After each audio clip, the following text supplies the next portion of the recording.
Chapter 578. 227 Who Dares to Speak Up? The building butler saw Principal Sure_4 Su-en was also against Grandmother Su, throwing a big celebration for Su Ziyue, considering Su Ziyu's shy personality. But the old lady of the Yu family had been too showy in the last couple of years. Grandmother Su couldn't swallow her pride and had been rushing for quick success. Bai Lian took out her phone and looked down at it. Su Ziyue, come. Su Ziyue, shy. Su Ziyue, spinning. JPG, Su Ziyue, spinning. JPG, Su Ziyue, Bai Lian. Stop. The screen scrolling came to an abrupt halt. Bai Lian packed away her computer into her canvas bag, pulled out her chair and stood up. I'll see how it goes. 7:15. In the afternoon, at Shanghai apartment. Uncle Lin and Gao Yan were both at Bai Lian's place. Gao Yan sat at the edge of the table, talking with Bai Lian and Pu Xiaohan. Zhongjing Media University, that's a really good school, said Gao Yan, quite surprised upon hearing Pu Xiaohan's chosen school, remembering it was Bai Lian's alma mater. Bai Lian was from Xiangqing. It was one thing her own academic performance was excellent, but how come her classmates were also so impressive? Pu Xiaohan, with nearly 50 million online followers, just smiled modestly at Gao Yan's remark and poured her a cup of tea. Bai Lian sat beside Pu Xiaohan, looking slightly ragged due to lack of rest in the past few days. Today she managed to get out of bed not long ago. She was idly writing a reduced musical score on a piece of paper. The fingerprint lock outside beeped, signaling someone coming in. Gao Yan, Uncle Lin, and the others all looked up. The man at the door was Zhang Fulai, dressed in a silvery silk shirt with traditional Chinese button knots, making him appear distant and unapproachable. Gao Yan, who had been seated, stood up and greeted him, locking her eyes on Zhang Fulai. Although Zhang Fulai had always been respectful to her, Gao Yan was aware that his regard for her was because she was Gao Si's sister. But she would never grow careless because of Zhang Fulai's respect. Even old Master Su of the Su family would stand to greet Zhang Fulai, let alone her. Uncle Lin stood behind Gao Yan, bowing respectfully to Zhang Fulai. It seemed as though the atmosphere in the entire room stiffened inexplicably with his arrival. Zhang Fulai nodded slightly at her, very politely. Auntie. Pu Xiaohan had encountered Zhang Fulai more times in Xiangqing than Gao Yan had in her entire life, responding more casually than Uncle Lin and Gao Yan, Brother Zhang. Upon hearing Pu Xiaohan's address, Uncle Lin and Gao Yan couldn't help but glance her way. A tremor of shock ran through them. In Zhongjing, the ones who could call Zhang Fulai Brother Zhang were just the few like Su Nanjing. Bai Lian was the only one who hadn't stood up. She was casually propped up by one hand under her chin, her sleeve sliding down partially to reveal a bright red ribbon loosely tied around her slender wrist. It made her wrist look extremely pale. After she wrote down a line of text, she lazily looked up. Go fetch the gift my grandfather prepared. Ji Heng had embroidered a fine handkerchief for Su Ziyue. Zhang Fulai knew where the item was and went into the study to retrieve the gift box from the second drawer. Uncle Lin, watching Zhang Fulai directly going to fetch the item while Bai Lian remained seated, subtly bowed his head. Where are you going? Gao Yan had invited Bai Lian to dine with her classmates, and before she could discuss it, she saw her leaving with Zhang Fulai. To Mingfeng District, Zhang Fulai opened the door, stepping aside to let Bai Lian go through first. He was going to escort Bai Lian to the Su family. After they left, Gao Yan lowered her head back and looked at Uncle Lin. Mingfeng District? What are they doing there? Mingfeng District was on the outskirts. Neither the Gao family nor the Su family had much business there, and people were seldomly sent down. They rarely went to that area. Pu Xiaohan, not being close with Gao Yan, did not explain to her. Gao Yan withdrew her gaze, looking down to see the scattered sheets of paper on the table. Some had numbers written on them like 4-5 right. But it was obvious that the handwriting on each piece of paper was very neat, stroke by stroke. Gao Yan didn't recognize these. Her gaze shifted to another sheet of paper that was filled with a bunch of formulas and algorithms. Gao Yan, too, was a gifted student, but she had left the laboratory after giving birth to Su Nanjing and couldn't recall what exactly Bai Lian was calculating. Only that it seemed to be the least squares method. She felt a bit dazed. Was this something she learned in high school? Gao Yan couldn't remember clearly. Uncle Lin by her side looked at Bai Lian's writing with admiration. Miss Bai's writing is very beautiful. She must have practiced specially. In Mingfeng district, a well-known villa area. The Su family. Jiang Fulai's silver car was parked at the entrance, his fingertips resting on the steering wheel, lowering the passenger side window, waiting for Bai Lian to come out. Bai Lian didn't plan to enter the Su family home, just delivering a gift to Su Zhiyue and leaving.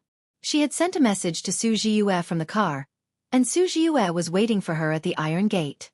Today, Su Zhiyue wore a knee-length dress, her bangs swept aside, her hair styled, revealing a petite face and a pair of shiny dark eyes.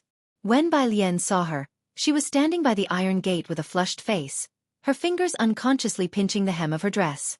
She was completely different from the person on WeChat. Bai Lian handed over the box in her hand nonchalantly, a lazy smile in her lowered eyes. Go back inside. Today, she wore a dress made by Ji Hang, a snow-white cheongsam with a waist belt of the same color, her ink-black hair loosely held by a wooden pin. The sunlight spilled over her fair, jade-like side profile, dimming in comparison to her smile. Su Zhiyue looked back 3 steps at a time as she walked away. Only after her figure had disappeared did Bai Lian retract her smile, her gaze inadvertently drifting to the left. She turned and got back into the car. Jiang Fulai drove forward. What's wrong? Nothing. Bai Lian leaned back. It was just an unfriendly stare. She opened her cell phone and inquired to Su Wenyao, who have your family invited this time? As soon as she sent the message, a call came through on her phone from Ji Xiaojun. Uncle. Bai Lian turned off the Bluetooth and answered. Ji Xiaojun was timing his call to coincide with her break time. Come over for dinner tonight. It's been several days since you last visited, and your aunt has stewed a tonic soup for you. If you don't have time, we can deliver it to you. Ji Hang had heard from Jiang He that Bai Lian had been staying at school the last few days, hadn't been sleeping well at night, and had nearly rushed to Jiangjing himself. Bai Lian rolled down the window, resting her hand on it, smiling. I'm going to see Dean Jian in a bit. I'll come see you guys in a few days and stay a bit longer. On the other end of the phone, Ji Xiaojun thought for a moment. All right, I'll deliver the soup to you today. He hung up cheerily. On the sofa, the butler looked towards Ji Xiaojun. Your niece? Yes. Ji Xiaojun put his phone on the table, stood up, a clear joy on his face. I'll go deliver the soup to her. The butler knew. Ji Xiaojun never referred to Ran Wanxian as his niece. It was unclear why Ji Xiaojun was so favorable towards Bai Lian, but right now, he didn't want to waste Ji Xian's time. After pondering for a moment, continue your studies with the teacher. I'll deliver it to Miss Bai for you. She's still in Chang'an district, right? It's a long way there and back. I'll save you the trouble. Because Ji Xiaojun was talented, the butler had changed the way he addressed Bai Lian. You! Hearing the butler say this, Ji Xiaojun paused, seemingly contemplating for a long time before agreeing. All right, please tell her to take good rest for me.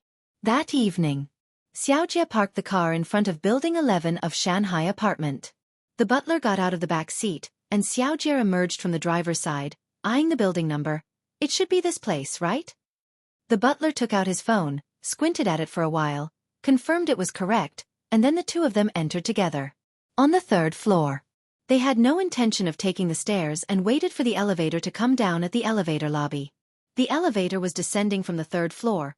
It opened with a ding, containing only an old man. The butler glanced indifferently, stepping slightly aside to make room. The old man didn't look at them and walked past.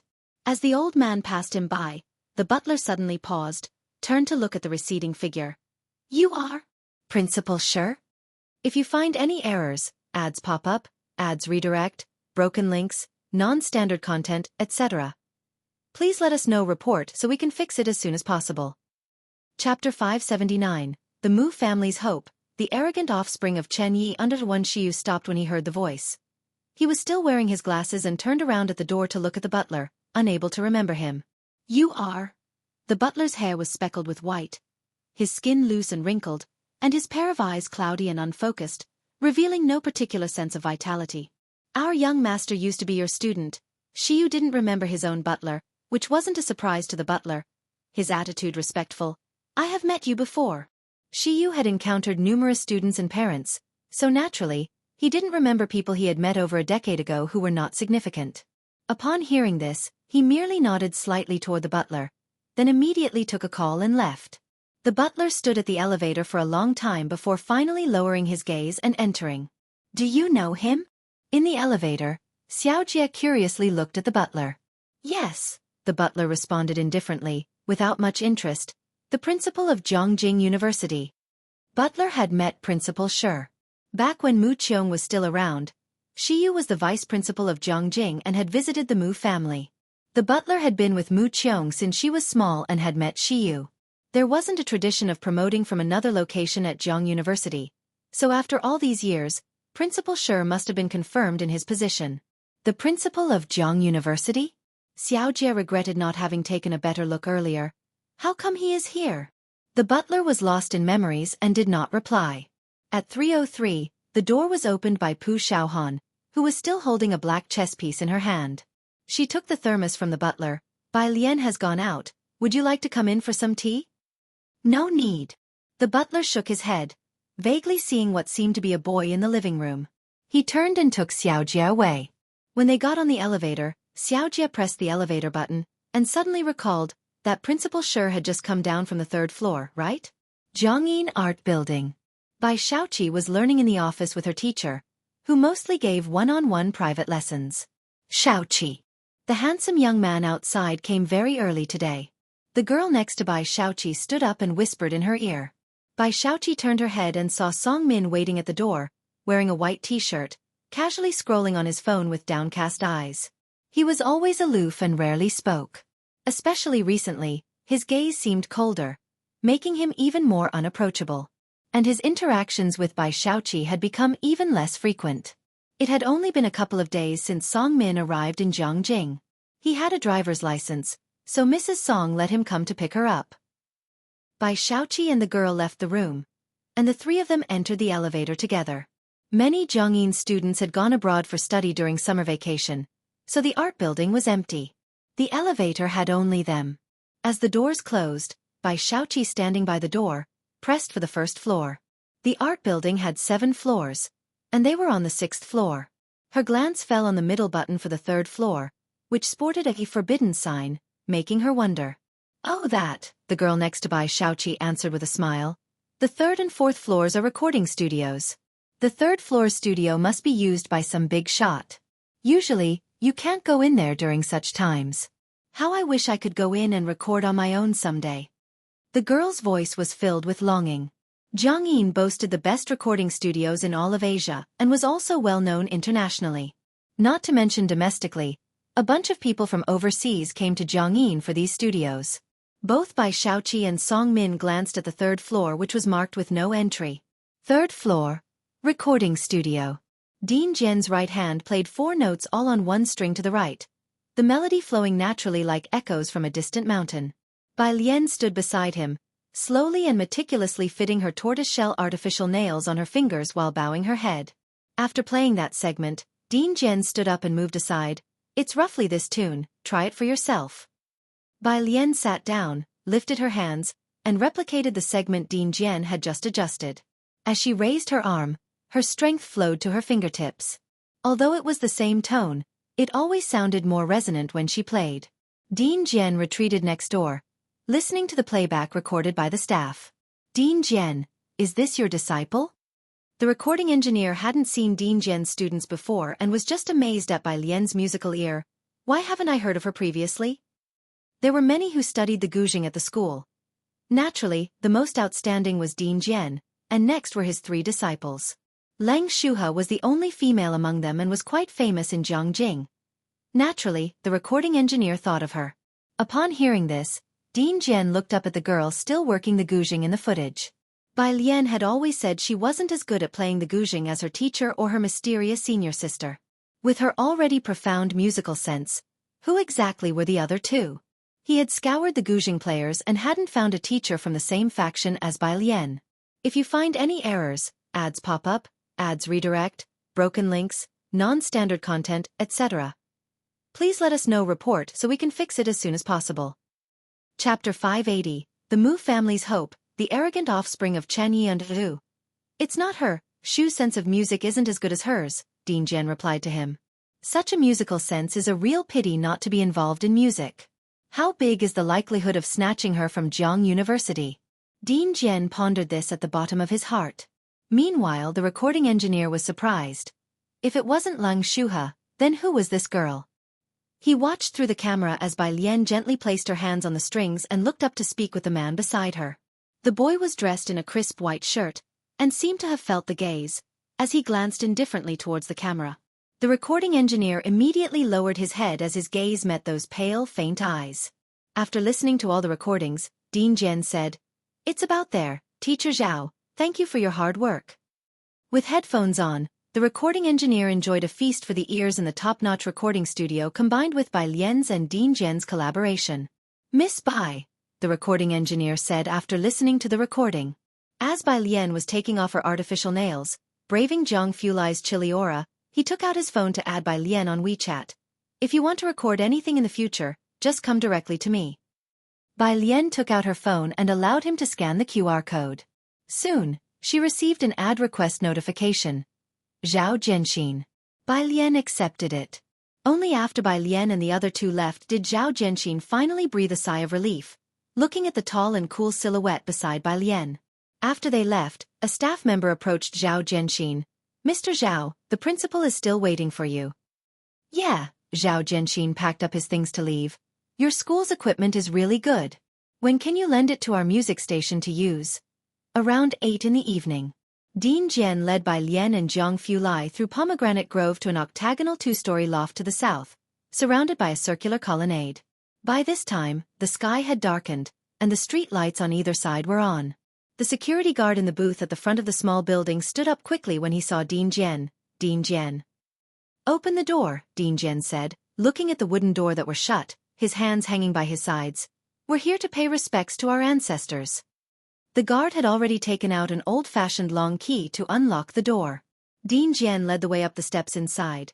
As he set foot on the porch, he noticed that the others hadn't followed and turned around at the door to look at Bai Lian. "Not coming in?" "Yeah." Bai Lian snapped back to reality and stepped up the stairs. Zhang Fulai stayed outside, merely looking up at the loft without entering. The loft wasn't large, and entering it one could see a spirit tablet set up for offering incense to the deity statue. Behind the statue was a staircase. Bai Lian took the incense that Dean Jian handed her, lit it, and stood in front of the spirit tablet. Her gaze became slightly vacant, touching upon the numbers on Qin Jiu's tablet. Qin Jiu had passed away in peace. It seems Zhang Yi hadn't mistreated him. Compared to Bai Lian, Dean Jian was extremely respectful. From the moment he stepped into the loft, his expression was solemn, and he bowed 3 times before inserting the incense.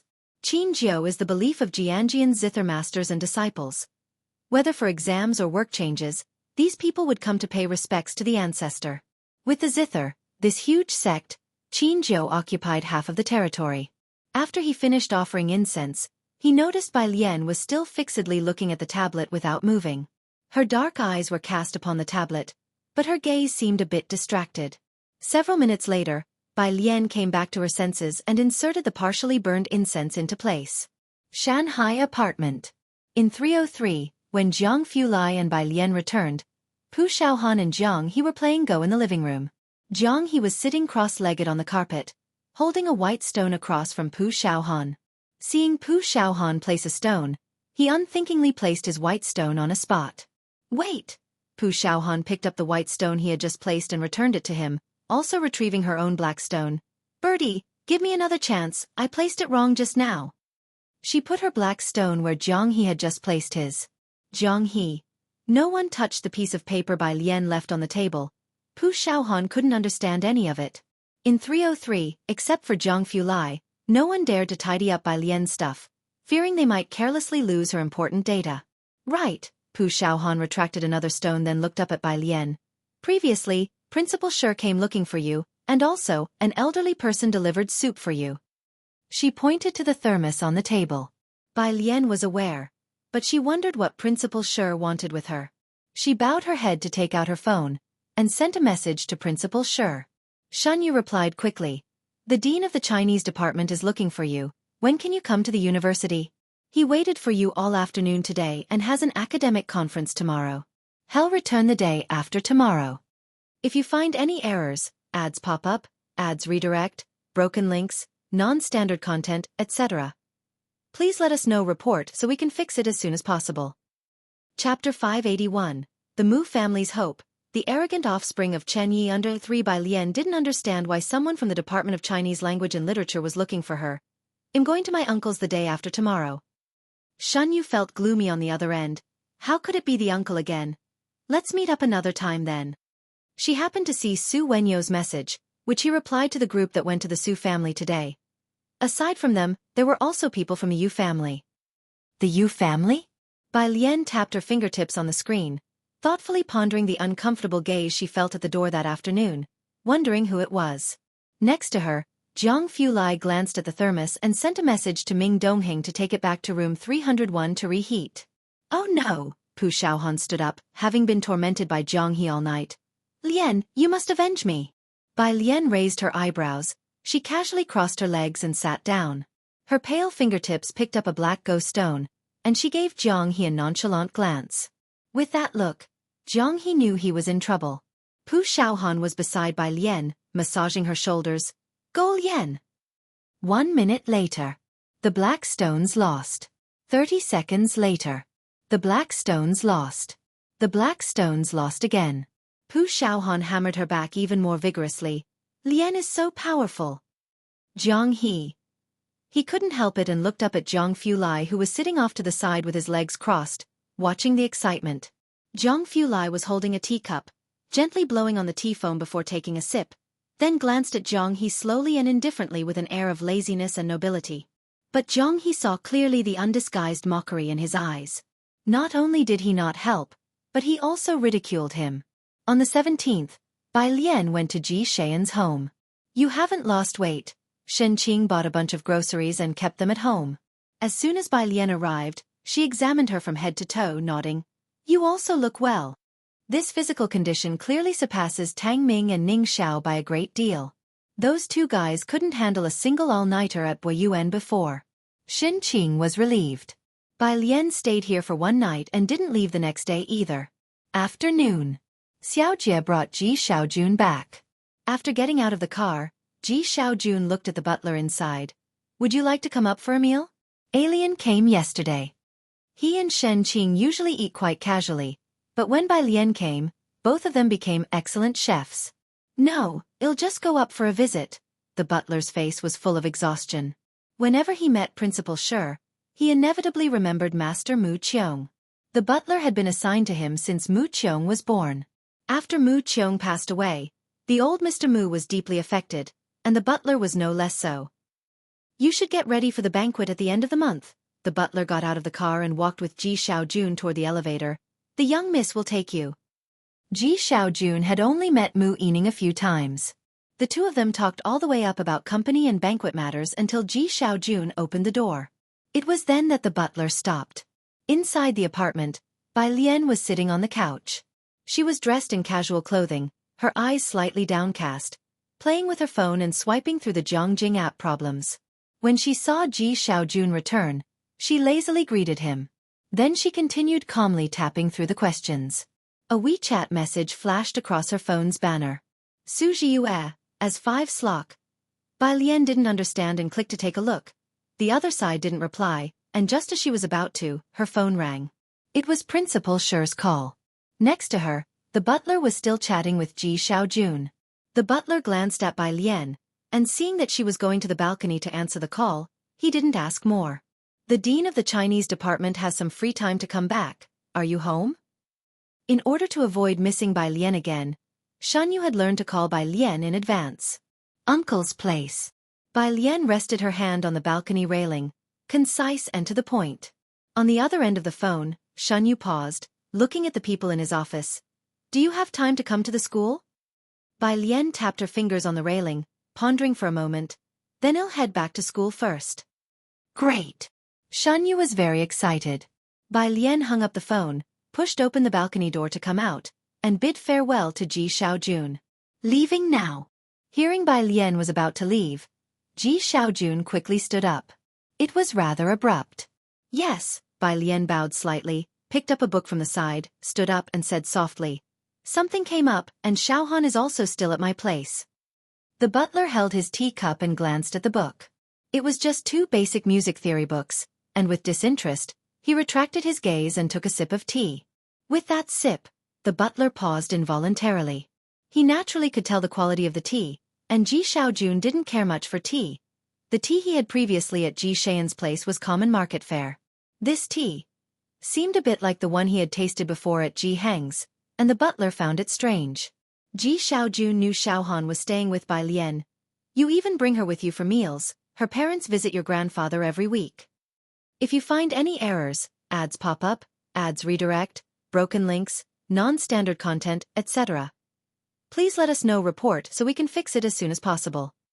Chapter 582. The Mu family's hope. The arrogant offspring of Chan Yi under 4 he escorted Bai Lian out. Xiao Jie also stood up, taking his car keys. Miss Bai, where are you going? Let me drive you. No need, Bai Lian said with her books in hand, unhurriedly. I'll take the bus. She always had a strong sense of boundaries. After Bai Lian left, the butler turned to look at Ji Xiaojun. Xiaohan. Alien's classmate. Ji Xiaojun mentioned Pu Xiaohan and smiled. Bai Lian's classmate? The butler nodded, not asking further, only looked at Ji Xiaojun. He was also considered a hope for the Mu family, right? At the bus stop, Bai Lian looked down waiting for the bus while reviewing questions. There was another message on WeChat, this time from Hewan. The whole group failed to write, getting scolded by everyone. JPG. Not a day without being yelled at. JPG. Moldy mushroom. JPG. Bai Lian knew at a glance that he must have been scolded again. Bai Jian, use your brain. She closed the chat window, and a message from Su Jiyue popped up. RTBP. QW/ Essenclop pseudox. Like random characters sent by rolling one's face over the phone, Bai Lian paused. Where are you? This time, the reply was straightforward. Su Jiyue, location, Su Jiyue, room 207, Bai Lian clicked in to see. It was a club in Yunshao district, unknown by name. Su Jiyue didn't seem like someone who would go to clubs, and Bai Lian remembered the outfit Su Jiyue wore the last time she went to the Su family, which didn't match Su Ziyu's taste either. Perhaps because of Jiang He, Bai Lian had always been friendly with Su Jiyue. Bus 71 stopped in front of Bai Lian. Bai Lian looked up, didn't get on, and instead hailed a taxi. In Yunshao District's Paradise Club, room 207 was not a VIP room. The door was opened by a waiter. Inside, the lighting was dim. A group of young men and women were partying together. Hearing the sound, they turned their gaze to the door, immediately spotting the girl standing behind the waiter. The girl was dressed in a white casual outfit, exceptionally simple and clean, with her hair loosely tied up, revealing a naturally exquisite face. The room was dimly lit, yet the girl seemed to be shrouded in a layer of light. Her left arm bending to hold 2 rather thick books, her eyes appearing languid, the reflection in her dark pupils capturing the room's light, exuding an artistic and gentle aura. In this luxurious room, she unexpectedly brought a sense of innocence. It was like a deer had stumbled into a pack of wolves. The room fell silent for a moment. A man in a black vest holding a cigar blew out a cloud of smoke, resting his foot on the coffee table, and whistled at Bai Lian. You young master, where'd you find this schoolgirl? She looks like she's studying art. The young master that the man referred to was sitting with his back to Bai Lian, his hand on a girl's chin and a drink in the other. Upon hearing this, he let go and stood up to look towards the door. Dressed in a blue shirt with several buttons undone, he exuded a dapper and rakish charm. Seeing Bai Lian, his eyes narrowed, an undeniable determination in his gaze. Su Ziyu's sister? Just right, she doesn't drink, so you drink in her place. He extended the drink in his hand towards Bai Lian. Hearing this, the Su Jiyue beside him hurriedly looked up, her face unnaturally flushed, staggering to her feet. I'll drink. She reached out to grab the wine glass from Mr. Ye's hand. As she looked up, the clearly visible purple bruises on her jaw came into view. Bai Lian's nonchalant expression slowly faded away. Miss Su, don't rush. Mr. Ye's gaze didn't leave Bai Lian. If you want to drink, there will be plenty of chances. He passed the wine glass in his hand to Bai Lian. Bai Lian reached out and took it.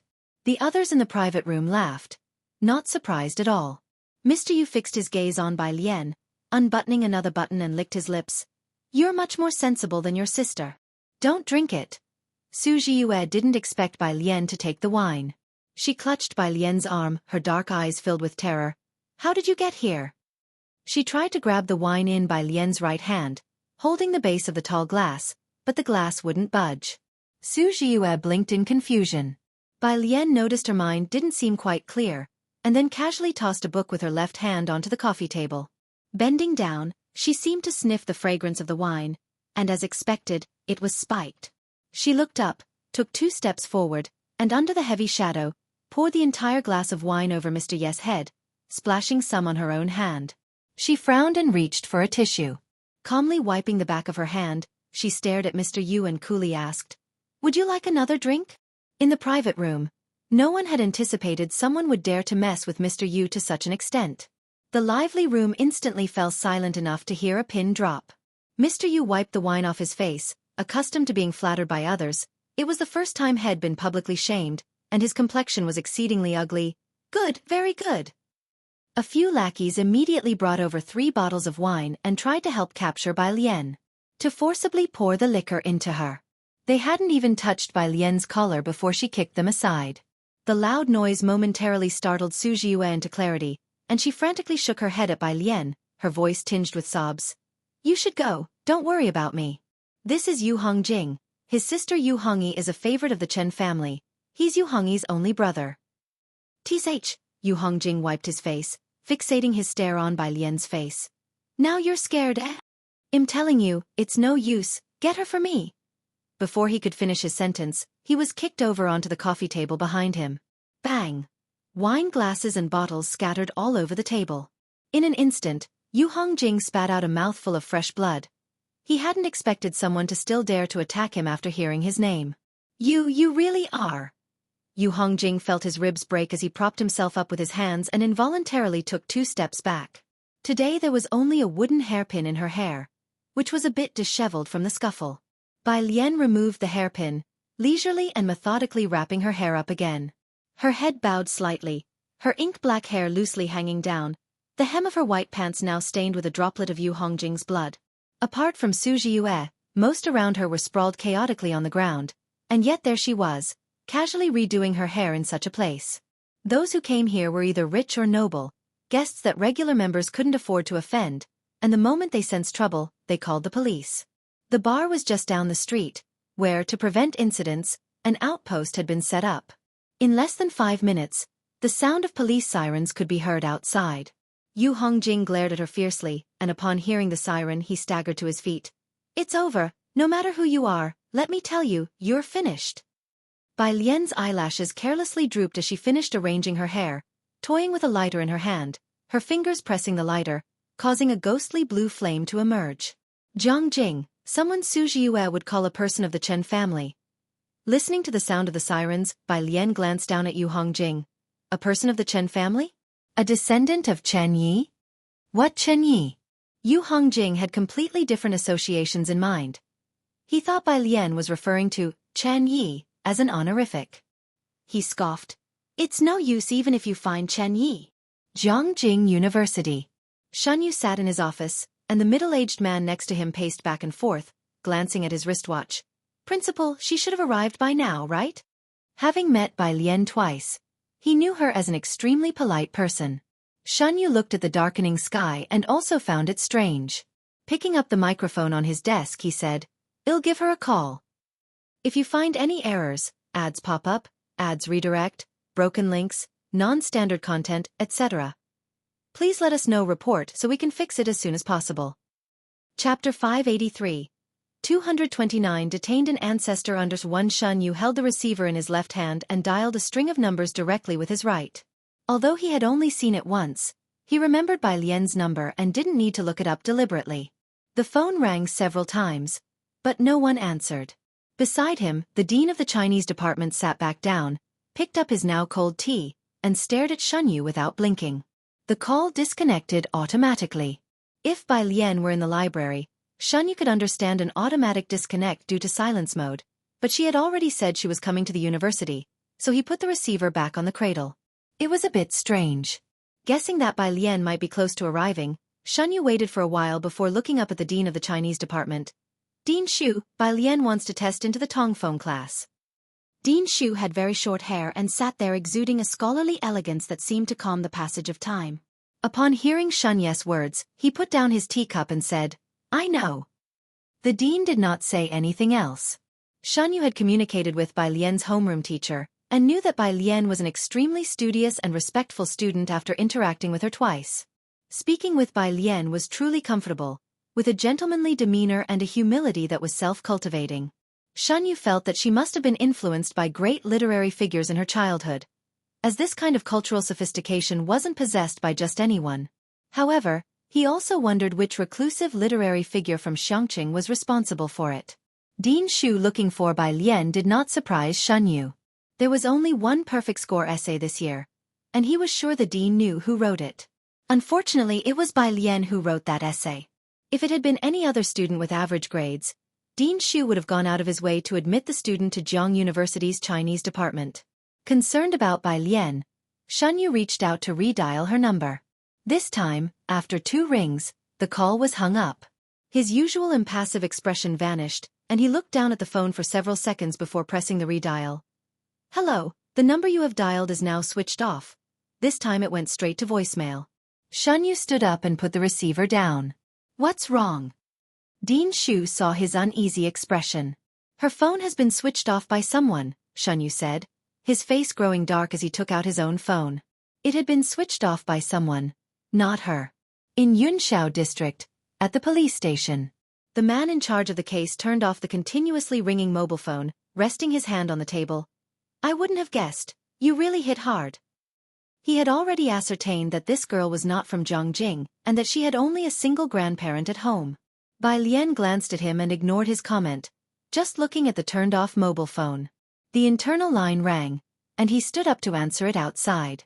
The policewoman who took over came in and sat across from Bai Lian, continuing the interrogation. She looked down at the written record, then raised her head to look at the girl opposite her. "Do you have anything to add? Was it really you who hit her?" The girl opposite propped her chin with her hand, her black hair meticulously tied up, dressed in snow-white attire, her eyes cold and dark. She didn't seem to be in a good mood. Although both parties had already accused her of the assault, the policewoman still found it hard to believe upon seeing her. "Yes," Bai Lian admitted without denial. The policewoman hesitated to speak, but eventually pulled out a piece of paper for Bai Lian to fill out her information. Bai Lian took it, glanced down briefly, and filled in her name, phone number, and Zhongjing address. Her handwriting was neat and beautiful, making the policewoman increasingly feel that she was not the sort to attack someone. After writing everything down, Bai Lian looked up at the nameplate in front of the policewoman. "Officer Sun, how is my friend doing?" "She's been taken to the hospital." "Don't worry," Officer Sun was experienced, pausing before continuing. "We're waiting for her follow-up medical report. However, you should try to resolve this peacefully with them." In Jiangjing, Sun had met all sorts of people and understood the situation as soon as she saw Su Jiue. She grasped what kind of scenario this was. Yet, she found it incredible to believe the level of force this girl before her was capable of. The interrogation room was bugged, so Officer Sun couldn't reveal too much and only subtly hinted to Bai Lian that the person she had hit was not to be trifled with. In Jiangjing, gold could be found everywhere, and one had to tread carefully not to stumble upon it. Bai Lian's information had been recorded when she was in the police car. Not a local, and it seemed her family wasn't well connected. Faced with the wealthy youths of Jiangjing, Officer Sun felt overwhelmed. "May I have my phone, please?" Bai Lian's gaze fell on the mobile phone next to Officer Sunday. The mobile phone was supposed to be confiscated after entering the interrogation room. Officer Sun looked at Bai Lian and hesitated for a moment. "Tell me who to contact, and I'll help you." She pressed the power button to turn on the phone. "If you find any errors, ads pop up, ads redirect, broken links, non-standard content, etc., please let us know report so we can fix it as soon as possible." Chapter 854, Grandpa 332, Security Bureau. Under Huchen Baixuan's eyes, cold and sharp, narrowed as he spoke with full authority. "I want to see her." "Sorry," Su sent an email to his superiors. "Even if your old master comes today, he won't be able to see her." The incident with Bai Lian has affected not only the Mu family but also the Su family and the Bai family. The next day, the web of relationships currently surrounding Bai Lian was uncovered. On the third day, the research institute collaborating with the Mu family was affected, and Suen's entire industry had to undergo an investigation. Although the matter hadn't gone public, Mu Yining had also received a notification from the higher-ups. She was now restarting the Mu family's 4 research institutes and had obtained a batch of funds. Aside from the 3 heavy industry research institutes still under construction, the Pharmaceutical Research Institute was already not on the right track. But just at this time, the Medical Research Institute was ordered to halt its operations. In recent days, Jiangjing's actions had indeed been significant. Without the news of Bai Lian, the Mu family was naturally in the dark about what exactly had gone wrong in the chain of events. But the official document had already reached the Research Institute cooperating with the Mu family and Xian Kong. The other 3 heavy industry research institutes, also providing machinery for the sea water purification project, were still on standby. The Mu family convened an emergency meeting first thing in the morning. Apart from Mu Yining, no one knew the news about Bai Lian, and they were all in a state of panic. Mu Yining didn't hide the situation from these people and directly told them about Bai Lian's temporary status. Because of Bai Lian, they all had to cooperate with the investigation. Those present were shrewd. As soon as Mu Yining had spoken, they knew the situation was serious. In the scientific research community's reshuffling, even a large family could not withstand it, let alone the Mu family. Over a decade ago, the Mu family had already suffered a severe blow. This time, they absolutely could not follow in the same footsteps. Mu Zhendong's face was ashen as he rose to his feet. I remember Bai Lian is not in the Mu family genealogy, she does not count as a member of the Mu family. What he meant was, he wanted Mu Yining not to get involved in this mess. To protect oneself wisely. After the ordeal of more than a decade ago, the Mu family was truly frightened. Impossible, Mu Yining looked up, her voice resolute. I will tell Dad to help Alien gather evidence. Mu Zhendong pursed his lips, looking at Mu Yining as if she were crazy. Mu Yining, now is not the time to be angry with me. Whether it's her affair or not, if she gets into trouble, our Mu family cannot escape involvement. It was not the question of whether Bai Lian was in trouble or not, but Mu Zhendong and the others knew that if Bai Lian were the only suspect. In the end, whether it was her or not, it could very likely end up being her. Uncle, you don't believe her?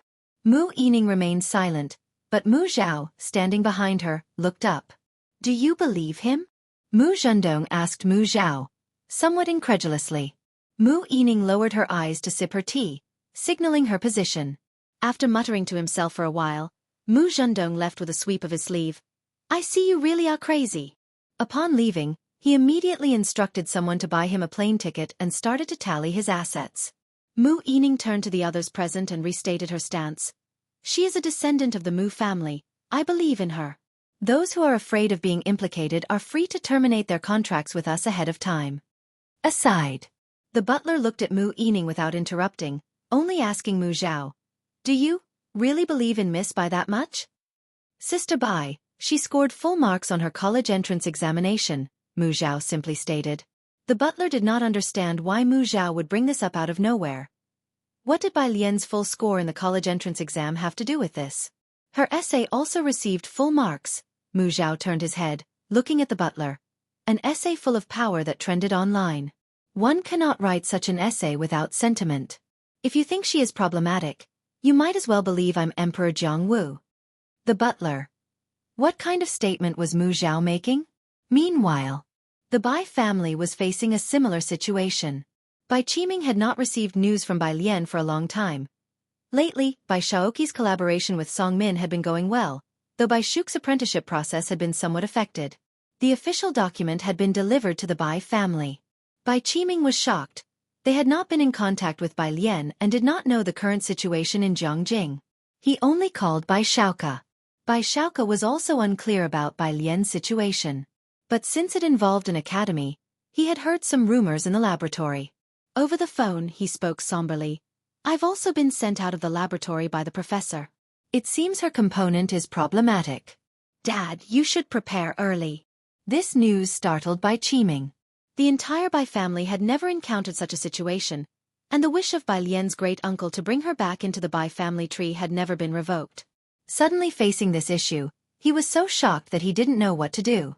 Uncle Qiming, Gua Yueqing had not yet registered her marriage with Bai Qiming, but she had already been living with the Bai family since the new year. She took Bai Qiming's hand. There's no need to panic yet. Last year, she was no longer a member of our Bai family. If you find any errors, ads pop up, ads redirect, broken links, non-standard content, etc., please let us know report so we can fix it as soon as possible. Chapter 855. Grandpa 332, Security Bureau under 3, yes. The elder uncle no longer cared about glorifying his ancestors or that Bai Lian was the nationally recognized top scholar he had longed for. She was already expelled from the family tree. You must quickly report this to the authorities. Just before this incident happened, the elder uncle had regretted letting Bai Lian leave. Now, however, he was relieved that they had the foresight to remove Bai Lian from the family tree early on. This approach won't do, Xueqi lowered her eyes. Qiming, we should issue a news release to clearly state our position and that we have long severed ties with her. Bai Qiming realized the situation and immediately had his assistant handle the public announcement. Within an hour, the Bai family found a reporter to release the news and clearly delineated their separation from Bai Lian. Even so, the Bai family's business was still affected, and several projects were halted. The Su family was also undergoing investigations. Many of Su En's projects were halted, which he had his assistant monitor closely. He was more concerned about Bai Lian's current situation than these projects. He didn't know where Bai Lian was, and she didn't answer her phone either. He then called Wan Yao. Wan Yao had ranked first in the written test and in the retest, earning a position as a graduate student under Director Huang. He hadn't boasted about this to anyone else and was still following up on an important project with Director Huang. He usually didn't meet with outsiders. Upon receiving Su En's call, he was startled. Dad, wait a moment, I'll go find my teacher. After hanging up, Su En thought for a moment before grabbing his keys and heading to Shanghai apartment. Shanghai apartment. Today, Ning Xiao was not there, but Pu Xiaohan and Zhang Xiais were in apartment 103 accompanying Ji Hang. Pu Xiaohan was holding a camera, taking pictures of Ji Hang's treasured fabrics in the yard. Grandpa, are these cloud brocade? A piece of cloud brocade, as valuable as gold. Under the sunlight, they shimmered brilliantly. Yes, Ji Hang held his pipe, looking at the fabrics. There's quite a bit left. I'll make a set of clothes for you and Alien. Wedding clothes. Zhang Xiais asked as he texted Ning Xiao. Ji Hang glanced at Zhang Xiais but didn't object. Someone rang the doorbell. Pu Xiaohan continued taking shots, directing Zhang Xiais to move the boxes for her. Ji Hang, holding his pipe, went to open the door. Dad, as Su En entered and saw Ji Hang's calm demeanor, he felt relieved, but still asked, where is Alien? Why isn't her phone going through? Is she busy with some research again? It was typical for Bai Lian to be busy with research. She often disappeared for a week at a time. Ji Hang was used to this, as Bai Lian had often studied late into the night, returning only at 11 since high school.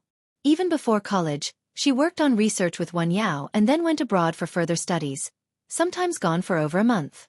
Ji Hang didn't care much about the initial part of the conversation until a particular phrase caught his attention. He stopped, holding his pipe, and looked up. Her phone is out of service? The day Zhang Xiais invited him for dinner, Bai Lian had messaged Ji Hang. She had mentioned being busy for a few days. Ji Hang took out his mobile phone to call Bai Lian. In the yard, upon hearing Su En's words, Pu Xiaohan and Zhang Xiai sensed trouble. They had not had the chance to stop Su En, and now they both set down what they were holding, looking at each other with concern. Bai Lian's phone was still off. Ji Hang set down his pipe, looking towards Pu Xiaohan and Zhang Xiai's. Xiaohan. Pu Xiaohan, after a brief contemplation, knowing that Ji Hang would find out sooner or later, briefly explained the situation, although she did not know the specifics, only that Bai Lian was at the security bureau. Ji Hang's eyes narrowed slightly. His voice calm as he turned and walked towards the room. The security bureau? If you find any errors, ads pop up, ads redirect, broken links, non-standard content, etc., please let us know report so we can fix it as soon as possible. Chapter 856. 333. Come and check with me. Ji Hang's anger clearly exceeded their expectations. From the time they met Ji Hang, he had always been indifferently stable. His emotions not outwardly evident. One couldn't tell from his expression whether he was happy or angry. When Su En first visited Xueqi, Ji Mulan had provoked Ji Hang due to Bai Lian's issue, but even then, Ji Hang remained exceptionally composed. He had witnessed Bai Lian's imposing aura and had even wondered who Bai Lian really resembled. At this moment, Ji Heng's narrowed eyes and the reined-in aura of his body made even Xuan reluctant to meet his gaze. "Grandpa, please don't be angry, don't be angry," Pu Xiaohan reacted, going over to pat Ji Heng's back. "You must be fine. We are also waiting for Principal Shi's news. Third brother Su and sister Chen are following up on it as well." Ning Xiao was inquiring about this matter with Zhou Wenqing and Shen Yu. Beside them, Xuan, looking at Ji Heng's face, thought that Pu Xiaohan's reassurance was indeed not wrong. Ji Heng's expression was not one of anxiety, but rather anger. It was very strange. Ji Heng calmed himself for a moment before heading to his own room. He reached into the bottom of a trunk and took out a sandalwood box which, if Bai Lian were here, she would certainly recognize. He had shown it to her before. The box still contained a pile of photographs. The woman in the black and white photos was gentle and beautiful. Ji Heng ran his hands over these photos, then reached to the bottom of the box. He took out a small badge from inside. When he came back out, Xuan saw that Ji Heng was holding a cell phone in his hand. Ji Heng stopped and asked Xuan about the current situation of the Su family. "It's all right." Xuan's private equity mostly worked with overseas partners. Bai Lian wasn't legally included in the Su clan, nor was she his stepdaughter, so the impact wasn't significant. Things aren't looking great for President Mu for the time being. But it was different for the Mu family. Xian Kong was directly cooperating with the Mu family. It wasn't too favorable for the Mu family's medical research institute. Ji Heng pursed his lips. "Let's go, I need you to drive me somewhere." Zhang Xiais and Pu Xiaohan hadn't learned to drive yet, so of everyone in room 103, Xuan was the only one who could drive. Xuan quickly grabbed the car keys and followed Ji Heng. Ji Heng and Xuan left the house, while Zhang Xiais and Pu Xiaohan stayed in room 103, exchanging puzzled looks. Jiang University. Su Wenyao called Dean Huang. Dean Huang assured him to focus on the data, with only one sentence. "Don't worry, she won't have any problems." After hanging up the phone, Dean Huang looked at Yu Xinjing, who was sitting in the office chair, his complexion not looking very good. "Big brother, any news from the teacher?" "No." Yu Xinjing shook his head. The two of them fell silent again for a long while. The incident at the snowy mountains 20 years ago was not the end. This time, the impact was going to be even more serious. Academician Ma and Jiang Fulai. Both of them, "Big brother, you need to get ready soon." Dean Huang straightened up and looked out the window. "Little sister signed the 925 secret contract.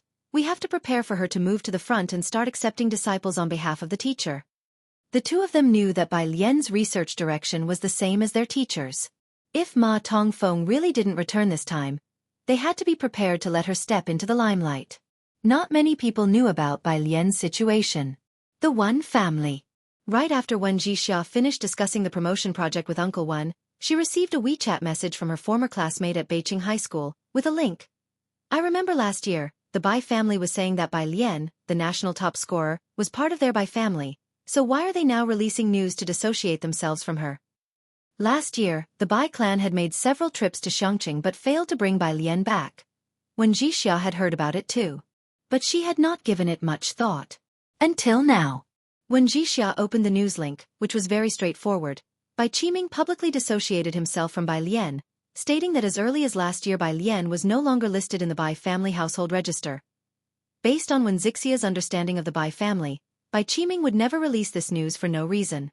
When they saw Bai Shu's talent, they were willing to damage their own reputation and make repeated solicitations to have Bai Shaoke return to them.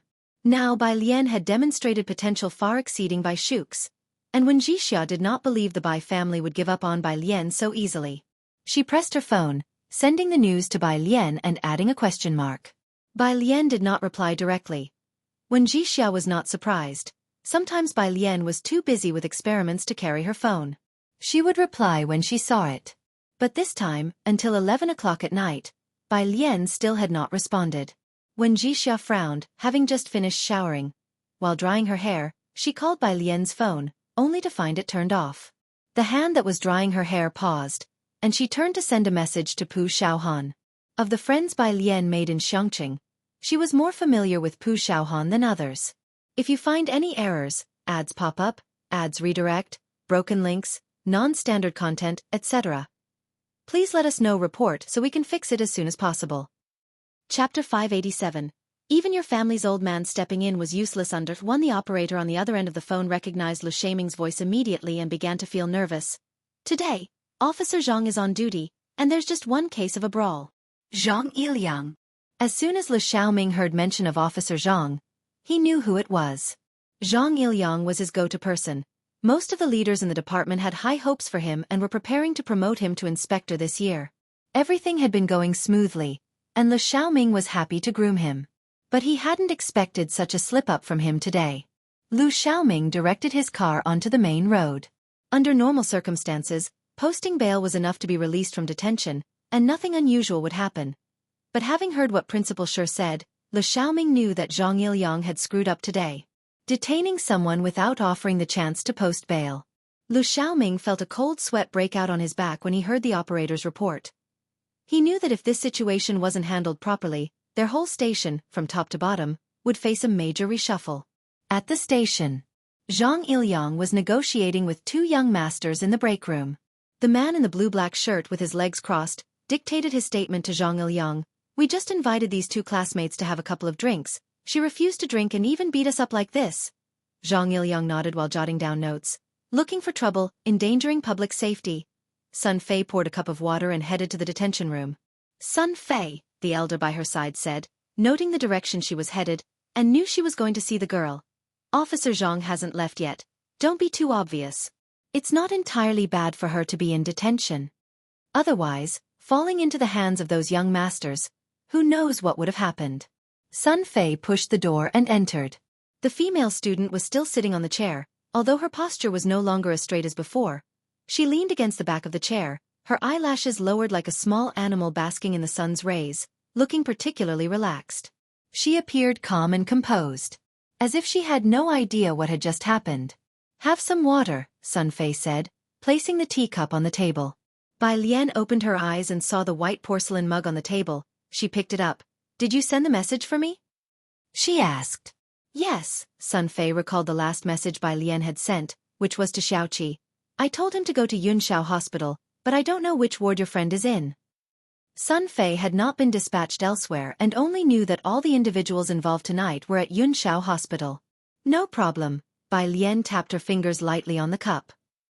Xueqi could find out such details on his own. She wasn't worried. Sun Fei watched as Bai Lian nonchalantly drank her tea, seemingly unaware of her current predicament, yet as if everything was under control. She was a person full of contradictions. "I answered 2 calls for you," Sun Fei offered after she noticed Bai Lian drinking water. "One seemed to be from your teacher, and the other from your brother." Bai Lian leaned back. "Teacher, brother?" "Yes, I told them about your situation." Sun Fei thought of the threatening undertone in the words of that Mr. Su, and felt a sense of danger. "They seem to be on their way over." "Su Wenyao?" Bai Lian pondered briefly. The one who had been in close contact with her recently was Su Wenyao. Outside the station, in the evening, traffic was sparse.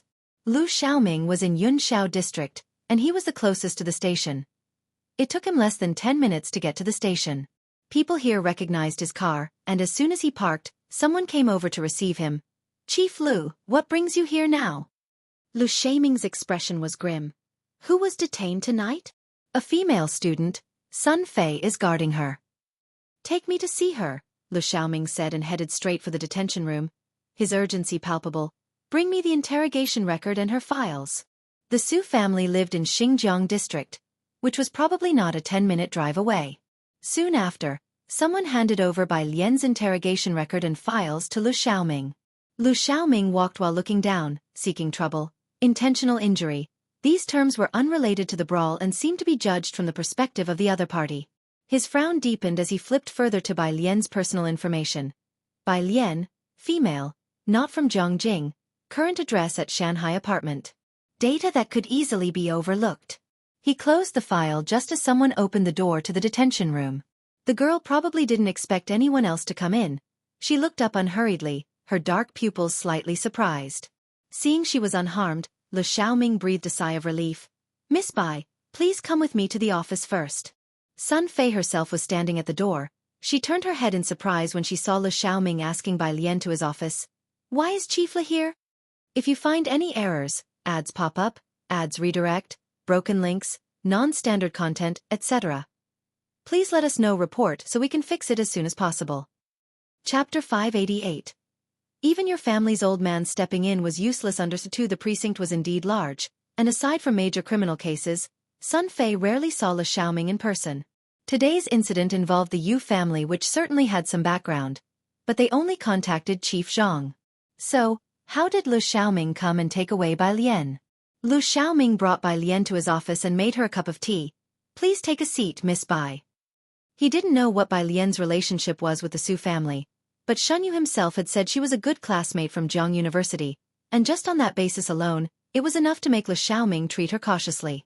No sooner had he finished making the tea than his phone rang.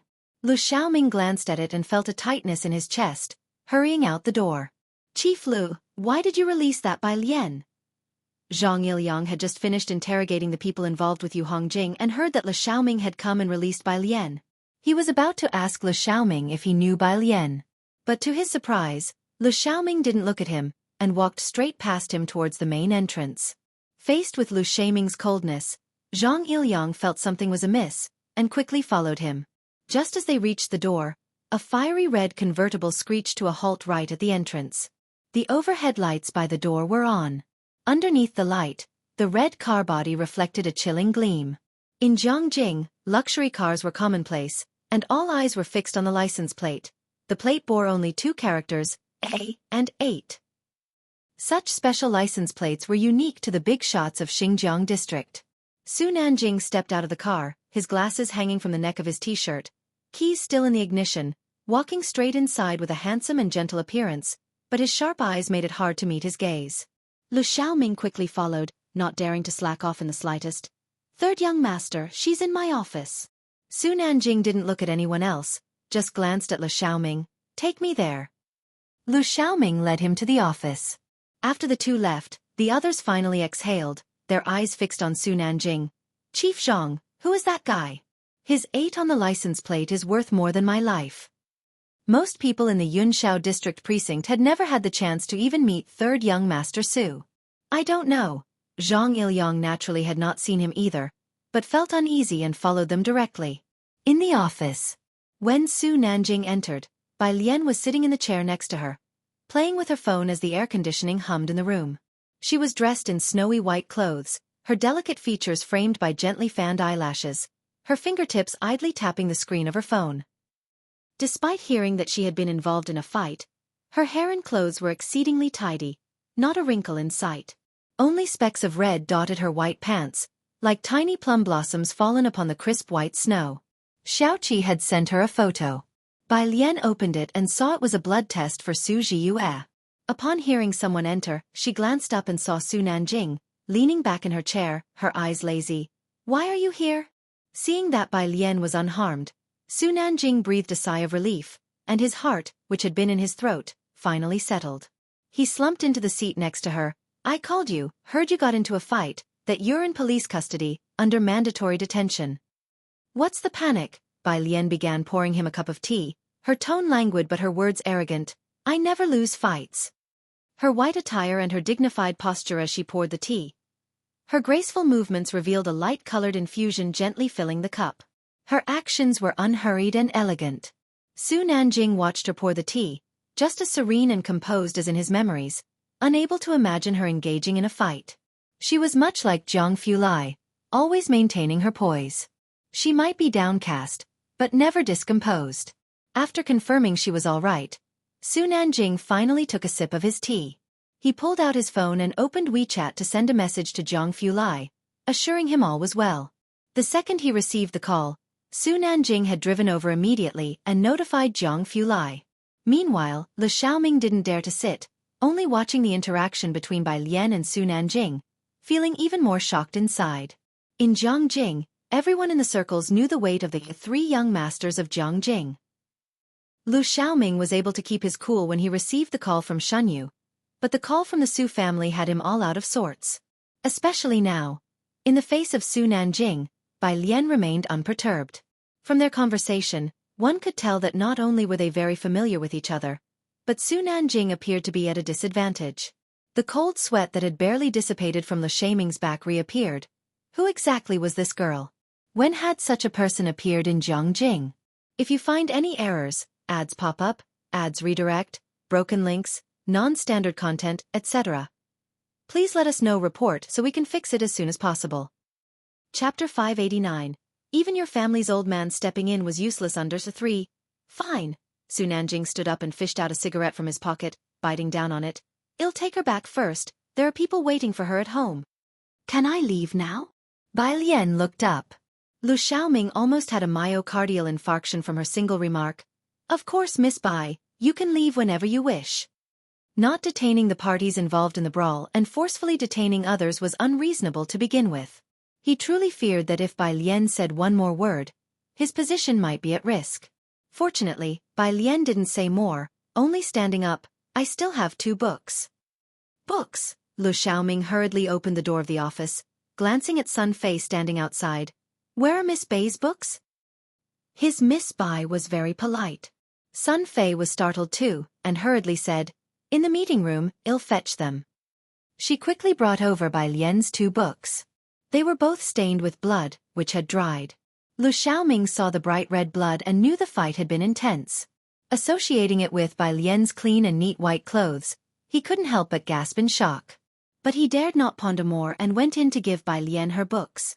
Su Nanjing also saw the bloodstains on the book covers and his brows twitched a few times, feeling that something was not right. But he didn't think it through. Lu Xiaoming respectfully escorted them to the door.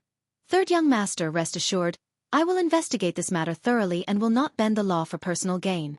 Su Nanjing's car was parked right at the entrance. He opened the passenger door, just about to let Bai Lian get in. A black 4-seater car pulled up beside his. It had Chang'an district plates, and in comparison to Su Nanjing's Jaguar plates, the car's body and plates were both extremely low profile. Su Nanjing felt the license plate looked familiar. Before he could think further, he saw the back door open and an elderly man clad in a dark robe step out.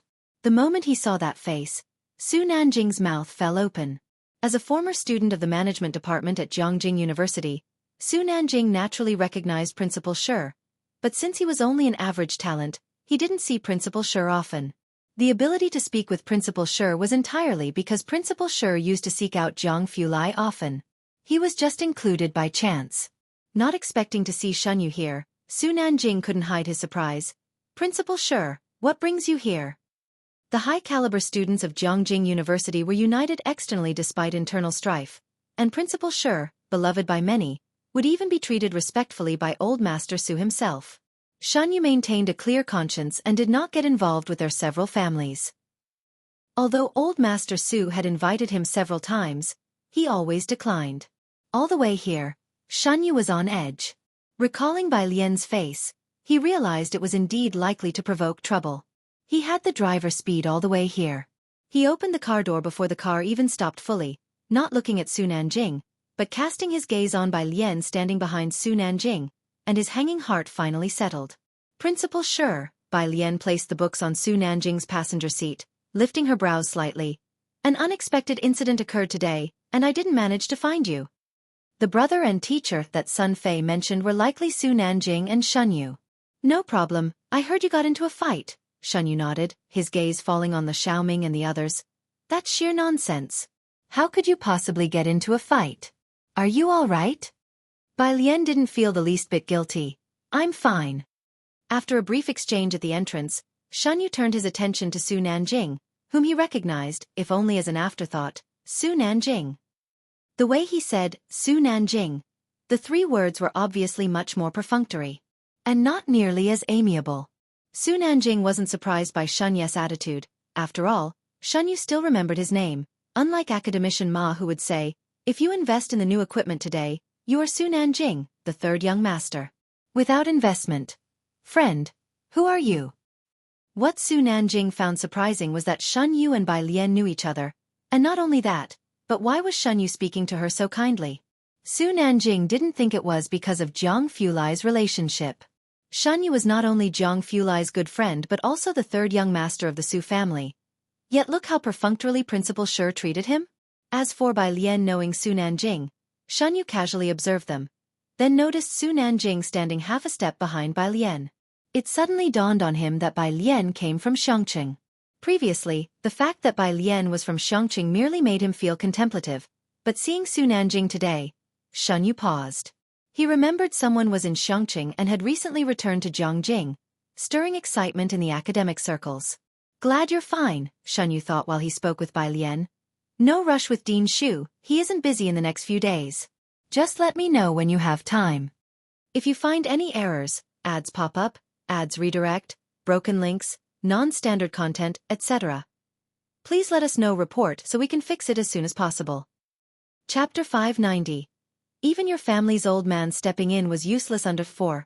All right, Bai Lian nodded. After a few words between them, Xuanyu realized this was not the place for a chat, and it was getting late. Bai Lian had been detained for several hours, so he gave way and waited for the car to leave. Only then did Lu Xiaoming dare to speak to Xuanyu, Principal Shun. Who did she fight with? Xuanyu didn't go in, just stood at the door. Yu Hongjing. Lu Xiaoming had already seen the record. Yu Hongjing. Xuanyu clearly hadn't heard the name before, but guessed it was probably some scion from Jiangjing. He had come here to solve Bai Lian's problem. Now that he saw Su Nanjing, Xuanyu was reassured. Dealing with this matter, these young masters were certainly more adept than him. After seeing Su Nanjing off, Lu Xiaoming respectfully saw Xuanyu out as well, and then stood straight. Chief Lu. Zhang Ilyang had kept quiet until now, seizing his chance. He was still confused, but explained, it was Captain Chen who ordered the detention, letting her go like this. Yu family had long provided him with the data, which belonged to Su En. A rising power recently rooted in Yunshao district, so Zhang Ilyang had always thought Su Nanjing was one of Su En's people, but sensing something off in Lu Xiaoming's demeanor, he felt uneasy. Captain Chen. Lu Xiaoming knew who this Captain Chen was. He looked at Zhang Ilyang with a sneer. Jiang University's principal, one of the 3 young masters of Jiangjing. You may not have met them, but surely you've heard of them, right? What? Zhang Ilyang never expected to encounter these 2 people in Yunshao district, especially Su Nanjing, as sweat formed on his forehead. But, I checked Bai Lian's data, she clearly doesn't have any. He cut himself off, suddenly realizing something. Bai Lian's data had no records in the national database. First, because she was too ordinary and had never committed an offense, there was nothing to record. Second, it was hidden by someone. Zhang Ilyang knew she was from Xueqi and instinctively thought she was the first case. As soon as Lu Xiaoming heard Zhang Ilyang, he knew what had happened, shaking his head. You go back and submit to an investigation. He walked inside. Being responsible for this incident in the substation was also his duty. Passing by Sun Fei, who stood aside, Lu Xiaoming stopped. Just as Bai Lian had left, he had greeted Sun Fei. Sun Fei, right? He patted Sun Fei's shoulder. The implication was obvious. On the car, Su Nanjing didn't dare to drive too fast and didn't play music either. Sister Alien, do you want to connect to Bluetooth? He remembered Bai Lian would always listen to words and original texts in Jiang Fulai's car. No need. Bai Lian rested her hand on the car window, her white sleeves billowing in the wind. Fine. Su Nanjing turned on the music and then asked, Are you very familiar with Principal Shun? He asked to meet with you? The music in the car was all songs by Yen Lu. Yes, Bai Lian replied lazily. The dean of the Chinese department sought me out. The Chinese department? How had she become involved with the Chinese department as well? They soon arrived at Shanghai apartment. The security guard had already recognized Su Nanjing. Su Nanjing got out of the car and tossed the keys to the security guard. At the entrance of the apartment building stood a tall and straight figure. Simple casual clothes enveloped by darkness. His presence low pressure and elusive. Even Su Nanjing subconsciously slowed his steps, seeing the keys Jiang Fulai was fiddling with in his hand. Silver keys reflecting a cold light. Bai Lian got out of the passenger seat with 2 books in her hand. She had entrusted this matter to Xueqi. But from the moment she saw Su Nanjing, she knew she couldn't hide it from Jiang Fulai. Reporting the results, I won. Jiang Fulai pursed his lips this time, not speaking. Bai Lian calmly handed the books to Jiang Fulai. This book is dirty. Jiang Fulai looked down to see the bloodstains on the book. Already dry. It was clear the fight was intense. It wasn't Bai Lian's blood, but the air around him grew heavier. He took the 2 books. Go upstairs and take a shower first. Bai Lian observed his expression, thought for a moment, sighed. All right then. Upstairs. Pu Xiaohan was still sitting with Zhang He watching TV. The television was playing a variety show. Seeing Bai Lian return, Pu Xiaohan greeted her leisurely while holding chips. Good evening, Sister Lian. Good evening. Bai Lian replied succinctly and went to her room to shower. As she picked out clothes, she remembered Su Zhiyue and sent her a message on her phone. Su Nanjing sat in the living room, looking up at Jiang Fulai standing on the balcony. He seemed to be making a call, voice low. Su Nanjing couldn't make it out.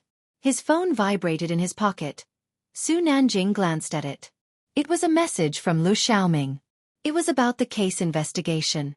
With just a glance, Su Nanjing sat up straight. The case was simple. Yu Hongjing had forced Bai Lian to drink, she refused, and an argument ensued. Then came Captain Chen's entrance. A few simple sentences. Even for Su Nanjing with his influential background, his back was drenched with cold sweat. He looked up at Jiang Fulai on the balcony, quietly walked to the door, closed it, and only dared to take out his phone in the staircase to dial a number. It rang twice before being picked up. Speak.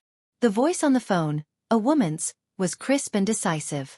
Sister Beixian, Su Nanjing leaned against the wall, taking a deep breath. Where are you? He rarely sounded so serious. On the phone, Chen Beixian sheathed a dagger in her leg holster. On a mission. Get back here fast, Su Nanjing urged, briefly recounting the situation. Yu Hongyi is one of your people. You better find that Chen fast to resolve this. And it might be best to pray that there was nothing in the drink they gave to Sister Alien. Otherwise, your patriarch stepping in won't be enough to save you. If you find any errors, ads pop up, ads redirect, broken links, non-standard content, etc., please let us know report so we can fix it as soon as possible. Chapter 591.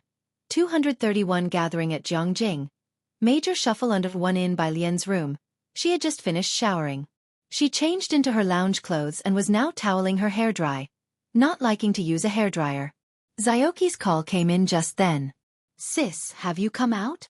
Xueqi was still outside the hospital doors, looking up at the inpatient building with a cup of coffee in one hand, dressed in a clean and scholarly sportswear. Mao Kuan stood behind him, looking around. Yeah, Bai Lian opened the window of the room. Have you seen her? She's in a comatose state, Xueqi had already asked the nurses. She woke up for a bit in between, but her consciousness was still unclear. She will need another 2 days. But there's no danger. Bai Lian leaned on the table by the window, gazing outside. There's a female police officer in the sub-bureau, Sun Fei. I got it. Xueqi hung up the phone and turned to leave. You got it? Got what? Mao Kuan followed him. Didn't Sis finish talking? Are we supposed to investigate Sun Fei on our own or? Bai Lian and Xueqi often left Mao Kuan struggling to keep up with their train of thought. You go have a couple of drinks with the rose-colored clubhouse boss. Xueqi sipped his coffee and tossed the empty cup into a nearby trash can, speaking gently. The rose-colored clubhouse was the same place Bai Lian went to find Su Zhiyue. Mao Kuan, who usually didn't get involved in business matters, said, Me. Yeah, Xueqi opened the back seat of the car, explaining patiently. Don't hold back, just answer whatever he asks. Mao Kuan had spent some time in Jiangjing too. Xueqi was just a worker, but Mao Kuan was genuinely in charge of the Azure Dragon Bar there. As Wang Yufeng's adopted son, he was currently still relied upon by Wang Yufeng. As the #1 fighter in the ring, he was not someone to be constrained. It was no different than mingling with both the underworld and law-abiding society. Shanghai apartment. Bai Lian looked at her phone while methodically toweling her hair dry. She messaged Shunyu. Does Director Xu have time tomorrow? It was late. Shunyu had just gotten home and hadn't rested yet. Receiving Bai Lian's message surprised him. Given how dangerous tonight's events were, he wanted Bai Lian to rest for a few days, only to have her message him shortly after getting home. Shunyu put on his glasses and sent a message back to Bai Lian on his phone. Principal Sure. Tomorrow morning, go to the Chinese department building. After sending the message, Shunyu remembered something and called the university office, instructing them to keep a close eye on the Yunshao district case. Having sent the message, Bai Lian's hair was half dry. She put the towel down and walked outside. In the living room, Pu Xiaohan, having lost appetite for her chips, stuffed them into Jiang He's hands. Jiang Fulai was on the balcony, having not seen Su Nanjing around. Bai Lian sat next to Pu Xiaohan and watched the variety show with her. Yen Lu's popularity in the industry had been top one in recent months, with many of her edited clips on short video platforms, and many even dug out a long spear video from an episode when Pu Xiaohan was at a martial arts hall. One segment of the long spear solo dance featured Yen Lu herself. Although Pu Xiaohan hadn't shown her face, sharp-eyed fans recognized her just from a high-zoom blurry backdrop, let alone a solo dance clip. Pu Xiaohan's video went viral again after half a year thanks to Yen Lu's popularity surge. This was one of the reasons for Pu Xiaohan's rapid fanbase growth in the last few months. The blogger, One Big Bowl at a Time, had become officially certified by the authorities as a cultural heritage. On screen, Yen Lu talked about her recent hobby of studying Gamoku but always playing poorly. I basically finish in less than a minute when playing with friends. She was the worst chess player among them all. In the end, Yen Lu remarked, "When I play with them, I always doubt my own IQ." At that moment, the hosts and guests still showed leniency, saying, "Every trade has its master," and the viewers comforted Yen Lu in the comments. It wasn't until the host brought out a chessboard that the first game against Yen Lu didn't last a minute. In the second game, even with Yen Lu intentionally giving away pieces, it still didn't last a minute. Host and guests. Internet comment. Lu Jie, sometimes you really shouldn't be too modest. Yen Lu. Lu Jie's new drama is about to wrap up. Pu Xiaohan kept in touch with Sister Xen and asked Bai Lian while sitting cross-legged on the couch. "She's here to record a song, isn't she?" With her half-dry hair draped down, Bai Lian's downcast eyes were sharply outlined under the crystal lights of the hall. "No, Director Jen upgraded the equipment, she wanted to come to try it out." As they talked, on the balcony, Zhang Fulai put down his phone. "If you find any errors, ads pop up, ads redirect, broken links, non-standard content, etc. please let us know report so we can fix it as soon as possible." Chapter 592. 231 Gathering at Jiangjing. Major shuffle under 2 upon entering. I saw Bai Lian lounging on the couch, leaning back slightly in a very relaxed pose. "Let's eat first," he said as he put down his phone and walked over to the table, where a delicate wooden box was placed. He opened the lid of the food container. As soon as he lifted it, the hot steam from the soup inside blurred his stern brow and eyes. As Su Nanjing cautiously entered from the outside, he saw Bai Lian eating slowly, with Zhang Fulai sitting beside her, casually speaking to her. Upon seeing him come in, Zhang Fulai just gave him a faint glance. Su Nanjing's heart tightened. 2 o'clock in the morning. 3:02. In Zhang Fulai's study, he hadn't turned off the lights but was only using his computer with the surveillance feed from the club on the screen, his gaze coldly scanning the wine glass in Yu Hongjing's hand. Outside the door were 2 very light knocks. Without moving his eyes, he just said, "Come in." It was Ming Dongheng who entered. With a stern expression, he handed Zhang Fulai 2 photocopies. "These are the documents a police officer from Yunshao District Substation found." Zhang Fulai took them and glanced down briefly. One was a report on Su Zhiyue. The other was a residue report from a wine glass. It stated it was MS hallucinogenic agent with 11% addictive elements. His knuckles turned slightly white as he clutched the edge of the paper. On the desk, a phone lit up, showing an incoming call. Ming Dongheng, standing in front of the desk, clearly saw the caller was Chen Beixian. Zhang Fulai placed the 2 sheets of paper on the desk and reached to dismiss the call. The person on the other side of the phone didn't dare to call again. 6 o'clock in the morning. An SUV ignored 3 roadblocks and finally stopped in front of the Chen family's gatehouse. "Why have you returned?" A polite and surprised expression crossed the face of the Chen family security officer, as he put aside what he had been holding and respectfully approached. Chen Beixian, dressed in a black martial arts suit, rolled up a document in her hand and said in a cold voice, "Notify all managers, a meeting is to be held in the main hall, including the old master." The security officer gazed at her stern profile, feeling a thud in his heart. Chen Beixian rarely made public appearances. She became well known in the Chen family after transferring from the command to the combat division and making a name for herself in battle, thereby securing the position of the 2nd chair in the Chen family. The Chen family didn't focus on gender, but on individual capability. The old master of the Chen family had personally introduced her to the Zhang family. Everyone knew that she was mostly likely the person the old master of the Chen family favored to be the 32nd sect leader. Within the Chen family, perhaps Chen Beixian alone dared to have the old master convene a meeting in the main hall. In the Chen family's main hall, The room is supported by 4 red sandalwood Nanmu pillars, with an interior ceiling height of 6 meters. In the center is a 10-meter-long table. As members of the Chen family entered, they saw Chen Beixian standing in front of the long table with her back to the door. The others, who had been disturbed early in the morning, were mostly in a bad mood, but because it was Chen Beixian, no one dared to speak. Half an hour later, the old master entered wearing traditional Tang attire. The coolness of the early morning dew made him lower his head to cough a few times, while those next to him helped him over the threshold. The health of the old master hadn't been good over the years, but his presence alone exerted a suppressive atmosphere, silencing the entire main hall, with all eyes turning to him. Calling me over this early, the old master sat at the forefront, looking toward Chen Beixian. His expression indecipherable. Must mean something has happened. When the old master spoke, the others standing to the side began to take their seats one by one.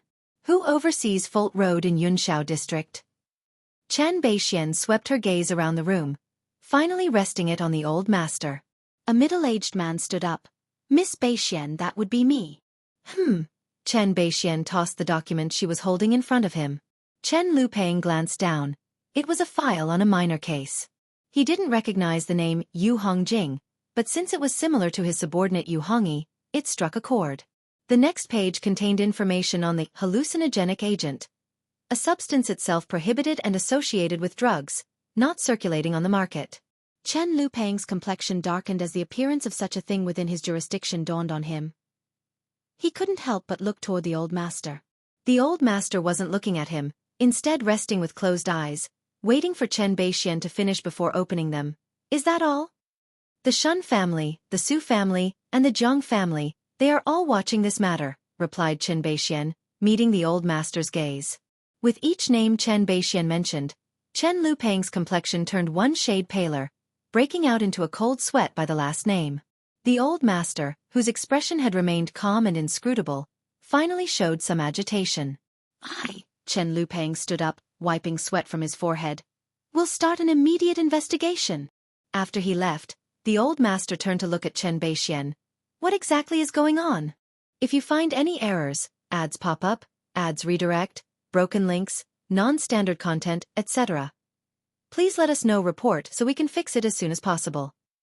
Chapter 593, 231 Gathering at Jiangjing, Major Shuffle Under 3. You know why Miss Jiang came back? Chen Beixian sighed. Chen Lupeng's people had her forcibly detained, and that drink with the hallucinogenic drug was given to her. This happened on our turf. Let's not even mention the Jiang family. How are we going to explain it to the Shun family? Chen Beixian lowered his head, glanced at his cell phone, and Jiang Fulai said nothing. She just sent her a picture. That day, the whole Yunshao district went into a severe crackdown.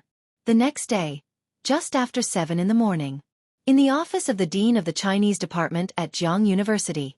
It was the summer break, and there weren't many students in the Chinese department other than those studying for their postgraduate exams. So many floors were closed. Dean Xu arrived early. He was sitting at his desk, his computer on, displaying the PowerPoint presentation he had prepared for an academic lecture. His posture as he clicked the mouse wasn't focused. Instead, he occasionally looked towards the door. Next to him, his assistant had prepared a cup of tea for Dean Xu. The person you are waiting for has not arrived yet? Learning that Dean Xu had come so early to wait for someone, the assistant was quite surprised. Was he waiting for Principal Shun? No sooner had he finished speaking than someone knocked on the office door. Dean Xu immediately stood up and said, "Please come in," while his assistant also looked towards the door, curious about who could make Dean Xu wait in advance. Instead of the expected Shun Yu and others, an unfamiliar girl walked in. She wore a simple stand collar shirt with light red peach blossoms embroidered at the cuffs and collar, possessing a pair of eyes that seemed veiled by morning mist, as she entered the office in the morning light. "Dean Xu," Bai Lian spoke politely. Dean Xu stood in place looking at her, momentarily taken aback. On the side, the assistant prompted him, and Dean Xu spoke absent-mindedly. "Sit." He was the very picture of refined elegance. "Miss Bai, I don't mean to intrude, but I wanted to discuss your college entrance examination essay with you. Given the level of detail in your essay, you must have also studied Daong literature in depth. As a scholar dedicated to national studies, knowing that Bai Lian scored full points in her other subjects and was planning to apply for the Tongfeng class, he hadn't planned on competing with others for such a student. This year, There was only one essay that received full points, and Dean Shu had reviewed it countless times. Every time he read it, he felt that the style was exceptionally familiar. He was an enthusiast of Daong literature. Those unrestrained and unbridled words, each time he read them, made him feel as though the cold historical text was no longer lifeless, but warm, as if those recorded events were happening close to him. Bai Lian looked down, her voice very soft. Yes. Dean Shu's eyes brightened. He discussed the intricacies of Daong with Bai Lian for an hour, growing more fervent as they talked. It wasn't until he saw Bai Lian out that he felt a bit regretful. I should have vied with Principal Shun for her. Dean, his assistant asked in confusion, why do you value Miss Bai so much? There were 4 students from Xiangqing who got into Zhang University this year. Dean Shu did not answer directly, just stated matter-of-factly. The assistant didn't understand and commented, they are very impressive. The teaching resources in Xiangqing aren't good. This year's college entrance exam broke any previous record. Dean Shu turned his head and glanced at him. Why do you think the person behind Zhongxing has such a good eye, finding the right 9 directors for Zhongxing Group from tens of millions of people? The assistant was taken aback. History has proven countless times that our great land of China is never short of talented people. A single county could gather enough talents needed to govern the country. Dean Shu didn't wait for his response, speaking softly. What's lacking is just a leader. The 3 other test takers from Xiangqing are not an anomaly, but an inevitability. Xiangqing has more than just those 3 to offer. Huh. The assistant was startled by Dean Shu's solemn and certain tone. Where are the others then? In the prison in Xiangqing. Zhang Xi's looked at the young man across from him. What do you think are my chances of getting into Zhongjing University of Political Science and Law now? Xing Lihong pondered for a moment. It still requires effort. You and brother he are good people. Brother Jiang and teacher Qi would only have me squat for another 10 years. Zhang Xi's leaned back slightly, finding Xing Lihong and Hewen gentler. Thank you, brother Xing. Xing Lihong was taken aback by his words. I wouldn't dare. To call Miss Jiang brother Jiang was one thing, but for him to call Xing brother Xing. Just call me Xiao Xing, he said carefully. When the tutoring session ended, the officer led Zhang Xi's back in. The 2 were familiar with each other and didn't handcuff Zhang Xi's throughout. Zhang Xi's returned to his workstation where another man with a shaved head was sitting at his sewing machine.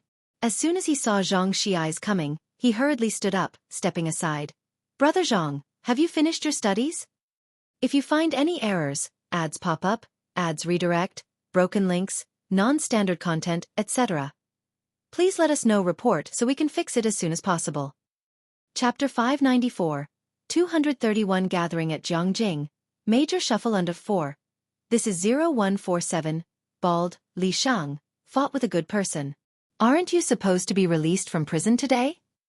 Zhang Xi's sat down, reciting trigonometric functions while operating the sewing machine. I came to bid you farewell before leaving. Li Shang hadn't changed clothes yet, standing behind Zhang Xi's giving him a back massage. Then I'll wait for you in Jiangjing. You can contact me directly when you get there. Li Shang's family was from Jiangjing. Originally his family had arranged for him to hide in Bacter Street to avoid arrest, but he was still caught in Xiangqing just before he could escape. Meanwhile, at the hotel where Yang Lin worked, she stopped wiping the table, looked up at Lu Lingxi. What did you say? Jiangjing, your sister is in Jiangjing. Lu Lingxi placed a thick envelope in her hand. After your father was imprisoned, she gave me your medical expenses and left. I haven't seen her since, but I always feel you will be able to find her. After Lu Lingxi left, Yang Lin finished washing today's dishes and cleaned the kitchen. Eventually, she went to the front desk. The landlady was bending over the accounts. She didn't lift her head but placed a 100 yuan note on the table. Here.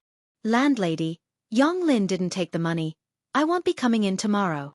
She was a temporary worker with no contract. The landlady looked up. Have you saved up enough for living expenses? A gust of wind blew through the room, pushing apart Yang Lin's thick bangs a little, revealing her calm black eyes. She looked in the direction of Jiangjing. The scholarship money is enough. Yunshao District. Bus Route 156. Bai Lian sat by the window. An old lady was sitting next to her. Outside the window, another police car whizzed past with its siren blaring. The police, the old lady spoke to the person next to her. Why are there police cars again? I've seen over 10 this morning. The people on the bus were discussing this event. as ordinary people always enjoy such spectacles. The news from the self-media today was all about the strange occurrences in Yunshao district. Several streets were blocked off, all the major entertainment venues were closed for inspections, and the public watched the excitement. Ding dong. The bus reached the stop, Yunshao District Central Hospital. Bai Lian got off the bus. There were also 2 police cars parked at the entrance of the hospital. The person standing by the police car saw Bai Lian and hurried over. "Miss Bai." Bai Lian glanced at him, nodding slightly. "Chief Lu." Hospital. In Su Ziyu's hospital room, Madame Su had not gone home all night. Su Ziyue had not woken up. Beside her, Su En stood holding a cigarette, his complexion not looking good. When Su Wanyao and Shin Min walked in, Madame Su, who sat on a chair nearby, stood up, speaking extremely politely. "District Chief Shin, what brings you here?" Su En put down the cigarette, greeted Shin Min, then asked, "How is it going?" Ji Mulan, sitting in front of the hospital bed, also looked up. She was holding Su Ziyu's hand and turned to look at Shin Min. Shin Min was one of the most influential people Ji Mulan had ever met. "Fault Road has been blocked off." Su Wanyao put down his phone and pressed his brow. "We couldn't even get into the police station, let alone see alien." Hearing about the roadblock, Su-en was startled. "Brother Shen, you didn't get in either?" "This doesn't have much to do with Miss Bai. Yunshao district is having a crackdown, just happened to be inopportune." Shinmin couldn't say much, just mentioned, "Yunshao district may be in for a big cleanup." Xinjiang district is the administrative center. Yunshao district, on the other hand, is the economic center of the entire Jiangjing. This kind of major district overhaul didn't have much to do with small enterprises like the Su family. Su Wanyao wasn't concerned. He only looked to Su-en. "What do the Su Yajuns say?" "It's said to be the Yu family's doing. Who would dare to touch this matter?" Su-en turned to look at Su Jiyue on the hospital bed. "We can't get into the substation now. Are we just going to watch aliens stuck inside?" "Grandpa called me today. I didn't dare to tell him." The hospital room fell into silence. Madame Su looked at Shen Min, then at Su Jiyue, and sat down dejectedly. "Butler, give me the phone, I'll ask Mr. Qi." She knew Qi Shuyan had been doing well lately. Even though the two families no longer had marital ties, Madame Su never offended anyone. She had still sponsored a lot of money to the Qi family, and they never turned it down. When Qi's father received the call, he spoke bureaucratically. "You also know that Shuyun has only seen Mr. Lu a few times. How can they talk to each other?" The call ended, and Qi's father looked at Mrs. Qi in the living room. "If the Su family calls again, just don't answer." He patted his sleeves and stood up. Breaking ties with the Su family hadn't been entirely a bad thing last time. Qi's father was in good spirits. Mrs. Qi originally still had intentions of repairing the relationship with Madame Su. After all, the Su family's money had always been very persuasive to the Qi family, and this circle was always about mutual interests. She put down her teacup. "What a pity." As for this matter, Su-en wasn't surprised by the Qi family's reaction. "I can only beg my old sister-in-law again." Madame Su looked up, holding onto her cane. She stood up. "Both of you follow me to the Yu family. Agree to whatever she says. My old sister-in-law is very concerned about her face." Shen Min stood aside, silent. Su-en and Su Wanyao knew that Madame Su was referring to both of them. They followed behind Madame Su, preparing to leave. "Now it's about whether we can see them at all." Outside the room, Bai Lian looked down, lost in thought. Next to her, Lu Xiaoming was talking to her. Bai Lian had just lifted her hand to knock on the door when it was opened from the inside. Seeing Su Wanyao and Su-en, Bai Lian thought they were on their way out and stepped aside, making room as she normally did, and greeted Su-en, "Uncle Su." Next to Bai Lian, Lu Xiaoming had information on Su-en and the others in his hand, as he reached out his right hand to Su-en, very friendly. "Mr. Su, hello. If you find any errors, ads pop up, ads redirect, broken links, non-standard content, etc., please let us know, report so we can fix it as soon as possible." Chapter 595. Encounter by chance under one. Bai Lian, who should still have been detained, appeared here, leaving Su-en stunned for a moment before reacting. "Hello, I'm Su-en." He reached out his hand. Su Wanyao looked at Bai Lian, and the nerve that had been taut finally relaxed as he leaned against the doorframe. "It's good that you're all right." Bai Lian's gaze swept past the old Mrs. Su without a word. Having not heard any news all night, Mrs. Su was almost scared out of her wits. Behind Su-en, Shin Min's gaze fell on Lu Xiaoming. "Chief Lu, Mingfeng district was far from Yunshao district, and although Shen Min had heard of Le Xiaoming, Lu had never seen Shen before, only nodding slightly at him. Hello. While a few people were talking, Bai Lian had already walked up to the hospital bed. Ji Mulan was still sitting on the left side of Su Ziyu's bed, holding her left hand and looking at her with a worried gaze. Upon seeing Bai Lian, she looked up in astonishment. You! Bai Lian paid no attention to Ji Mulan. She bent over, her fingertips carelessly touching Su Ziyu's wrist, her eyes downcast. After making sure Su Ziyue was all right, Bai Lian stood up, and on the other side, Ji Mulan also stood up. Are you all right? How did you get out? She wanted to ask more, but Bai Lian looked at her with a chilly gaze. Her almond-shaped eyes were black, devoid of any emotion, yet the sense of oppression was strong. Ji Mulan swallowed the words of concern that were on the tip of her tongue, suddenly feeling a sense of powerlessness. She clearly felt that this was all that was left between her and Bai Lian. Su Wanyao brought a cup of hot water for Bai Lian, his gaze landing on Su Ziyue. He hesitated. Sorry, we had no idea about Grandma and Ziyu situation and ended up involving you. Bai Lian took the cup. It has nothing to do with you. It was that glance that had made Bai Lian so alert. Su En, Shen Min, and Le Xiaoming were still talking at the door. Su Ziyue had not woken up, and Le Xiaoming only asked a few routine questions. Bai Lian's phone lit up with a message from Jiang Fulai. Her fingertips tapped on the screen intermittently as she bid farewell to Su Wanyao without any urgency. See you at the university.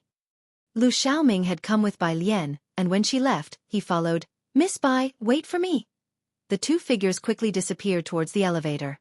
Su En and the others escorted them to the elevator, and it was only then that Ji Mulan reacted. Wanyao, did you ask Alien how she got out? Su Wanyao and Su En already knew the entire problem lay with Chief Lu. The old Mrs. Su, who had been silent the whole time, stood up, leaning on her walking stick and looking in the direction Bai Lian had left. Chief Lu is the head of Yunshao Sub-Bureau, said Shin Min, coming back to his senses. He smiled and explained to Su En, Lu Xiaoming. Miss Bai knows him. It seems I no longer need to be involved in this matter. Su En went to the Sub-Bureau that evening, and not only did he not see Chief Lu, he didn't even catch a glimpse of Bai Lian. Hearing that Chief Lu was the head of the Sub-Bureau, the old Mrs. Su also turned back in shock. They had all seen the way Lu Xiaoming had treated Bai Lian just now. Ji Mulan sat back down, her gaze wandering as she looked at Su Ziyue on the hospital bed. Downstairs. Lu Xiaoming accompanied Bai Lian downstairs. Miss Bai, rest assured, we will definitely give you an explanation. Bai Lian was holding her phone, her gaze looking ahead, and soon she saw the blue car in the temporary parking space across the street, its taillights still flashing, obviously having just parked. She stepped to the side and thanked Lu Xiaoming. Thank you. Lu Xiaoming saw Bai Lian to the car. As Bai Lian pulled open the passenger seat door, Lu Xiaoming caught a glimpse of the person in the driver's seat, whose faint gaze swept over him like the cold flash of an unsheathed short sword. Lu Xiaoming froze on the spot. The blue car drove away, and only when the ringtone in his pocket sounded did Lu Xiaoming come to his senses. He answered the phone. It was a friend. What's going on over there? There was a significant commotion in Yunshao district, and the people from several surrounding districts were getting restless. They had not received any information about policy changes. The cause, just because of a clubhouse, Lu Xiaoming exhaled.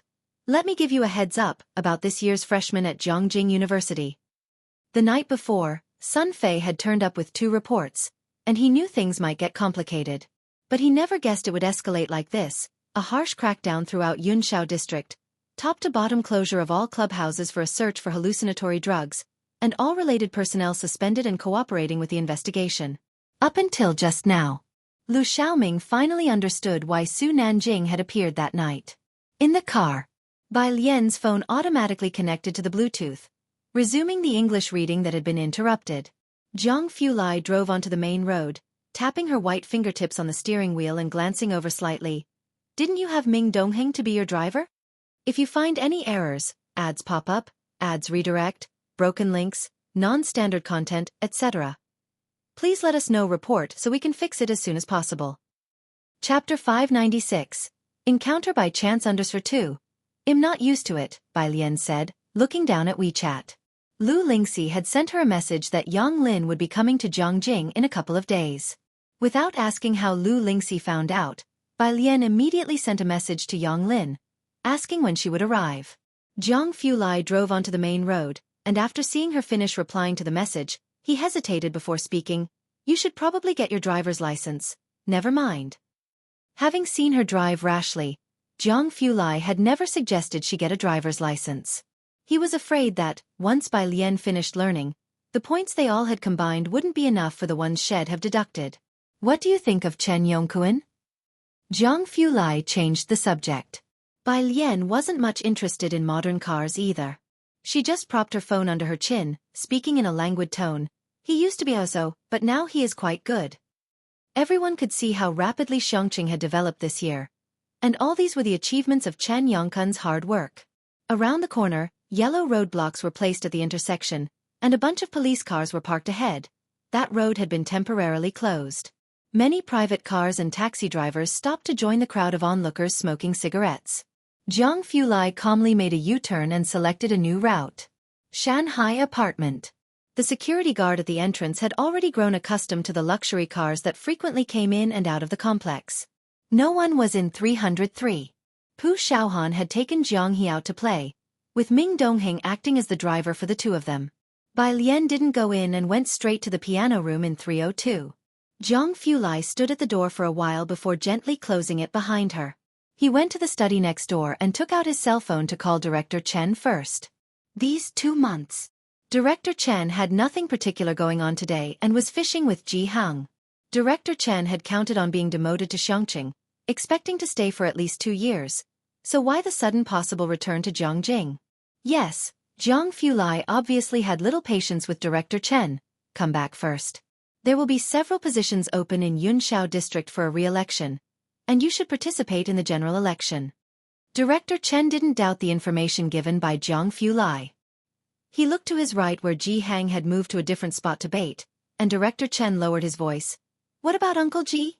I heard from Xiaotang today that they're also going to Zhongjing next month. After Bai Lian went to Zhongjing, Tang Ming's students from class 15 would visit Ji Hang regularly. Director Chen did the same. If everyone left, Bai Lian could offer him constructive advice, and Ji Hang occasionally had a few pointers for him. Having been around for so long, Director Chen viewed Ji Hang as an elder. Jiang Fulai ended the call and returned to WeChat, clicking on Ji Hang's profile. She got into a fight. Ji Hang didn't check his phone much while fishing, and half an hour later, he called Jiang Fulai directly. Alien got bullied? Ji Hang's voice betrayed his urgency. He couldn't imagine Bai Lian getting into a fight. Jiang Fulai opened up his laptop. She was acting bravely. Although it was dangerous, fortunately she wasn't hurt. This time she wasn't injured, but next time might not be the same. Ji Hang picked up on that. He put down his fishing rod, picked up the cigarette holder from the ground, bent down, and lit it up. You family. Grandma Yu was watching the chef make soup for Yu Hongjing. Her silver-white hair was all combed back, giving her a capable look. Has Hongyi not answered the phone yet? She wanted to know the situation with the Su family at the moment. But since coming back from the hospital last night, she hadn't gotten through to Yu Hongyi's phone. The female bodyguard replied, That's correct. Grandma Yu narrowed her eyes but didn't think much of it, as Yu Hongyi often got involved in confidential activities. Just as she was thinking about this, a servant came in panic-stricken from outside. Madam! Madam! Grandma Yu walked from the kitchen to the living room. What's all this fuss about? Calm down. Before she could finish her sentence, she saw the police following the servant, with the lead officer pulling out his badge. Please cooperate with our investigation. Investigate what? Grandma Yu had never encountered such a situation since she was born and looked at them calmly. If you have any matters, you can discuss them with my granddaughter. The leading officer didn't respond but just took her to the police station to cooperate with the investigation. At first, Grandma Yu maintained her composure until she saw Yu Hongjing in the interrogation room, his head still bandaged. Yu Hongyi only came to see her an hour after she had arrived. Seeing Yu Hongyi, Grandma Yes' forced composure finally started to crack. Hongyi, why have they arrested me and your brother? Yu Hongyi closed her eyes briefly. Because of Yu Hongjing, all the clubs and bars in the entire Yunshao district have been shut down for review, and the related staff are suspended from work. Yu Hongyi couldn't find out any news. She hadn't seen anyone from the Chen family. The only reason she got into the police station was through connections she had from before. If you find any errors, ads pop up, ads redirect, broken links, non-standard content, etc. Please let us know report so we can fix it as soon as possible. Chapter 597, Encounter by Chance Under 3, I. Old Madam, you recounted the events of the past 2 days, and only the Su family came to mind. The Su family, Su Jiue, Su En's stepdaughter. Su Jiue had been personally brought over by Old Madam Su, who knew everything about her. Only one person remained. Bai Lian, who was said to be associated with a Chen Yi. There were such rumors in the circle, but Old Madam Yu never took them seriously. Everyone around the Yu family was eager to please, and the Yu family had always doted on Yu Hongjing since he was a child. Whenever he encountered any trouble, everyone would come forward to resolve it for him. She had thought that this time would be like any other, but who could have known the commotion would be so great? Old Madam Yu explained, "That's all there is to it, just let them release me first." That's all there is to it? Yu Hongyi finally understood the whole affair. She had always been proud, but at this moment, she only pursed her lips and looked at her. "Have I not spoken to you about Xian Kong?" She. Old Madam Yu glanced at Yu Hongyi and finally sat down on the chair. Old Madam Yu had heard from Yu Hongyi that Xian Kong was a company that directly supplied research medication to the military forces behind the Chen family. Qi family. The Qi family was having dinner. "I heard there was quite a commotion in Yunshao district today," Mr. Qi asked Qi Shuyun. "Do you know anything about it?" Now successfully infiltrated into the ranks of rich young ladies, Qi Shuyun was better informed than her father, but she was also in the dark about this matter. No idea, they were discussing it too. If even they didn't know, then such matters indeed had nothing to do with ordinary people. Mr. Qi didn't inquire further. "Has old Madam Su called you?" She did. Dressed in a beige form-fitting long dress, Qi Shuyun pulled out a chair and sat down, her voice indifferent. "She offended the Yu family, what can I do about it?" The father and daughter had made the same decision, but Qi Shuyun's phone rang at that moment. It was a sister from her social circle. She quickly picked up, "Wenjie, are you looking for me?" However, it wasn't Wenjie's voice on the other end. "Hello, I'm Yu Hongyi. I wanted to ask if you could help me contact someone from the Su family." Yu Hongyi. Qi Shuyun had long heard of her notorious reputation in the circle of socialites. Even though Yu Hongyi was not part of their circle with her martial endeavors, she was well known to everyone, including Qi Shuyun. She never expected such a person to come to her. "Miss Yu, Su Wenyo's family?" Qi Shuyun stood up and gestured for her parents to be quiet. Yu Hongyi was direct. "Yes, about my brother's affair, I want to personally apologize to them." Hearing the beginning, Qi Shuyun did not catch the rest. "Okay, I'll try to pass the message." She hung up, holding her phone and sitting down in a daze. "What's wrong?" Mr. Qi glanced at her. Qi Shuyun looked up. "The Yu family wants to apologize to the Su family." "What?" Mr. Qi's face drained of color. The Yu family, which had moved from Mingfeng district to Yunshao district, needed to apologize to the Su family? Mr. Qi took out his phone and made a call, indirectly trying to get news about the Su family members from others. "You mean Mr. Su?" "He attended the Chamber of Commerce event today," the person spoke in a lowered voice. "I even saw the chairman of the Chamber of Commerce seek him out alone." Yunshao district had been cracking down severely for several days. Even the mice passing through the clubhouse would get a beating. Bai Lian of Shanghai apartment, however, was not affected. The old master of the Su family's birthday was in 2 days. Early this morning, Gao Yan brought her homemade pastries to see Bai Lian at Shanghai apartment. She hadn't given up the idea of taking Bai Lian as her goddaughter. Jiang Fulai and Su Nanjing were discussing official matters in apartment 302. In 303, Bai Lian placed the printout on the table and pulled up a chair to sit beside Pu Xiaohan. Ming Dongheng freshly brewed tea and poured her a cup. Jiang He sat on Pu Xiaohan's left, and she shoved a piece of cake into his hand. "Eat up, brother bird." Pu Xiaohan grabbed another cake in the shape of a plum blossom, took a bite, and looked at Bai Lian. "When do we leave?" "After eating." Bai Lian picked up her cup of tea and gently blew on it. Her other hand opened her phone, which had several messages on WeChat. "Yang Lin, just finished watching over Grandma. I'll take the train tomorrow." With one hand on the screen, Bai Lian replied, "When will you arrive?" "I'll pick you up." Tang Ming sent a message in the group. "You all went to Jiangjing? Where are you headed?" Gao Yan had only then heard they were going out again and was very concerned. "Auntie, Xiaohan and I are going to see Sister Yan. Pu Xiaohan squinted her eyes, her familiarity with Gao Yan growing due to the pastries. In a couple of days, a classmate of ours will also come.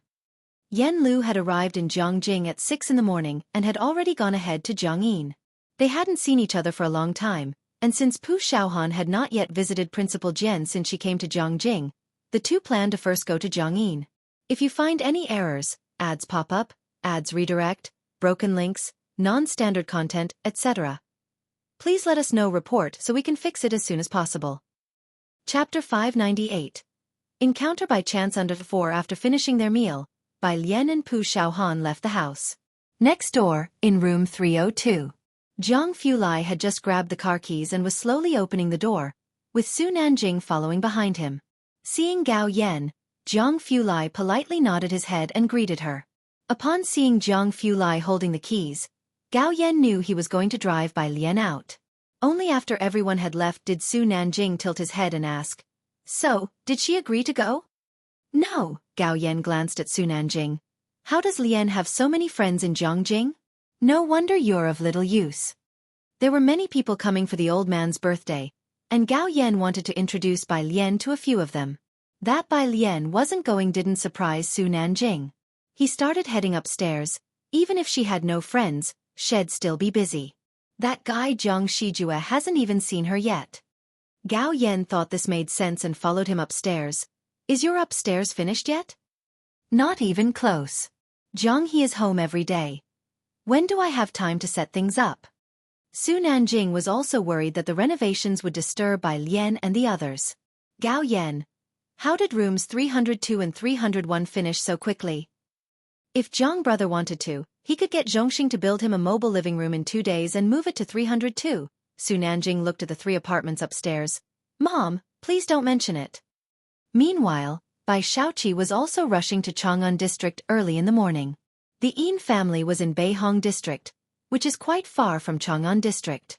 They had to go through Yunshao District to get to Chang'an. The driver for the Yin family was driving, with Mr. Yin in the passenger seat, and Song Min and Bai Xueqi were sitting in the back. Bai Xueqi was going to attend her morning class today and then head to Zhang University to find Bai Xueqi. Hence, Song Min was accompanying her. These past few days, Yunshao District was filled with police, and there were many roadblocks that hadn't been removed yet today. Bai Xueqi, looking at the roadblocks outside, asked, "What happened here?" "There was an incident," Mr. Yin glanced outside the window and sighed. "A strict inspection for 7 days, several clubs have been uprooted. I've heard that several people in Yunshao District have been taken down. We don't know what happened. It's not something we can manage." Such matters, the Yin family naturally did not have the inside story, and could only speculate from rumors. Bai Xueqi just looked at the roadblocks, feeling quite shocked. By her side, Song Min was looking through quiz questions on his apps and didn't look up. Mr. Yin got off at the Yin family's company, and the car continued towards Jiangyin. Song Min and Bai Xueqi got out of the car. Both of them were already familiar with Jiangyin and headed straight to Jianjian's building. Xueqi, the girl who always attended class with Bai Xueqi, saw them from a distance and waited for her. "Song Min, you're here to accompany Xueqi for classes again." She chattered with Bai Xueqi as they made their way to the building. During the summer vacation, there were still a few people coming to Jiangyin for early classes. There was only one elevator in the building, and the 3 of them waited a few minutes at the elevator entrance before it came down from the 5th floor. Upon entering, they immediately saw the "No Stopping" sign on the 3rd floor. The girl, seeing the sign, paused for a moment and wondered, "Someone is recording on the 3rd floor again?" Bai Xueqi and Song Min both glanced at the "No Stopping" sign. Who exactly is using the 3rd floor? It's still so busy even during the summer vacation. It must be those few, the girl explained. Our school's recording studio is the best in Asia. Not just domestically, but even people from abroad come here in admiration. When can I also record on the 3rd floor? As she talked, she pressed the button for the 5th floor and waited for the elevator doors to close. Meanwhile, a female voice came from outside the elevator. "Beauty, wait for us." A fair hand blocked the closing elevator doors. The girl hurriedly pressed the open button. Thank you, Pu Xiaohan thanked the girl and shouted outside. "Birdie, can you hurry up?" When the elevator doors opened, they could see a few steps away. A girl with long legs was walking ahead, her brows slightly lowered and her eyes downcast, holding a white jade fan in her hand, its crystalline bones resting on her bent knuckles. She wore a long dress with three-quarter sleeves, with a full skirt, white with colorful poppies hidden within its folds, blossoming with her steps. Behind her, a delicately handsome boy was jogging with effort to catch up. The two of them reached the elevator in a few steps. The elevator was spacious, and even with 3 more people entering, it was still very roomy. Song Min and Bai Shaoqi stood to the left. Almost immediately as the elevator doors opened, the two recognized Bai Lian. Bai Lian had always been extraordinary in appearance, and in this past year, she had changed even more, with her reserved and self-sufficient air becoming more apparent. Song Min, who had been looking at his app, finally looked up, his gaze falling upon Bai Lian. Bai Lian paused at the entrance of the elevator, looking up, her gaze sweeping past Song Min and Bai Shaoqi, then she stood to the right with Zhang He, leaving a large gap in the middle. She took out her phone, looking down, and sent a message to Dean Jian saying she had arrived. She didn't look at Bai Shaoqi or Song Min again. "Birdie, you really need to drink more milk," Pu Xiaohan said while standing next to the buttons, patting Zhang He's head with a tone of earnest concern. Zhang He looked down, poking at his watch, and sent a bunch of commas to Zhang Fulai. Pu Xiaohan didn't notice the atmosphere between Bai Lian and the others, and turned to ask Bai Lian, "What floor are you going to, Sister Lian?"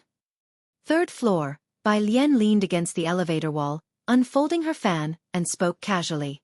As soon as these words came out, the other 3 in the elevator couldn't help but look over. Especially the girl who had just been giving a rundown to Bai Shaoqi. Pu Xiaohan noticed the no stopping sign for the 3rd floor but pressed the button as Bai Lian had said 3rd floor. "If you find any errors, ads pop up, ads redirect, broken links, non-standard content, etc. please let us know report so we can fix it as soon as possible." Chapter 599, 233 came to Beijing, gathered under Sir One after their last parting in Jiangjing. Bai Shaoqi and Song Min had not seen Bai Lian again. They had thought Bai Lian might return to the Bai family, that they would encounter her there, or perhaps at Jiangjing University. Any place but the building of Jiangjing Music Academy. Ji Mulan had tried to develop Bai Lian comprehensively, making her pick up a sketching pencil from the age of 3, but later when she showed no talent, Ji Mulan tried to get her to learn the piano, painting. It took some effort for them to adjust their mindset, deliberately forgetting about the college entrance examination. Yet, they had not anticipated seeing Bai Lian without any preparation. Sister," the girl beside Bai Shaoqi didn't dare to speak to Bai Lian, so she conversed with Pu Xiaohan. "Are you going to the 3rd floor?" As the elevator doors closed, Pu Xiaohan let go of her hand and smiled at her. "Yes." "Great one," the girl put her hands together. "What is your major?" She was asking about the instrument. Pu Xiaohan's thought process was crystal clear: direction. The girl listened to these 2 characters, and even doubted her own knowledge for not having heard of the direction instrument, never suspecting Pu Xiaohan wasn't a student of Jiangyin. "Huh." Ding! The 3rd floor arrived, the elevator slowly came to a stop, and the doors opened. Reacting to the moment, the girl in the trio of Bai Shaoqi and Song Min only then saw a corner of the 3rd floor, facing a white wall where 2 faded ink wash landscape paintings were displayed behind glass. In the middle, there was a model of a guzheng. The entire 3rd floor was carpeted, with the carpet stretching along the corridor to the elevator entrance. It was serene and refined. Old Hu stood at the elevator entrance and seeing Bai Lian, raised a smile. "Bai student." "Mr. Hu." Bai Lian walked out. "Bai." Pu Xiaohan had never met Old Hu, and after saying farewell to the girl, followed Bai Lian out. As the elevator doors closed again, the girl turned around, excitedly saying to Bai Shaoqi, "This is the legendary Shaman Building recording studio. And did you see those 2 paintings outside? Those are the authentic works of our Guzheng department's founding master, Qin Jiu." This building was not frequented by many on ordinary days, and the girl was fortunate to attend the masterclass during the summer break, naturally having some family resources. However, she had never entered the 3rd floor. She had only seen countless photos of the 2 paintings on the Jiangyin forum. This was her first time seeing them with her own eyes. Originally expecting Bai Shaoqi to discuss the big shots on the 3rd floor with her as usual, she didn't expect Bai Shaoqi and Song Min to remain silent. Bai Shaoqi's gaze was hollow, directed towards the elevator doors. Her eyes had no fixed point. The 3rd floor. Why could Bai Lian go in? The 3rd floor. Pu Xiaohan was looking at those 2 landscape paintings, very freehand in style. One was a bird's-eye view of a fortress tower, the other a pavilion amidst green mountains. There was no inscribed poem, nor any signatures. Qin Jiu's painting skills were not particularly good, but they were well preserved. These early works of his were placed on the third floor by Jiang Yin. Pu Shaohan knew of Qin Jiu, but she had only just learned that he also had 2 paintings. As she looked at the paintings, Bai Lian and Old Hu stood to the side waiting for her. Once Pu Shaohan had finished looking, Old Hu led them to the vocal recording studio. When they arrived at the recording studio, Yen Lu was singing into the microphone with black headphones on inside the room, visible through the glass, standing in front of the mic with eyes slightly shut, her profile radiant. Ding Jian and Zhao Jianxin were outside doing the sound mixing.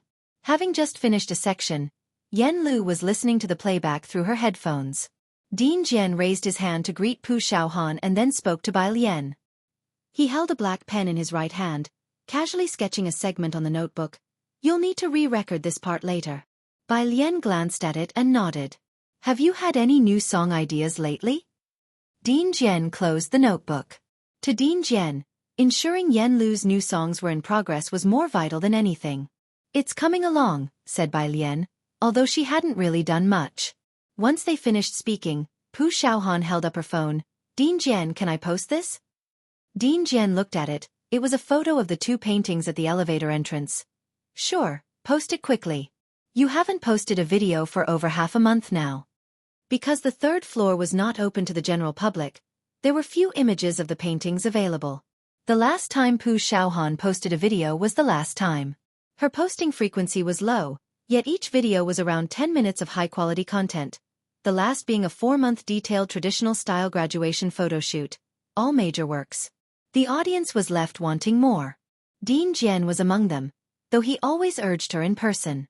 Soon, Pu Shaohan learned quickly. If you find any errors, ads pop up, ads redirect, broken links, non-standard content, etc., please let us know. Report so we can fix it as soon as possible. Chapter 600, 233 came to Beijing, gathered under the 2. Ding Jian put the notebook aside on the adjacent stand and suddenly remembered something.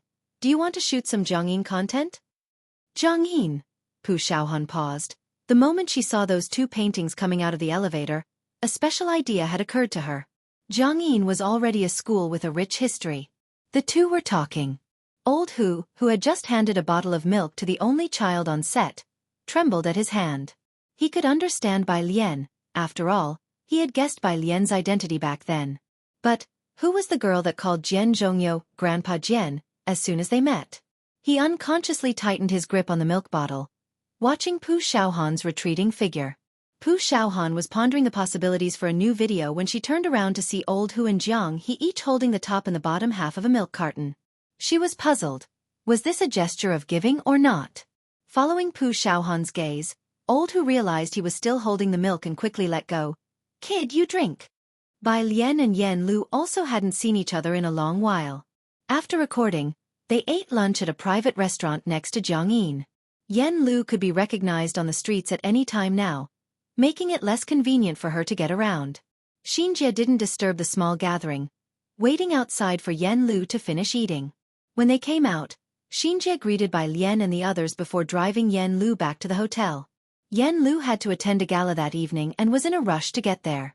I just finalized the plans with the company, Xinjie said from the driver's seat, telling Yen Lu about the recent arrangements. These songs have been included in the Gambling with Liquor album and submitted for the Huachu Award. This year, Yen Lu's success in both television dramas and music meant the company would not let slip this popularity. Yen Lu took off her mask and fisherman's hat and picked up the script in the car, looking up upon hearing this. But these songs have all been released separately. The number of songs was barely enough to meet the requirements. Yes, but the organizer personally called me, Xinjie sighed. The music scene has declined in recent years, and the Huachu Award has lost much of its impact. You are their special invitee. The entire music industry was in decline, no longer showcasing the battles between legends. Bai Jian's sudden descent into the music industry had captured the attention of musicians who dedicated their lives to music. Bai Jian had no company, no marketing, and not even past works. It was as if he appeared out of nowhere just for Yen Lu. He sparked an unprecedented trend in the music industry. After being quiet for so long, the music industry was bustling with activity again. From gambling with liquor, to Another Autumn, to Cold Season Tassels, and the latest Reunion. Each song had a unique style, coupled with Dean Gen's magical arrangements. Not to mention the best lyrics, best composition, best arrangement and so on. The song of the year, aside from Cold Season Tassels, which dominated foreign charts for 2 months, couldn't possibly be any other. Shanghai Apartment. 302. Zhang Fulai rarely took an afternoon nap, and by the time he woke up, dusk had fallen. Dressed in soft pajamas, he drew back the curtains. The room was unlit and dim, casting a shadow over everything inside. Outside, the complex was extremely quiet. Because it was summer break, hardly any people were visible. His fine, black hair was tousled messily across his forehead. The room was empty, the world outside was hazy, and the silence was deep. Zhang Fulai was uncharacteristically relaxed, leaning against the window, exuding a sense of nobility yet aloofness, watching as the street lights in the complex began to turn on. About 2 minutes later, he reached for the cell phone on the bedside table, opening WeChat to ask if Bai Lian had returned, while simultaneously opening the door to the room. As the door opened, the chandelier light poured over him. In the living room, Jiang He sat on the carpet, engrossed in a jigsaw puzzle. Bai Lian sat cross-legged beside him, passing him the puzzle pieces he needed. Her white skirt spread across the carpet, blooming with colorful poppies. Her right wrist was casually placed on her knee, the knee supporting a book, while her left hand casually tossed puzzle pieces to Jiang He. Under the chandelier light, she seemed enveloped in a diffused glow, exuding an air of leisurely grace. It was a portrait of peaceful times. When Bai Lian looked up and saw Zhang Fulai standing at the doorway, she leisurely turned a page. Awake. Yeah, Zhang Fulai walked over to them, kneeling beside her, elegant and noble, looking down at the book she was reading. Why didn't you call me when you got back? It was rare for Bai Lian to not be looking at literature. She was reading the original Don Quixote, which she had borrowed from Jiang University's library. You rarely sleep this long. These last few days have indeed been busy, Zhang Fulai spoke. If you find any errors, ads pop up, ads redirect, broken links, non-standard content, etc., please let us know. Report so we can fix it as soon as possible. Chapter 601. 233 came to Beijing, gathered under the 3. He had been busy before, but back then it seemed he had nothing else to attend to besides being busy. Bai Lian lowered her head, picked up a sugar-coated hawthorn on a stick that was beside her phone, and handed it to him. Zhang Fulai looked down at the bright red sugar-coated hawthorn, hesitated for a moment. For me? Of course, Bai Lian said casually, her elbow resting on her knee and her palm propping up her chin. I finished the one with the bird. She had bought these with Pu Xiaohan at the food street next to Jiangyin at noon. Zhang Fulai had never eaten these before. His slender fingers pinched the bottom of the sugar-coated hawthorn. Do you like it? It's okay, Bai Lian replied offhandedly. Zhang Fulai glanced at her, but did not ask any more questions. He stood up with the sugar-coated hawthorn, ready to go back to his room to take a shower. What do you want to eat tonight? Shrimp, I guess. Bai Lian hadn't really thought it through and just blurted out a response. Zhang Fulai nodded, went back to his room. The sugar coating on the hawthorn was overly sweet, with a heavy saccharine taste, a gentleness hidden in the twilight. Yang Lin was on a train early the next morning. It was far from Chongqing to Jiangjing, and even a transfer flight took more than 10 hours. She was in for a 2-day train ride. Tang Ming and Ning Xiao were set to leave a day after her. On the day of the Su family patriarch's birthday, from 7 o'clock in the morning, gifts from the political and business world wouldn't stop entering the Su family residence. Vehicles from all directions headed towards the Xinjiang district. When Bai Xueqi left in a car from the Yin family early in the morning, journeying from Yunshao district to Chang'an district, she encountered several rare limited edition cars along the way, as well as some special license plates. She had never seen such a scene before. Auntie, what's happening today?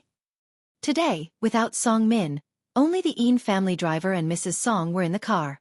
Mrs. Song had heard some details from Mr. Yin. She withdrew her gaze. Today, it seems that there's a celebration in Xinjiang district. As for which family was hosting, she didn't say, and Mr. Yin wouldn't discuss these things with her either, as the class gap was too wide. A black business car brushed past theirs. Bai Xueqi couldn't help but take another look. It was very similar to one she had seen in Beijing with a Chongqing license plate, belonging to that person Bai Lian knew. What is it? Mrs. Song asked her. It's nothing. Bai Shaoqi withdrew her gaze and shook her head. How could that car appear in Jiangjing? Ordinary people buying a car was simple, but getting a Jiangjing license plate was not so easy. She lowered her head to unlock her phone. The simultaneous deployment of luxury cars also drew everyone's attention. The last crackdown in Yunshao district had stirred up a buzz that hadn't yet subsided, and with these cars taking to the streets today, marketing accounts began speculating again. The moment Bai Shaoqi opened her video app, there was a message from a marketing account. What's with Jiangjing today? All luxury cars are out? The video was a compilation. 7 or 8 luxury cars flooded into an old street, and Bai Shaoqi saw the name of that street, Tall Street. Below, people were guessing. The top-liked comment read, Today, I'm lost. Image. Don't bother. Today is an old gentleman's grand birthday celebration. Even the guests at the door are of the caliber of chief executive officers of Zhongxing. The IP showed Jiangjing. 29, Laos Street. After paying respects to the old patriarch, Su Jueling came back to change into another set of clothes, preparing to greet the guests. She's really not coming? He asked as he changed into a long robe. Yes, Gao Yan was also at a loss. Dressed in a body-hugging Chong Sam and holding a green jade teacup. I've told her 3 times already. Gao Yan thought for a moment and decided to give Bai Lian a call. Auntie. Bai Lian was already at the train station by then. She stood at the entrance with heavy foot traffic, waiting for Yang Lin. Gao Yan's voice was very gentle. Today at home we've invited a chef from Kongyu Tower, whose forebears were imperial chefs in the palace. The snacks and dishes they make are really delicious. You can just come and eat something in my courtyard. You won't see other people. No, thank you, Bai Lian declined. I'm waiting for my classmate. Your classmate is also welcome to come. Okay then, have a good time. Gao Yan ended the call, exchanging a look with Su Jueling. At least Gao Yan had met Bai Lian, whereas Su Jueling hadn't even seen her. He wasn't as familiar with Zhang Fulai as Gao Yan was, and didn't dare to meet Bai Lian rashly. Outside the Su family gate, the Mu family's car also stopped. Mu Yining was dressed in smart attire, with a young man on her left and Ji Xiaojun and Ran Wanxian on her right. The Su family's gatehouse was very tall, and the 2 stone lions outside were extremely imposing. 2 rows of black-clothed bodyguards stood on either side, their attentive demeanor leaving no doubt that they could pull a gun from their pockets at a moment's notice. The large space in front of the gate was filled with parked cars. It was grand yet solemn. If you find any errors, ads pop up, ads redirect, broken links, non-standard content, etc., please let us know report so we can fix it as soon as possible. Chapter 602. 233 came to Beijing, gathered under 4 Ren Wangshuan's gaze fell on the car outside, and she couldn't help but take out her cell phone to quietly snap a few pictures. Mu Yining noticed from the corner of her eye and shook her head secretly. The waiter led them to the central hall with great politeness. The central hall is for the young people. There's a restroom next door. Miss Mu, please have a good rest first. As he spoke, he handed Mu Yining a list and a half map of the Su family's old residence, both of which were open for today. It was Ran Wangshuan's first time entering such a large garden. She had only seen similar sights at tourist attractions before. This is my younger brother. Mu Yining introduced Ji Xiaojun to the middle-aged man. The middle-aged man reached out to shake Ji Xian's hand. Jiangjing Station. Bai Lian had been waiting at the station for an hour. It was nearly 10 o'clock when Yang Lin finally came out. She had transferred from a train to a high-speed rail.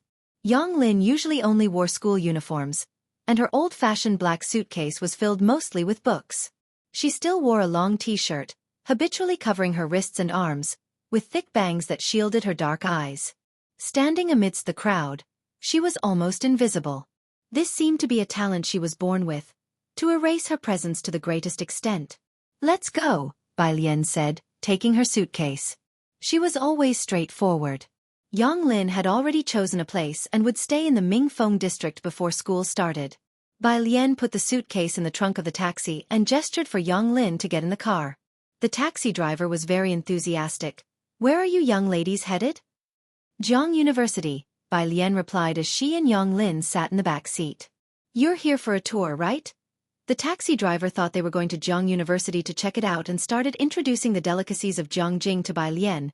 You know about the old street, right? It's Internet Celebrity Street. Too crowded though, I wouldn't recommend going there. They arrived at Zier Avenue. Bai Lian scanned a code and took Yang Lin's suitcase out of the car. Pu Xiaohan had been waiting at Jiang University's gate for them. She held a parasol and waved from a distance. Alien Yang Lin, over here. The three of them walked towards the gate. Bai Lian simply pulled out her campus card to enter. The driver, glancing in the rearview mirror, was almost popping his eyes out. Incredible, Jiang University students are also good-looking these days. Pu Xiaohan put away the umbrella when she saw them approaching. She also had 2 cups of iced lemon water in her hands. Casually blocking one end of the straw, she pushed it into one of the cups and handed it to Yang Lin. Drink this first, let's go take the school bus. They all knew how to handle Yang Lin now. Is it Nanmei Garden? Pu Xiaohan asked as they boarded the school bus. Nanmei Garden was located in Nanmei District, which was also the freshman area. The school bus could take them there. Bai Lian checked her WeChat. President Shi had sent a message with the address. Nanmei Garden Dormitory Building Number 2, Room 407. Yang Lin had already signed the agreement with Jiang University in advance. She had chosen the biology department. When Bai Lian knew she would come, she asked Shunyu if Yang Lin could move into the dormitory building earlier. Every summer, a bunch of Jiang University students stayed on campus, but they had to move to the same building. President Shi had everything arranged for her. Yang Lin must have been the first among them to enter the school dormitory.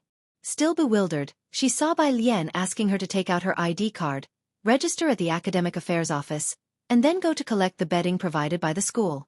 Finally, they went to the mini-mart to buy daily necessities. Yang Lin stood at the checkout counter, scanning the code. All set, student. The cashier handed over a large bag of items. Yang Lin walked out carrying the bag. The sunlight outside shone on her eyes. It wasn't intense, yet it was glaring and made everything seem unreal. Bai Lian trailed behind them, leisurely, answering a call from Jiang Fulai. Did you pick up the person?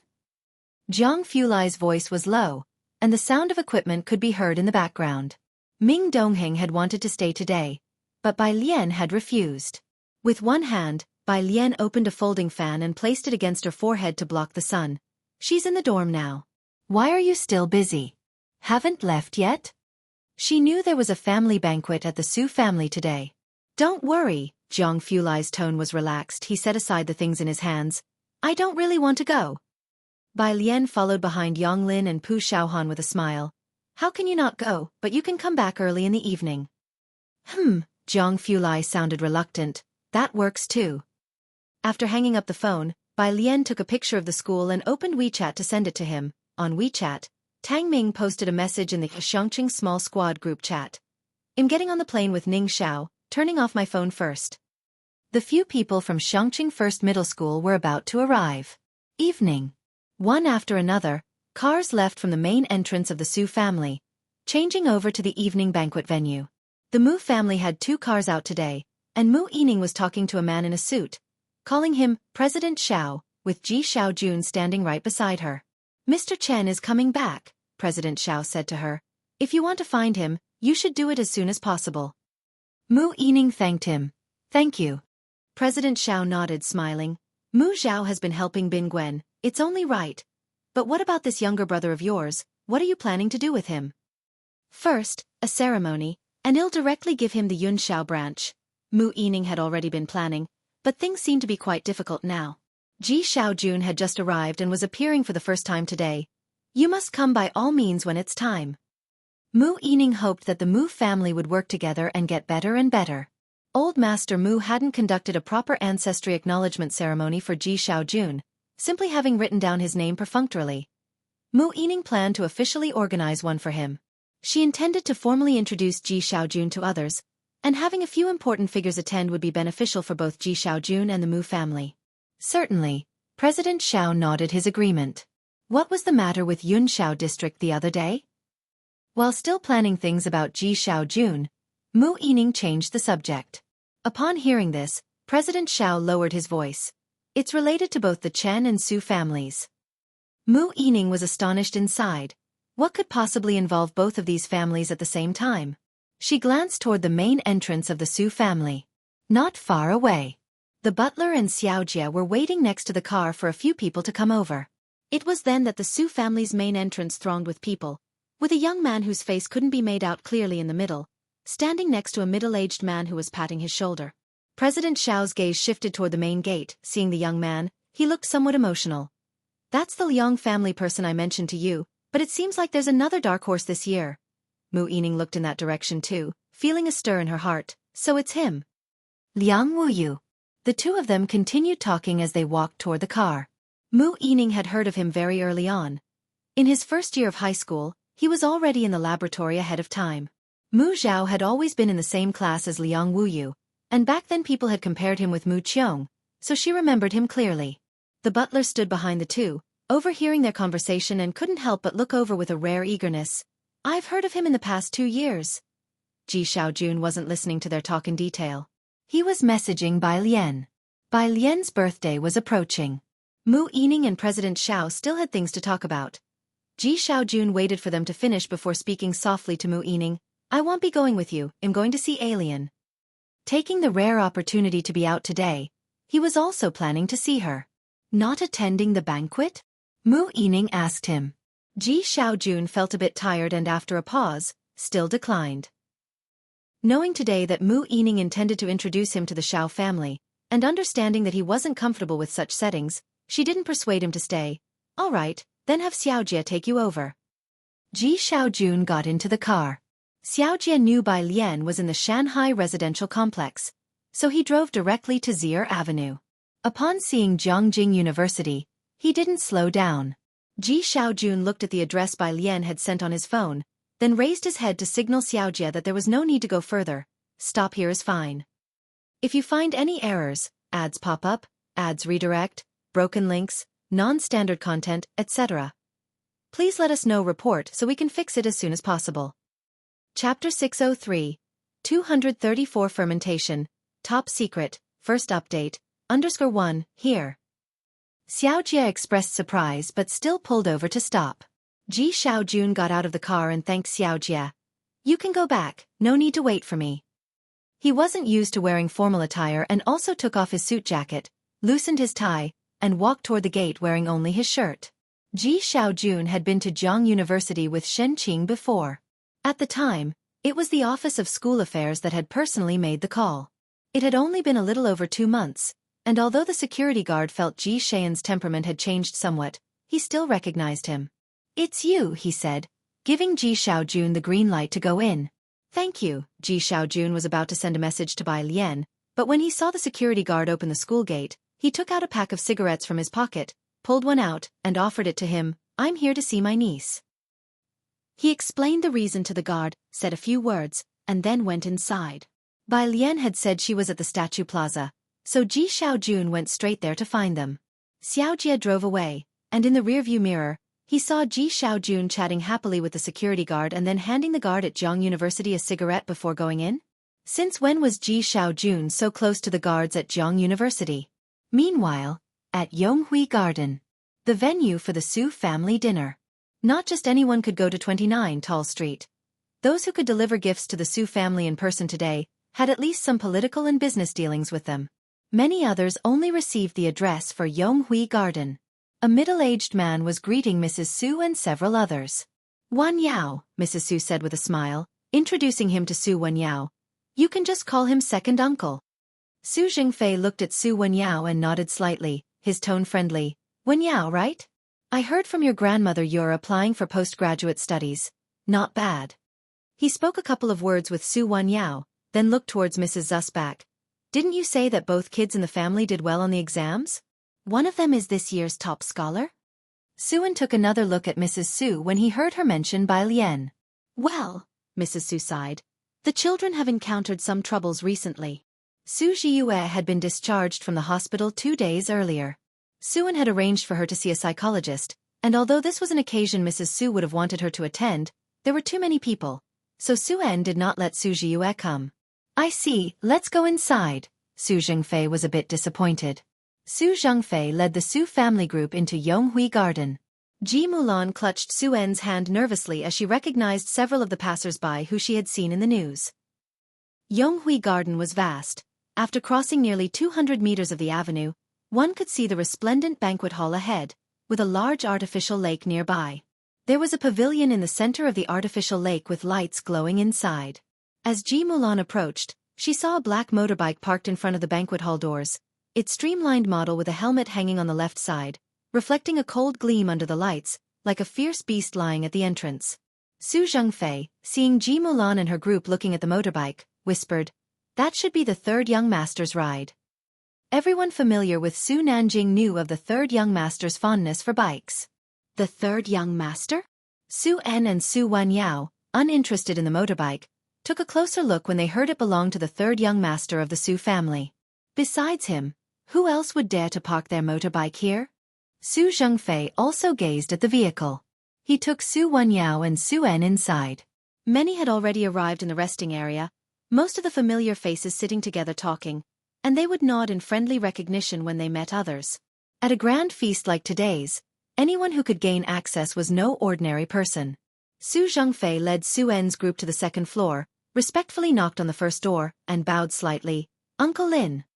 The door was open from the inside, and Uncle Lin, dressed in a black robe, scanned Su En's group. "The kid you talked about didn't come?" "She's not in a good state," Su Zhengfei answered with his head lowered.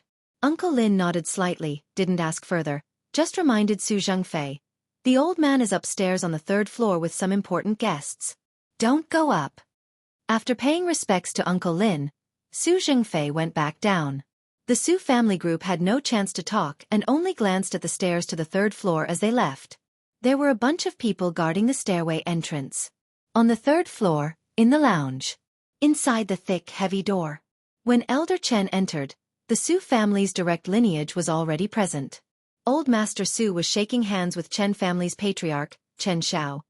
"Elder Chen, with your health not being the best, we really appreciate you making the trip here." With a low cough, Chen Xiao responded, "For such a festive occasion, it's necessary for me to come." Su Jueling and Su Jueming also stood up to greet Elder Chen. "If you find any errors, ads pop up, ads redirect, broken links, non-standard content, etc., please let us know report so we can fix it as soon as possible." Chapter 604, 234 Fermentation, Top Secret, First Update. Lately, Nanjing and Beixian seemed to be up to something. Su Lao, dressed in a tang suit and holding a white jade teacup, remarked as he looked at Su Nanjing sitting idly by his side, peeling sunflower seeds with evident boredom. "There's been quite a commotion. All the clubs in Yunshao district were shut down for comprehensive reforms, and a large batch of people from the agency had been replaced, from the top down. It wasn't just online speculation. The commotion was so great that even Su Lao was aware of it." Chen Xiao chuckled. "Nanjing is doing quite well." Whenever Su Nanjing was mentioned, Su Lao couldn't hide his satisfaction. Indeed, his abilities surpassed those of his father. As the two of them chatted, Su Jueming, seated below, showed minute changes in his expression. The weighty door to the resting room was flung open. "Old Master, young Master Jiang has arrived." At those words, the room fell into an instant hush. Su Nanjing hurriedly stood up and looked towards the door, as Su Lao and Chen Xiao also set down their cups and stood. Su Jueming glanced at his son and daughter, his expression turning even grimmer. He knew that Su Nanjing had a good relationship with Jiang Fulai, but he hadn't expected Jiang Fulai to actually come. Outside the door, several figures slowly walked in. The man in the lead wore a white shirt, a silk-striped tie, and a black suit that was rarely seen outside, which made his face appear even more cold and his gaze icy. "Mr. Su, Mr. Chen, sorry for my late arrival." Jiang Fulai looked back and Ming Dongheng stepped forward 2 paces, handing a gift to Su Lao. "You've arrived at the perfect time, young Master Jiang," Su Lao said with a smile, his face creased with pleasure. Not until Jiang Fulai had taken a seat next to Su Lao did the others gradually take their seats. Su Jueming approached Jiang Fulai with Su Jini and Su Jin to greet him, "Young Master Jiang." Jiang Fulai's eyes slightly lifted as he nodded faintly. Pride mingled with his chilly demeanor. Today was Su Lao's birthday celebration, and the conversation revolved around light-hearted topics. Jiang Fulai did not join in, simply picking up the teacup by his side, lowering his gaze and gently blowing on it.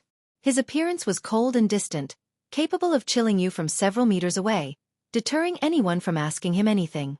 The noise in the resting room had quieted down considerably from before. A few minutes later, Jiang Fulai's phone chimed. He took it out and looked down. It was a message from Bai Lian. She was eating in the canteen with Ji Xiaojun, Yang Lin, and others, and sent him a screenshot of a bank balance. 999,662. 9. Jiang Fulai disregarded the account, his slender fingertips tapping on the phone's screen, and directly replied, "Is Uncle Ji still there?" His expression seemed noticeably softer. After sitting for a few more minutes, he gripped the phone. He stood up and politely said his goodbyes to the Su family members. Su Lao hadn't expected him to leave so hastily, but in the end, he didn't question him, assuming that Jiang Fulai, being a workaholic, must be returning to his lab. They took a private elevator from the third floor to another exit, passing only through areas with security. Once Jiang Fulai had left, Su Jueling remembered the earlier discussion and turned to look at Su Nanjing. What exactly is going on in Yunshao district? I'm not too sure myself. Su Nanjing was actually puzzled as well. Given that Bai Lian was involved, he knew that Jiang Fulai wouldn't let Yu Hongjing and the others get away easily. Su Nanjing anticipated that the situation would be serious. But he had not expected it to be this severe, with a whole new batch of people in Yunshao district replaced from top to bottom? Had things escalated to this level of severity? Not far away, Su Jueming and his party came to a stop at the elevator entrance. Someone respectfully addressed Su Jeannie. Miss Chen has arrived." "Jeannie?" Su Jueming turned his head to glance at his daughter and then returned to his senses. "Which Miss Chen?" In Jiangjing's circle of well-known ladies, Su Jeannie was considered the leader, the only girl among the several major families in the area. Su Jeannie looked at the closing elevator doors. Chen Beixian. Recently, Yu Hongyi's family got her into trouble. I don't know the situation, but they begged me to arrange a meeting with Miss Beixian. Because of Chen Lupang's connections, Su Jueming also knew of Yu Hongyi. Upon hearing this, he said no more. Su Jeannie then turned around and went downstairs. On the second floor, Yu Hongyi, no longer as haughty as before, stood at the top of the stairs waiting for her. Upon seeing Su Jeannie, she managed to speak. "Mississippi." By Yu Hongyi's side, Chen Lupang, too, showed a dispirited face as he greeted Su Jeannie. Yu Hongyi wasn't directly involved in the club incidents. However, she was also under investigation, officially cooperating with the probe, with all of her work effectively on hold. Su Jeannie was well-connected and could get a foothold in any circle. Chen Beixian was in the lounge at the end of the corridor, door wide open. Even in today's context, she was still dressed sharply, one hand crossed over her chest. Her gaze swept past Yu Hongyi and slightly nodded towards Su Jeannie. Su Jeannie did not intrude on their conversation. Miss Beixian, Chen Beixian was not Ming Dongheng. She had been on countless battlefields and the fierce aura about her was real. Yu Hongyi, under pressure, spoke up. "I know my brother has offended someone he shouldn't have, but is the demanded penalty not too severe?" Her words implied that she thought the Chen family and Jiang family were deeply involved in her current predicament. By Yu Hongyi's side, Chen Lupang also followed with a nod. "This matter, if it gets out, won't reflect well on that Miss Bai either." Chen Lupang had heard of Bai Lian, a newcomer from Beijing. The Jiang family was also mediating in this matter. As the two mentioned these points, Chen Beixian lowered her crossed arms, hands in pockets, eyeing them. "Do you think that the situation has escalated to this point solely because of the Jiang family or the Chen family?" Yu Hongyi and Chen Lupang bowed their heads and remained silent, implying agreement. Su En and his group didn't have much pedigree. And since Bai Lian was from Beijing and there were no records of them in Jiangjing, who else could be responsible if not the Jiang and Chen families? At this stage, neither the Chen family nor the Jiang family are able to interfere. Chen Beixian looked at the pair. The ones now in charge of the situation belong to the CLA. Ordinary people might not be aware, but the two of you should know, right? The fact that the CLA hasn't conducted a thorough investigation into 3 generations of the Yu family ancestry is already giving face to my grandfather. What? Upon hearing those 3 letters uttered by Chen Beixian, Chen Lupang and Yu Hongyi's expressions drastically changed. CLA, the country's special agency, the highest level of classified institution. If you find any errors, ads pop up, ads redirect, broken links, non-standard content, etc., please let us know. Report so we can fix it as soon as possible. Chapter 605. 235 Member of the Ma Institute. Is it my turn? Second update. Under 1. Why would they concern themselves with this matter?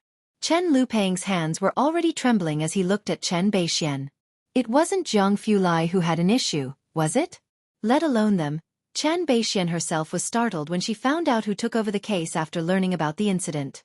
She looked at the two of them and said, "Both students are from Zhang University, and you know how protective Zhang University is of its own, right? One of them is this year's top Gaokao scorer from Zhang University, and the other girl, who has already had some drinks, ranks just behind Liang Wuyu as a student. Especially by Lian, she is personally protected by the president of Zhang University this year, basically pre-selected for the Tongfeng class. You've heard about the incident in the snowy mountains more than a decade ago, haven't you? Many professors and academicians died in that incident over a decade ago, and several promising young people from Zhang University were also buried in the snowy mountains. Because of that, scientific research suffered a huge blow, and development came to a halt. It caused a significant shake-up in the scientific community, and since then, the CLA has been specifically assigning people to protect these individuals. Yu Hongyi, with this kind of attention, your brother still dares to commit such an act in Jiangjing. He's essentially challenging the foundation of Zhang University. Now tell me, why wouldn't they deal with this matter?" After saying this, Chen Beixian left and exited the lounge. When Yu Hongyi heard Chen Beixian mention that Bai Lian was this year's top Gaokao scorer, her expression became blank. She had originally thought that the Chen family made such a fuss only because of the suspension incident and Zhang Fulai's involvement. Little did she know there was this underlying reason. "Yu Hongyi, I've really been ruined by you this time," Chen Lupeng said, with cold sweat running down his back. Both of them had not come this far easily. Especially Yu Hongyi, who originally moved out from Mingfeng district. Like a fish leaping over the Dragon Gate. But now, being targeted by the CLA, the Chen family will no longer be able to use them. Not only that, no matter where they go in the future, they might be under surveillance at any given time. Shanghai apartment. When Zhang Fulai returned, Ji Xiaojun was inspecting the environment in apartment 303. Pu Xiaohan was showing Ji Xiaojun Bai Lian's study. Bai Lian was on the balcony, taking a call from Tang Ming. She leaned against the balcony railing, fiddling with a pot of cabbage seeds that had sprouted, now about 5 centimeters tall. "Alien, Tang Ming has just gotten off the plane, making his way to the baggage claim area. Uncle Zhang is also coming with us." "Uncle Zhang." Bai Lian paused her fiddling with the cabbage, her pale fingertips gently touching the tender green leaves, squinting her eyes. "Is he coming to Jiangjing on a business trip?" Everyone in Class 15 knows that Zhang Shi's father is often away on business trips. Once he goes, it is usually for more than half a month. "Yeah, we just happened to run into him. It seems he's heading to Xinjiang district." It was noisy on Tang Ming's end as he hurried along. "Alien, Ning Xiao and I are going to pick up our luggage first." In the living room, Zhang Fulai saw her on the phone and did not disturb her on the balcony. "Xiaojiang, you're staying next door?" After learning that Zhang Fulai was next door, Ji Xiaojun had him show apartment 302. The door was open, and Zhang Fulai led him straight to 302. The floors of 302 were carpeted for convenience. As Zhang He could assemble Legos anywhere, anytime. Zhang He was sitting on the carpet assembling Legos by himself. When someone came in, he even tried to hide the Legos behind him in a futile attempt at concealment. Seeing that it was Ji Xiaojun and Zhang Fulai, he blinked dumbly. He then slowly took out the Legos from behind him again. He had been insistent on staying at Bai Lian's house for the past few days and now remembered that the gift he was making for Bai Lian was not yet completed, so he was working overtime to finish it. "For Alien?" Ji Xiaojun looked at the stuff on the floor and couldn't help but squat down, rubbing Zhang He's head. Zhang He nodded. Ji Xiaojun talked with Zhang He for a bit, looked around apartment 302, and before leaving, he noticed the piano room in the middle and paused in his steps. In the center of the piano room were 2 gushings, with several simplified music scores scattered on the table behind them. After being educated by Bai Lian, Ji Xiaojun could recognize the notations used by Bai Lian to transcribe music scores, their neat and well-behaved handwriting. That apartment 302 had a piano room was unexpected for Ji Xiaojun. He and Ji Hang had considered finding a teacher for Bai Lian and knew she could play the guzheng but hadn't thought about a piano room. He took a photo and sent it to Ji Hang. After visiting Bai Lian, Ming Dongheng drove Ji Xiaojun back. Mu family residence. By the time Mu Yining returned, it was almost 11 at night. "Xiaojun has gotten home, hasn't he?" "He has," the butler followed behind her, and after a moment's hesitation, still spoke up. "Miss, I heard some news tonight." "What news?" The butler pondered. "I heard that the incident in Yunshao district is related to CLA. CLA? Having gone through the ordeal with Mu Qiong, Mu Yining knew what organization CLA was. Because of Mu Qiong, the people from CLA had once investigated the Mu family thoroughly. Which professor did they provoke? Mu Yining wondered in amazement. The butler did not find out that much. Mu Yining didn't press further, as the matter, no matter how much commotion it caused, had nothing to do with the Mu family. Her gaze was fixed only on the small yard ahead that was still lit, belonging to the Mu family's patriarch's Jinju garden, where the old man had not emerged all day. As expected, the lights at Jinju garden remained on. Standing still, the butler said, "Miss, please go check on the old master." Mu Yining walked to Jinju garden and stopped in front of the curtain to the entrance. From inside came the faint sound of a wooden fish. This sound made Mu Yining recall more than a decade ago when Mu Qiong and the young members of the Mu family were still alive and the old patriarch was still full of vigor, with the Mu family rivaling the Su family. But after the departure of Mu Qiong and the others, the Mu family had fallen from grace. The old patriarch never recovered, living only in the Buddhist hall. Mu Yining spoke softly. "Dad." The old patriarch did not speak. "I want to hold a ceremony for Xiao Jun, to officially hand over the division to him," Mu Yining said. "Mm," the old patriarch finally responded. His response was casual. Mu Yining looked at the curtain fluttering in the wind and ultimately said nothing more, turning to leave. Outside, the butler, upon seeing Mu Yining's expression, knew that she too had hit a wall. "The old master has been hit too hard." "I know, it's just..."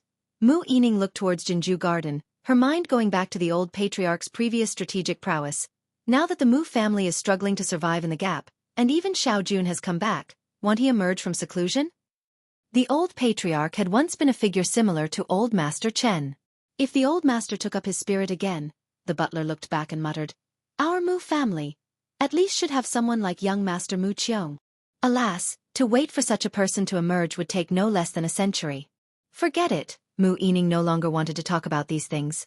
"Butler, please give them the gifts tomorrow." Mu Yining had prepared presents for both Ran Wanxian and Bai Lian. The next day, early in the morning, Tang Ming rang the doorbell of 303. He placed his luggage in the corridor. Ning Xiao stood beside him with one hand in his pocket, his eyebrows and eyes cast in a somber light. Zhang Fulai opened the door from inside, glanced at the two men with a relaxed posture and a cold aura. Tang Ming promptly stood up straight, and Ning Xiao withdrew his hand. "Zhang bro." The two greeted Zhang Fulai. Zhang Fulai grunted in acknowledgement and let them in. Tang Ming, who had been chattering non-stop, was finally silent as his gaze fell on Ming Dongheng, who was handling food containers. His eyes lit up. "Hello." Pu Xiaohan sat by the table, picking up a soup dumpling and casually waving to the two newcomers. Bai Lian sat next to Pu Xiaohan, resting her wrist on the table with the other hand casually pulling out a pair of chopsticks, her demeanor relaxed. Alien, Tang Ming and Ning Xiao saw Bai Lian, their faces showing subtle excitement. They had finally regrouped. "Oh, by the way," Tang Ming remembered something. "Uncle Zhang said that the good kid is going to study at Zhongjing Affiliated Middle School." "Ah, can his school record be transferred?" Pu Xiaohan opened her mouth in surprise. "And is he up for it?" Tang Ming didn't know how well Zhang Xiai's had been doing in his studies. He glanced at Zhang Fulai, who was sitting on the sofa flipping through a magazine, and didn't dare to ask him. Not sure. Tang Ming thought about what Zhang Shi's dad had said and also felt it strange. He instinctively lowered his voice. Qilu said he might even need to go back to Shangqing to keep a close watch on the kid at school. Yet Zhang's dad said his son's record had been transferred to Zhongjing. Bai Lian didn't pay attention to their conversation, as she wasn't well versed in school registration matters and didn't think it was odd that Zhang Xiai's, a student who had struggled academically, could now study at an affiliated middle school. In her eyes, Zhang Xiai's was okay. Her phone rang beside her, and she glanced down to see it was a call from Scholar Ma. After finishing her dumpling, she answered the phone. On the other end, Scholar Ma didn't wait for her to speak, preemptively lamenting, "By student, are you still busy? Don't you plan to come see my research institute? If you find any errors, ads pop up, ads redirect, broken links, non-standard content, etc. Please let us know report so we can fix it as soon as possible." Chapter 606. 236 little junior sister, birthday guest under 1 academician Ma was usually busy with work, and although he no longer mentored students, some postdocs would still seek him out for advice on general directions, even though they often couldn't find him. He also had to attend evaluations, forums, academic conferences, and many issues within the team required consultation with him. Bai Lian had been in Jiangjing for quite a while, but he hadn't found the time to see her, just waiting for her to come over. However, as soon as Bai Lian arrived, she joined Su Wanyao and Chen Hong in participating in mathematical modeling, and then there was Su Ziyu's business, so she also didn't find the time. I'm free these next few days. Bai Lian put down her chopsticks. These few days? On the other end of the phone, academician Ma picked up his laptop. Then how about today? I will be at the institute.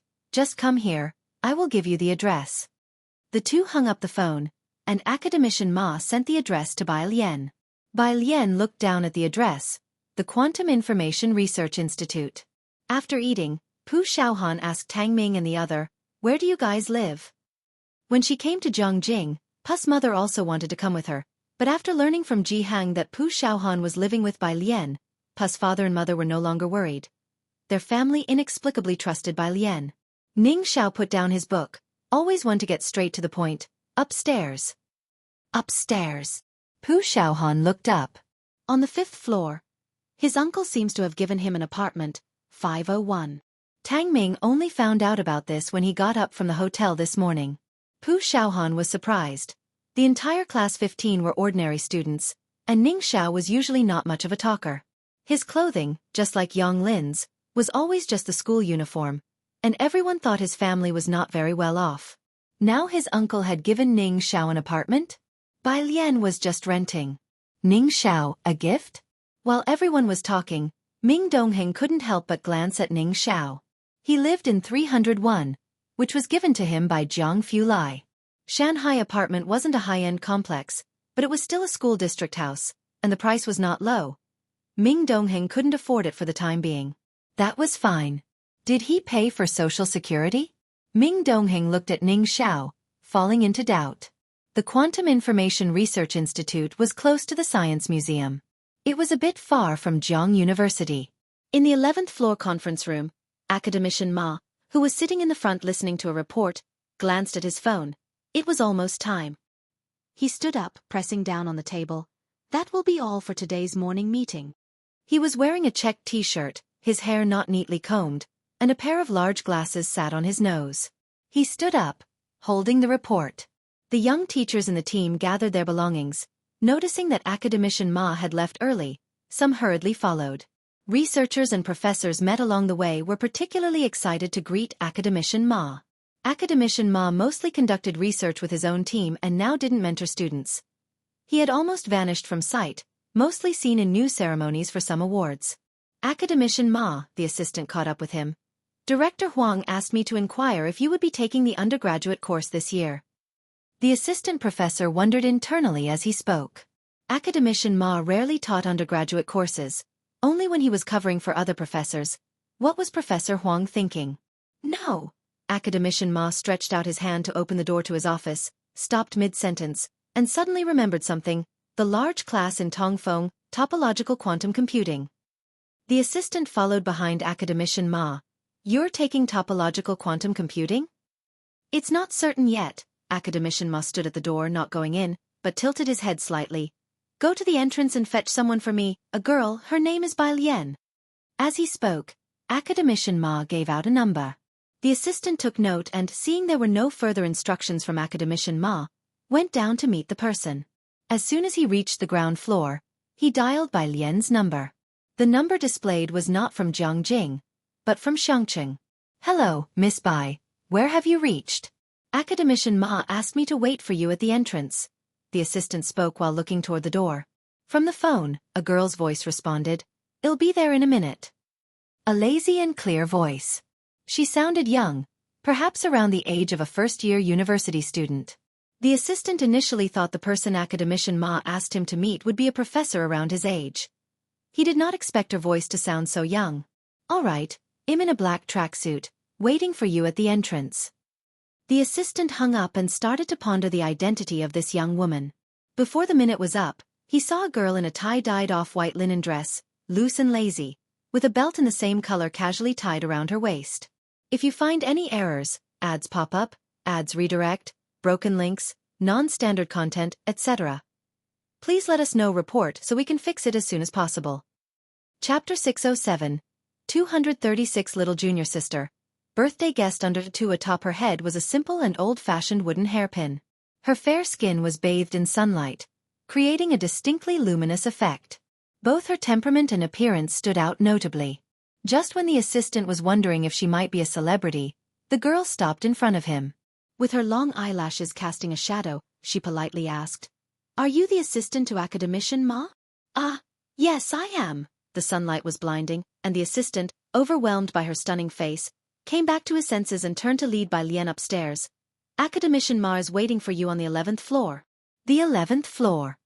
Academician Ma poured Bai Lian a cup of water using a disposable cup. His computer was on, and Bai Lian, sitting in front of his computer, was opening a file. This is the team's new research proposal, adjusting the global entanglement gate. Bai Lian's interest peaked instantly, and she raised her languid brows slightly. Quantum benchmark testing? She understood immediately. No one dislikes a clever student. Academician Ma stood beside her, took a sip of water, and said, "Right, the team's work. The paper will be published next week. I'll send it to you then. Are you going to test for the Tongfeng class?" He suddenly remembered something. "Yes." Bai Lian nodded as she looked at the file. After placing down his disposable cup, Academician Ma felt considerably cheered and told the assistant to take over the class for him. Then he spoke in a gentle tone. "Take your time, there's no rush. I will take you down to the lab this afternoon to have a look. If there's anything you don't understand, just ask." The assistant, who had been listening to their conversation, finally let out a breath and cast a deep glance at Bai Lian. Lunchtime. In the institute's cafeteria, someone holding chopsticks asked Academician Ma's assistant, "Teacher Yun, why did Academician Ma suddenly come to the institute today?" The current quantum trio was the center of attention, with many people keeping tabs on their movements. Assistant Yun, holding his own meal plate, thought to himself, "What's this? He's going to the Tongfeng class to teach undergraduate new students about topological physics later. That news is even more explosive. There are only so many on Academician Ma's team, and he only mentors a few students, each a titan in their field. The last person he mentored was Director Huang." Assistant Yun knew that the scientific community in China didn't lack talent. It lacked first-rate top-notch talent.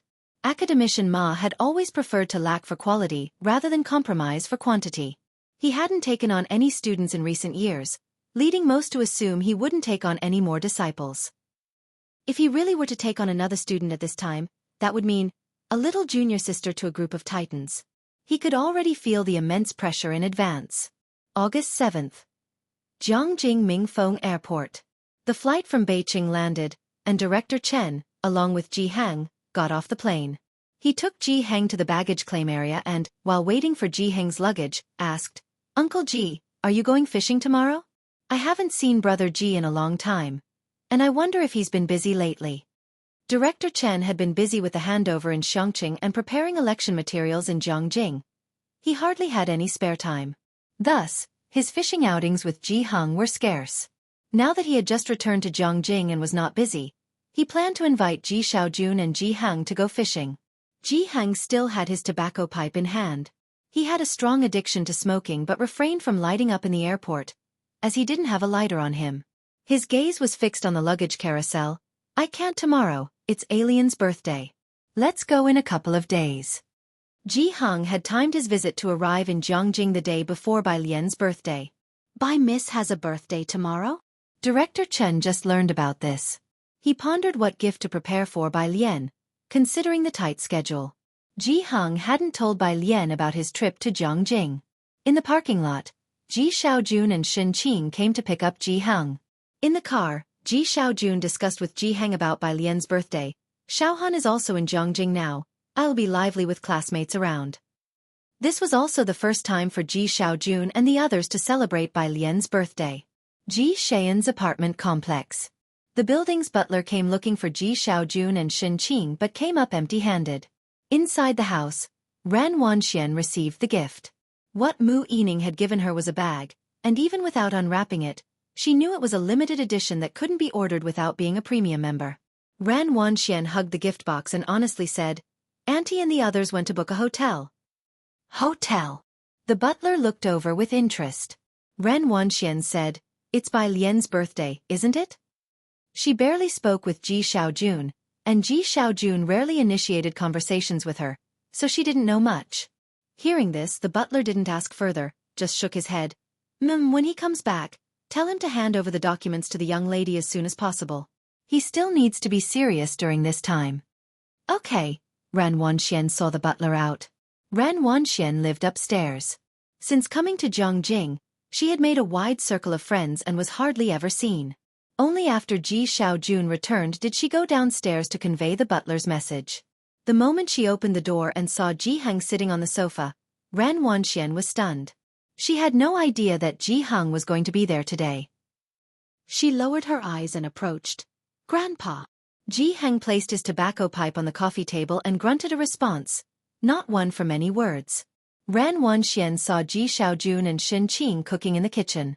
Despite the range hood, the kitchen was filled with smoke, so she stood at the door. "The butler said you should hand in the documents early." "Okay," Ji Xiaojun replied in a deep voice, carrying out a plate of food. His demeanor was cool and stern. However, it was Shen Qing who sheepishly smiled at Ran Wanxian. "Alien's birthday is tomorrow, are you coming, Wanxian?" "By Lian's birthday?" Ran Wanxian held her phone, shaking her head unconsciously. "I have plans with someone tomorrow." That night, at Shanghai apartment. 302. When Jiang Fulai opened the door, he saw Jiang He sitting by the sofa, with the small lamp on. Jiang He had finally finished his busy work and was sitting on the carpet drawing. Jiang Fulai put the keys aside, turned on the overhead light, and glanced up to see the door to the middle room also open. Bai Lian was lazily sitting beside the guzheng, one hand propping up her chin, the other holding a pen, her legs crossed, her eyes and brows exuding a casual air. Upon seeing Jiang Fulai return, she lazily lifted her head in a perfunctory greeting. "Why so listless?" Jiang Fulai turned on the lights in the music room as well and walked to the window to open the soundproof windows. A breeze came in, lifting the white papers beside her. Jiang Fulai lowered his gaze, his long lashes casting a shadow as he noticed the balled-up sheets of paper next to her. He bent down to pick them up, his well-defined fingers smoothing out the crumpled sheets. It was a simplified score. He gathered and flattened all the papers, then approached her, lowered his head to take the black pen from her hand, and guided her hand, his pale eyes intent. "Let's go eat first." His fingers were always cool to the touch, even in summer. On his fingertips was a thin layer of callus. Bai Lian looked up at him, briefly startled before responding, "Oh." 303. When Bai Lian came over, Pu Xiaohan was lying on the sofa, on the phone with Dean Jian. Dean Jian was talking to her about a new video. Pu Xiaohan switched the TV to another channel, lowering her voice. "The day after tomorrow then. I'm celebrating Alien's birthday tomorrow." Jiang Fulai stood with one hand in his pocket, following behind Bai Lian. His figure tall and proud, his presence noble and aloof. He pondered for a moment, then took out his phone and sent a message to Academician Ma at a leisurely pace. "If you find any errors, ads pop up, ads redirect, broken links, non-standard content, etc. please let us know report so we can fix it as soon as possible." Chapter 608. 237 Sieging Club. What kind of people have come to Zhongjing? Second update. _1 Jiang Fulai sent the message, then put his phone back into his pocket. The phone vibrated several times, but he did not look at it immediately. When Ming Dongheng saw Bai Lian and Jiang Fulai come in, he took the dinner that was in the thermal box out again. Pu Xiaohan glanced at Jiang Fulai coming in from the corner of her eye, then climbed up from the sofa, sat up straight, and spoke softly to Dean Jian. Only Bai Lian, Jiang Fulai, and Jiang He hadn't eaten yet. Jiang Fulai lowered his eyes to the table where the food was laid out. The dishes were freshly heated and still steaming. Bai Lian sat down on the chair, picked up her chopsticks with a casual air, and seeing him still standing there, she couldn't help but raise her head. "Aren't you eating?" By her side, Jiang He took a sip of water from his bok choy cup, then looked up and blinked. Jiang Fulai came to his senses. He sat down next to Bai Lian. "Eat." The next day, the 8th of August. Bai Lian woke up very early, changed out of her pajamas, and put on a sports shirt. The phone rang, and she answered it, turned on the loudspeaker, and casually set the phone aside. She bent down to open the bedside cabinet and took out 6 large blocks of iridium. "Sister," it was Xueqi on the phone, his voice polite. "Hallmaster Jean has arrived, and there's also a Mr. Su." She slowly tied the iridium onto her limbs with red ribbons, which made her wrists even whiter, and the red gems on them sparkled brilliantly. "That's Su-hee, you coordinate with Hallmaster Jean to make arrangements for him." She had now built up her physical strength, and aside from her morning exercises, she would usually remove the iridium. Xueqi knew her daily schedule and had called her on time. The location should be in Gwangyuan district. Hallmaster Jean said they are waiting for notification from above. Okay. After finishing the call, she picked up her Bluetooth headset and opened the door to her room. She looked down. Zhang He was bending down and pushing a large gift box towards her door, which was 1 meter away from her. The blue gift box was square, with a length of 80 centimeters, and he had a hard time holding it and did not want anyone to help. Ming Dongheng, with an expressionless face, followed behind him. Seeing Bai Lian come out before he had finished placing the gift, Zhang He lowered his head, and a cracked expression appeared on his delicate little face. Bai Lian hesitated for a moment as she looked at the butterfly knot on the blue gift box. She vaguely remembered. Today was the 8th of August. It was also the 2nd day of the 7th lunar month. Her birthday. For me. She crouched in front of Zhang He, looking up at him. Zhang He let go, his dark eyes met hers, and he spoke sulkily. Yeah. He had gotten up particularly early today, intending to place the gift at her door before she came out. His keen sense of numbers had allowed him to guess everything, but the only thing he hadn't anticipated was his own physique. It wasn't enough to lift the gift box. Thank you. Bai Lian patted his head, crouched in front of him, and opened the gift box. As she expected, inside was a piece of assembled Lego. It was the scene from the first time she met Zhang He, with a water wheel in the back, a bus stop in front, and further ahead, a black car. A massive project. She easily picked up the Lego and placed it on the bookshelf in her study. Bai Lian lifted it as if it were weightless, as though she was handling a mere feather, and Zhang He looked up at her, opened his mouth, and had the expression of someone watching a horror movie. Behind him, Ming Dongheng folded his arms and looked down at Zhang He's expression, his lips twitching. At noon in the study, Bai Lian propped her hand on the computer screen, her eyebrows and eyes drooping, while her other hand controlled the printing of documents on the screen. On her computer's WeChat page, messages from Hewen kept coming. Hewen, a study of topology, one of light quantum. Hewen, haven't you finished reading them yet? Hewen, Bai Lian extended 2 fingers, unhurriedly typing out one word. No, blunt. Zhang He sat on a stool next to her, holding a game console, swinging his legs as he played. Pu Xiaohan and Tang Ming had left the apartment early in the morning. After the documents were printed, Bai Lian reached out to close Hewen's chat window, but at that moment, her phone rang. It was Zhang Fulai, his voice lacking its usual coolness as it came across the electromagnetic waves. "I'll be back in half an hour." Bai Lian was looking for a stapler, methodically stapling the documents together. Okay. What are you doing? Zhang Fulai heard the sound of the printer through the phone. Hewen has 2 documents, Bai Lian pressed down on the stapler with 2 fingers, her tone casual. I just printed them out, look at them tomorrow. Zhang Fulai's voice became a few degrees colder. 2 documents? What's the problem? Bai Lian raised her eyebrows.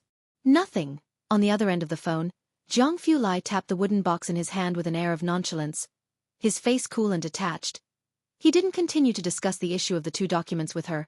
I'll come over. He hung up the phone, his gaze fixed on a small garden ahead. Let's go. Behind him was a long corridor with carved railings. By his side, a middle-aged man was bowing his head respectfully. Yes. Hewen, who was looking at data in the lab, suddenly sneezed. The person next to him glanced at the air conditioning temperature, and though he didn't think it was high, he still offered, I'll have someone turn up the heat a bit. Yunshao district had been cracking down for over half a month. Most clubs and major bars hadn't recovered. The unaffected ones were only a few. Among them were Qinglong Bar and Sijing Club. There were many rumors about the backgrounds of these 2, and most people knew they were no simple matter. Sijing Club. Bai Lian and Zhang Fulai arrived with Zhang He. A manager was waiting at the entrance. Upon seeing the 2, he hurriedly stepped forward to greet them. Young Master Jiang, Miss Bai, the third master is already waiting for you at the top floor. He bent at a 90-degree angle, not daring to look directly at Bai Lian and Jiang Fulai. But as he bowed, he saw Jiang He being led by Bai Lian. The manager quickly flashed a friendly smile at Jiang He. Jiang He saw him bending his back 90 degrees. Xijing Club was only open for Bai Lian and her group today. The manager didn't recognize Bai Lian. But he knew exactly what kind of person this young Master Jiang was. He respectfully led them to the internal elevator and glanced at the girl by Jiang Fulai's side using his peripheral vision. Wanting to remember her face. Just catching a glimpse of her loosely tied-up dark hair and feeling the faint pressure emanating from the person next to her, the manager was alarmed, swiftly averted his gaze, and only after the oppressive sensation on his body had dissipated did he cautiously wipe the sweat from his own forehead. The rumors indeed had not deceived him. In the top-floor private room, Pu Xiaohan and Tang Ming had arrived early to decorate the room. Pu Xiaohan held streamers, directing Su Third Master and Ning Xiao. Master Su, lower the A bit, scholar, shift your R to the left a bit, right, just like that. Not far away, several core attendants were bringing in the items they needed. The core staff of Xijing Club were all too familiar with Su Third Master. Currently, as they watched Su Nanjing being instructed by a girl, they couldn't help but glance in that direction. Pu Xiaohan and Ning Xiao were unfamiliar faces, completely distinct from the well-known young masters and misses they were acquainted with. Who exactly were they? And they were commanding Su Third Master like this? The attendants set down their items and left with their heads lowered, just as they saw the manager personally escorting a few people over. Young Master Jiang, Miss Bai, this is the place. The manager personally opened the door, letting Bai Lian and her group enter. The attendants beside him kept their heads down, not daring to look around. Before the door closed, they thought they heard the voice of Master Su, "Alien, my dear sister." Once the door was shut, the attendants looked up at the manager. "Manager, who are they?" The manager himself couldn't fathom the identities of these people. He just instructed, "Attend to them carefully, remember their names and faces." He lowered his head to retrieve a pager, sending out a message. Then, turning back to look at the private room, the past 2 months had not been peaceful, with several crackdowns that left him quivering with fear. And now, what kind of people had come to Zhongjing? Inside the private room, Pu Xiaohan pulled Bai Lian to take photos, and seeing there was nothing left for him to do, Su Nanjing walked over to Jiang Fulai's side, poured himself a glass of wine, and lazily swirled his glass. "Alien, are there still a few guests coming?" He had prepared a gift for everyone who came today. Her uncle, aunt, and grandfather. Jiang Fulai stood aside, his gaze on Bai Lian's direction, his tone indifferent. "There should also be a teacher coming." Uncle, aunt, grandfather? Su Nanjing was surprised.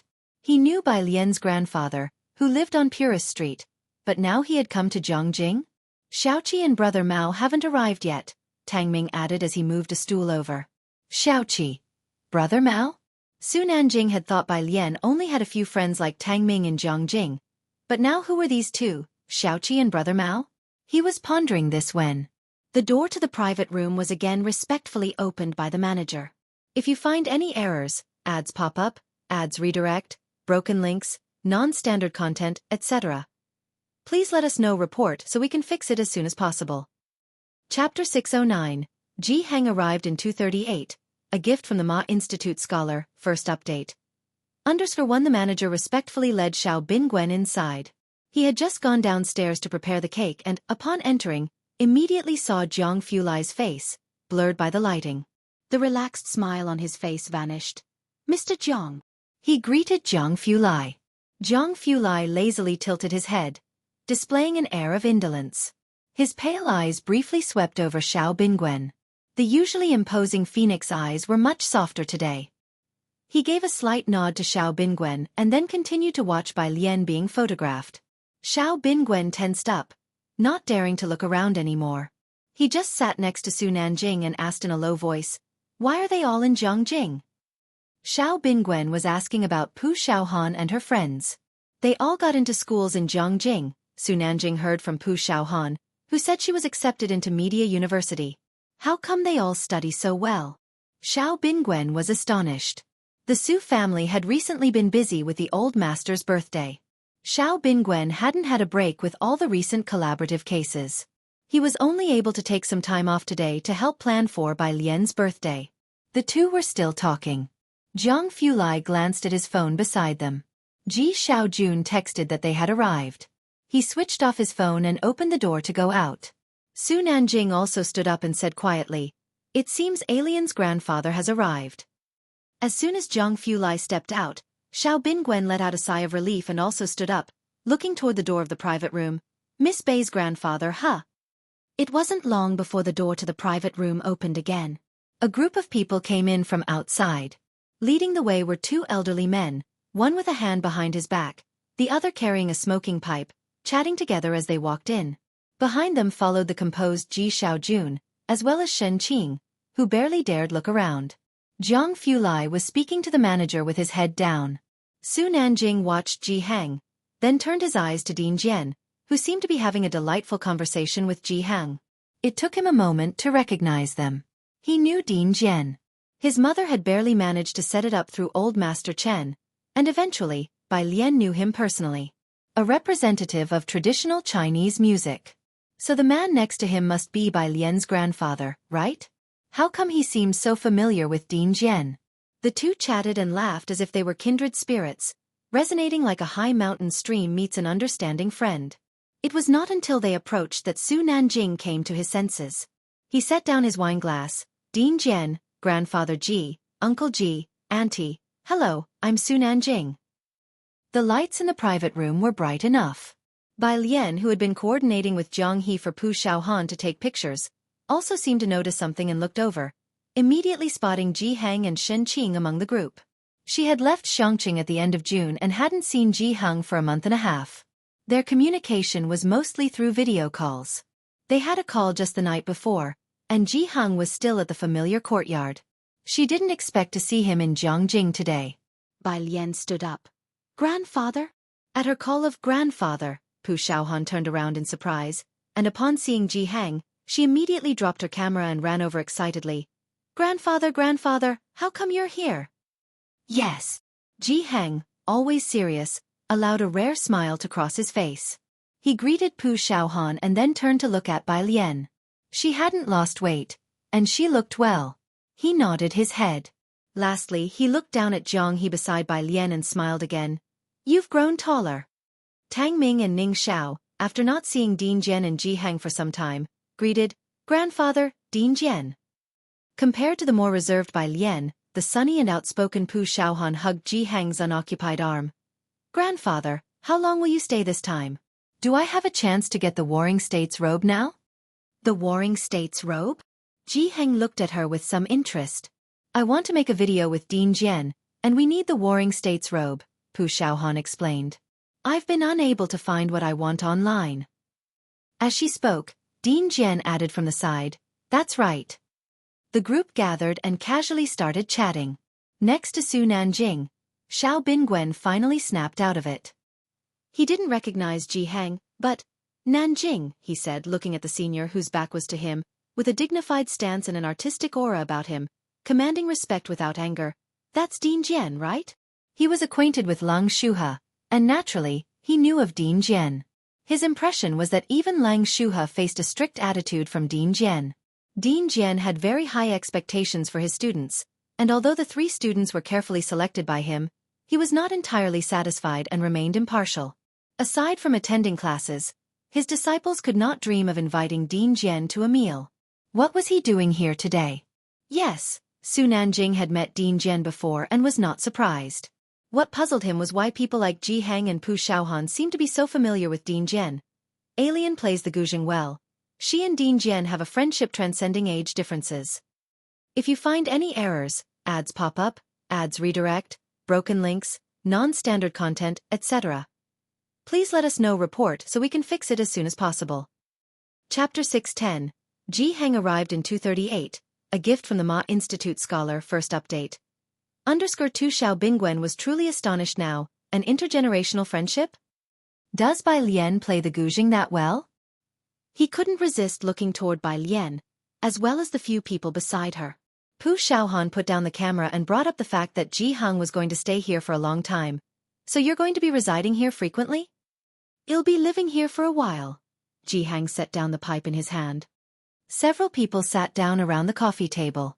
Xiao Bingwen sat next to Su Nanjing, Opposite to him was the director of the institute, and Zhang Fulai was also there. He felt as if sitting on pins and needles, in contrast to Pu Xiaohan and Ning Xiao's group, who all seemed more at ease than he was. Calling Zhang Fulai, Brother Zhang, and the institute director, Grandpa Jian. Even if he talked about this, it would be hard for people in the circle to believe it. Outside the private room, the manager brought 2 more people in. One blonde, one redhead. Quite a lively scene. As soon as Pu Xiaohan looked up, she saw Mao Kuan and Xiaowu. Brother Mao, you guys are a bit late. Did Xueqi not come? She looked back but didn't see Xueqi's figure. Su Nanjing set down his wine glass and recognized the blonde in the middle at a glance. It was the spirited youth he had briefly seen before at the intersection of Purist Street. How could this person also be in Jiangjing? Ah, Hall Master Jean has arrived. He is settling in those masters. Mao Kuan wearing slippers, greeted by Lian and Ji Hang casually. Grandpa sister. Mao Kuan often fought over washing dishes with Director Chen. Ji Hang had a deep impression of him. In his eyes, these were all lively juniors. Are you working in Jiangjing now too? Ji Hang invited Mao Kuan to sit down quickly. The moment he arrived in Jiangjing, it was so lively, with the children's chattering voices all around. Ji Hang's smile was very evident. When Director Chen brought his decades-old wine collection over, a group of people were already sitting together in high spirits. His status nowadays had improved a lot, and after his return this time, being promoted to the top position in Yunshao district wouldn't be a problem. Of course, Director Chen had also caught the right moment. Yunshao district was cracking down hard this time, and there had been a thorough change from the top down. With his achievements and reporting back at this time, it was just right to take over the position at the top. Xiao Bingwen certainly knew his father now wanted to stand by his team. He quickly stood up and greeted Director Chen politely. Director Chen. Director Chen nodded at Xiao Bingwen, and after greeting Zhang Fulai, Ji Hang Bai Lian and the others, he said to Ji Hang, Uncle Ji, we too should really have a good drink today. It had indeed been a long time since they last met. The group had a lot to talk about. To Bai Lian's left was Zhang He, to her right was Zhang Fulai, and next to Zhang He was Shen Qing, who was peeling shrimp for Bai Lian and Zhang He. They want me in charge of the branch office. Ji Xiaojun sat next to Shen Qing, telling Ji Hang about the recent developments. Holding his wine glass, Ji Hang nodded upon hearing this. It should indeed be yours. Ji Xiaojun poured some wine. They want to hold an ancestry rite. After taking Ji Xiaojun out for a spin last time, most people in the circle were aware of Ji Xian's existence. What rite? Director Chen was always very keen on matters concerning Bai Lian's family. When he heard Ji Xiaojun speak, he looked up immediately. It's not certain, Ji Xiaojun looked at Director Chen. I'll let you know when it's confirmed. He spoke briefly, and the conversation shifted back to fishing. The institute director, on the other hand, was discussing the guzheng with Bai Lian. I think you can play desert.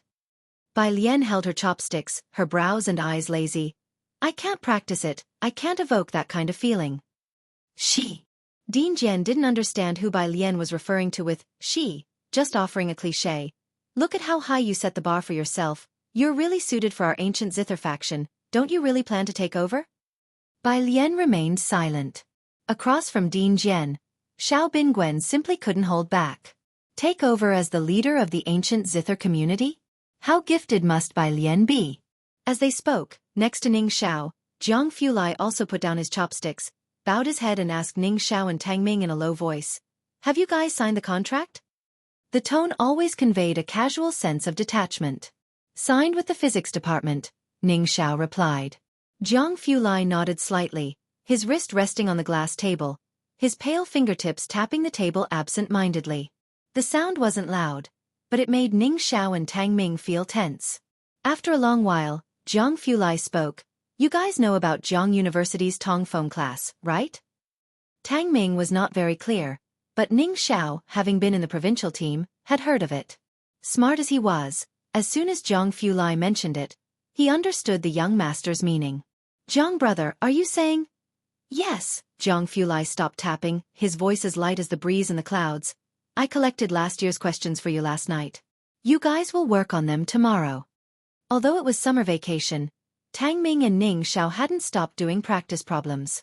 While Bai Lian was soaking up in the library in Jiangjing, the two had already climbed the overall ranking ladder in Xiangqing. For them, doing practice problems had become the norm. Xijing Club was a lively place, and Su Nanjing had wanted to invite more people to warm up the scene, but Zhang Fulai said the Ji family didn't like it too rowdy, so Su Nanjing didn't invite anyone, not even Gao Yan, only bringing her gift. During a lull in the excitement, Xiao Bingwen quietly left and, with the manager, rolled the cake inside.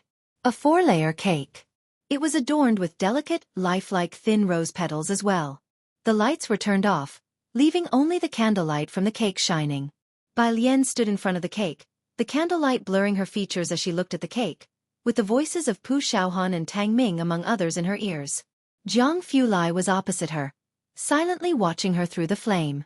Since she came to Shangqing, met Jiang He, lived on Purist Street, then changed her household registration, staying in class 15. After coming to Shangqing, all these people were still around her, not one less, except for Zhang Xiai's. Everything felt like glimpsing flowers on horseback. Meanwhile, downstairs, Assistant Yun parked the car, turning to look at Ma Institute in the back seat. Ma Institute, is this the place? As he asked, Assistant Yun looked at Xijing Club's level 9 staircase. Although he enjoyed accompanying Ma Institute in academic lectures for coffee breaks, he had never seen such a scene. Always in Chang'an District, but with the recent turmoil in Yunshao District, Assistant Yun had also heard about it.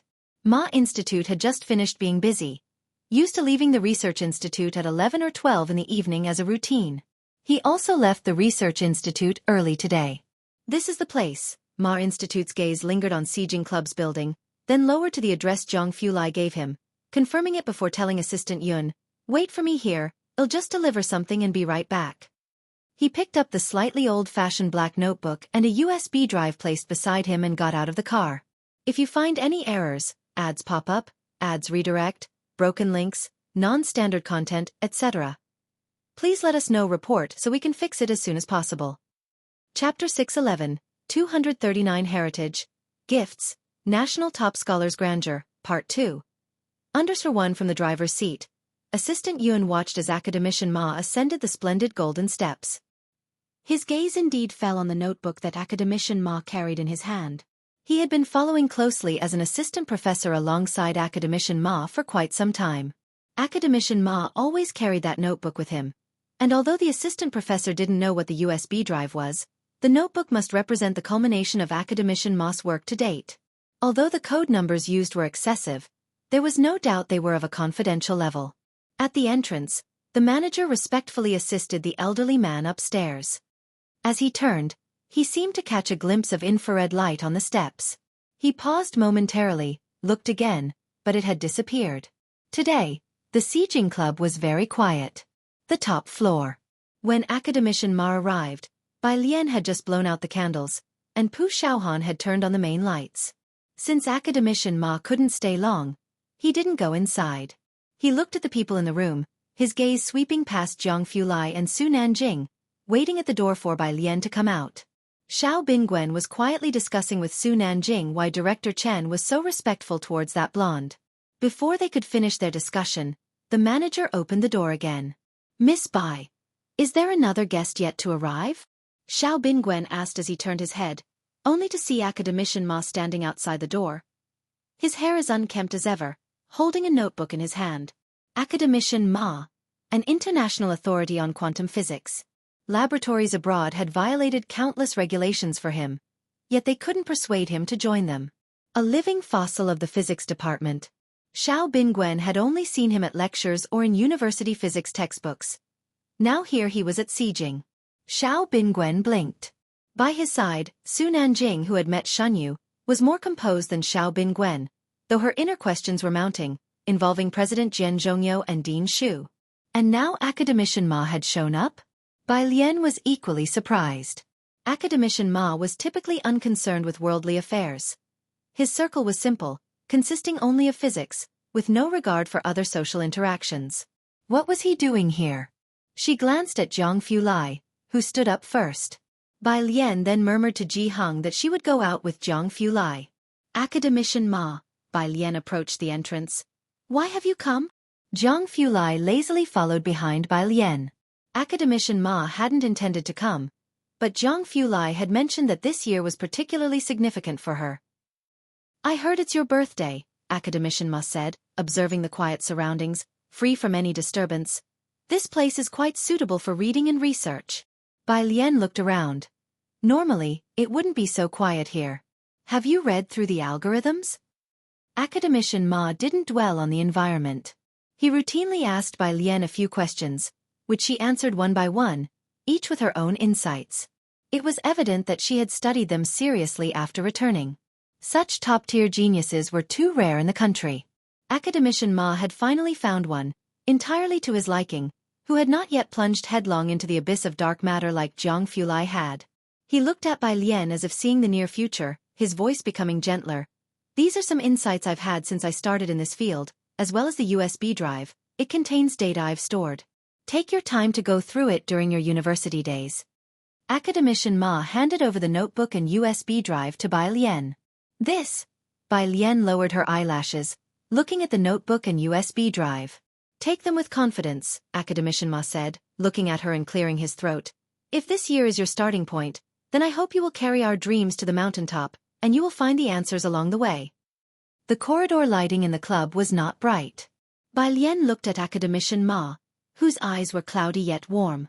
She had realized at their first meeting that Academician Ma was not in the best of health. But when she was about to leave Jiangjing, Academician Ma still came to see her off. "Thank you, sir." Bai Lian accepted the notebook. Always holding her teachers in high esteem, she observed the traditional respect for mentors. Academician Ma was not interested in social gatherings, so Zhang Fulai and Bai Lian accompanied him downstairs. Downstairs, Assistant Yun watched as Academician Ma came down in less than 10 minutes, accompanied by 2 others.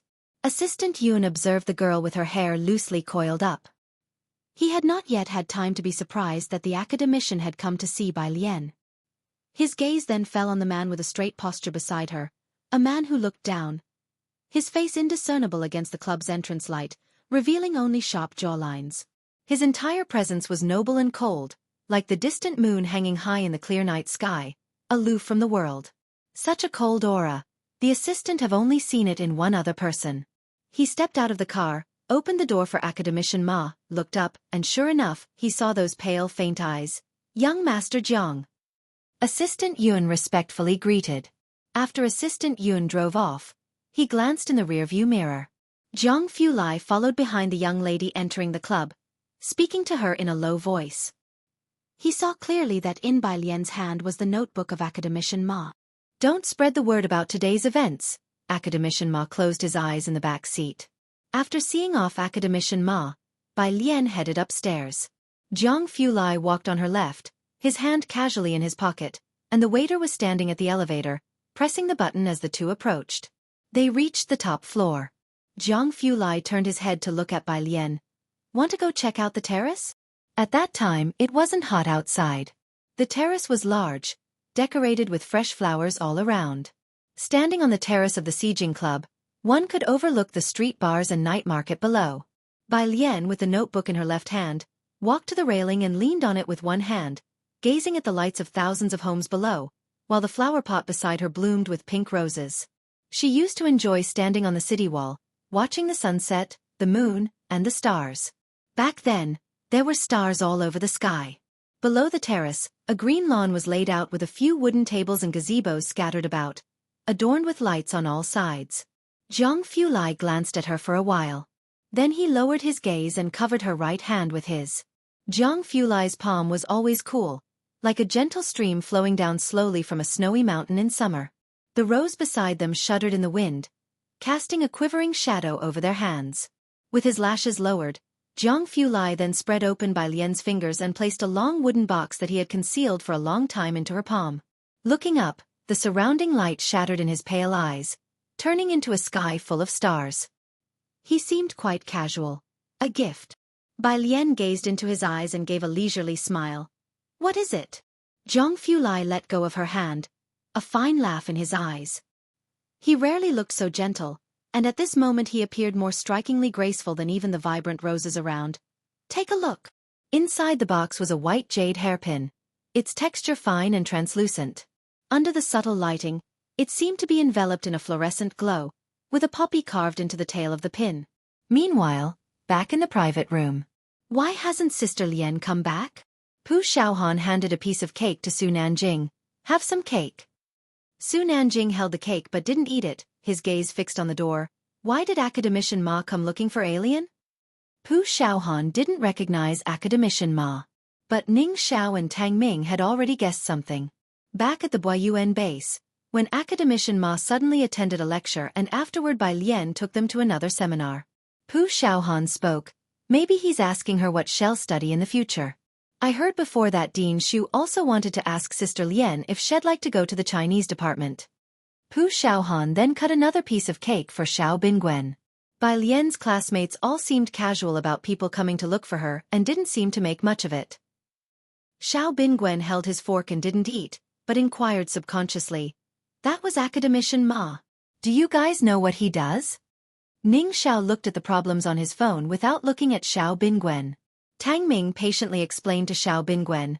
I know Academician Ma. I attended his lecture last year and even bought his book on condensed matter, though I haven't really understood it yet. The use of professional terms made it clear they knew of Academician Ma's reputation. So why were they still so unperturbed? Su Nanjing, hearing that he had attended Academician Ma's lecture, suddenly looked up. Which university did you apply to? Jiang University. Tang Ming scratched his head, somewhat embarrassed. I didn't do as well as Sister Lien and Ning Xiao, only just meeting the physics department's requirements. Jiang University was known for its physics department, the pinnacle within the country, with the department ranking high amongst global institutions. The score required was outrageously high, with most students being admitted through competitions. Su Nanjing had only managed to get into Jiang University's economics department with the help of Jiang Fulai's tutoring. Seeing Tang Ming's bashful face, Xiao Bingwen thought they were all students from Shangqing like Pu Xiaohan, who had only managed to get into universities in Jiangjing. How could they all be in Jiang University, and moreover in the physics department? Since when had the Jiang University physics department become so commonplace? Xiao Bingwen glanced at Tang Ming's youthful face, suddenly realizing that Bai Lian, his classmate, also became unfathomable. Su Nanjing caught on to something. He was aware of Bai Lian's ranking on the Jiangjing app last time, which was basically the same as the National College Entrance Exam ranking.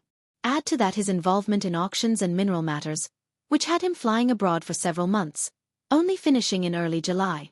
He hadn't paid much attention to the college entrance exam results.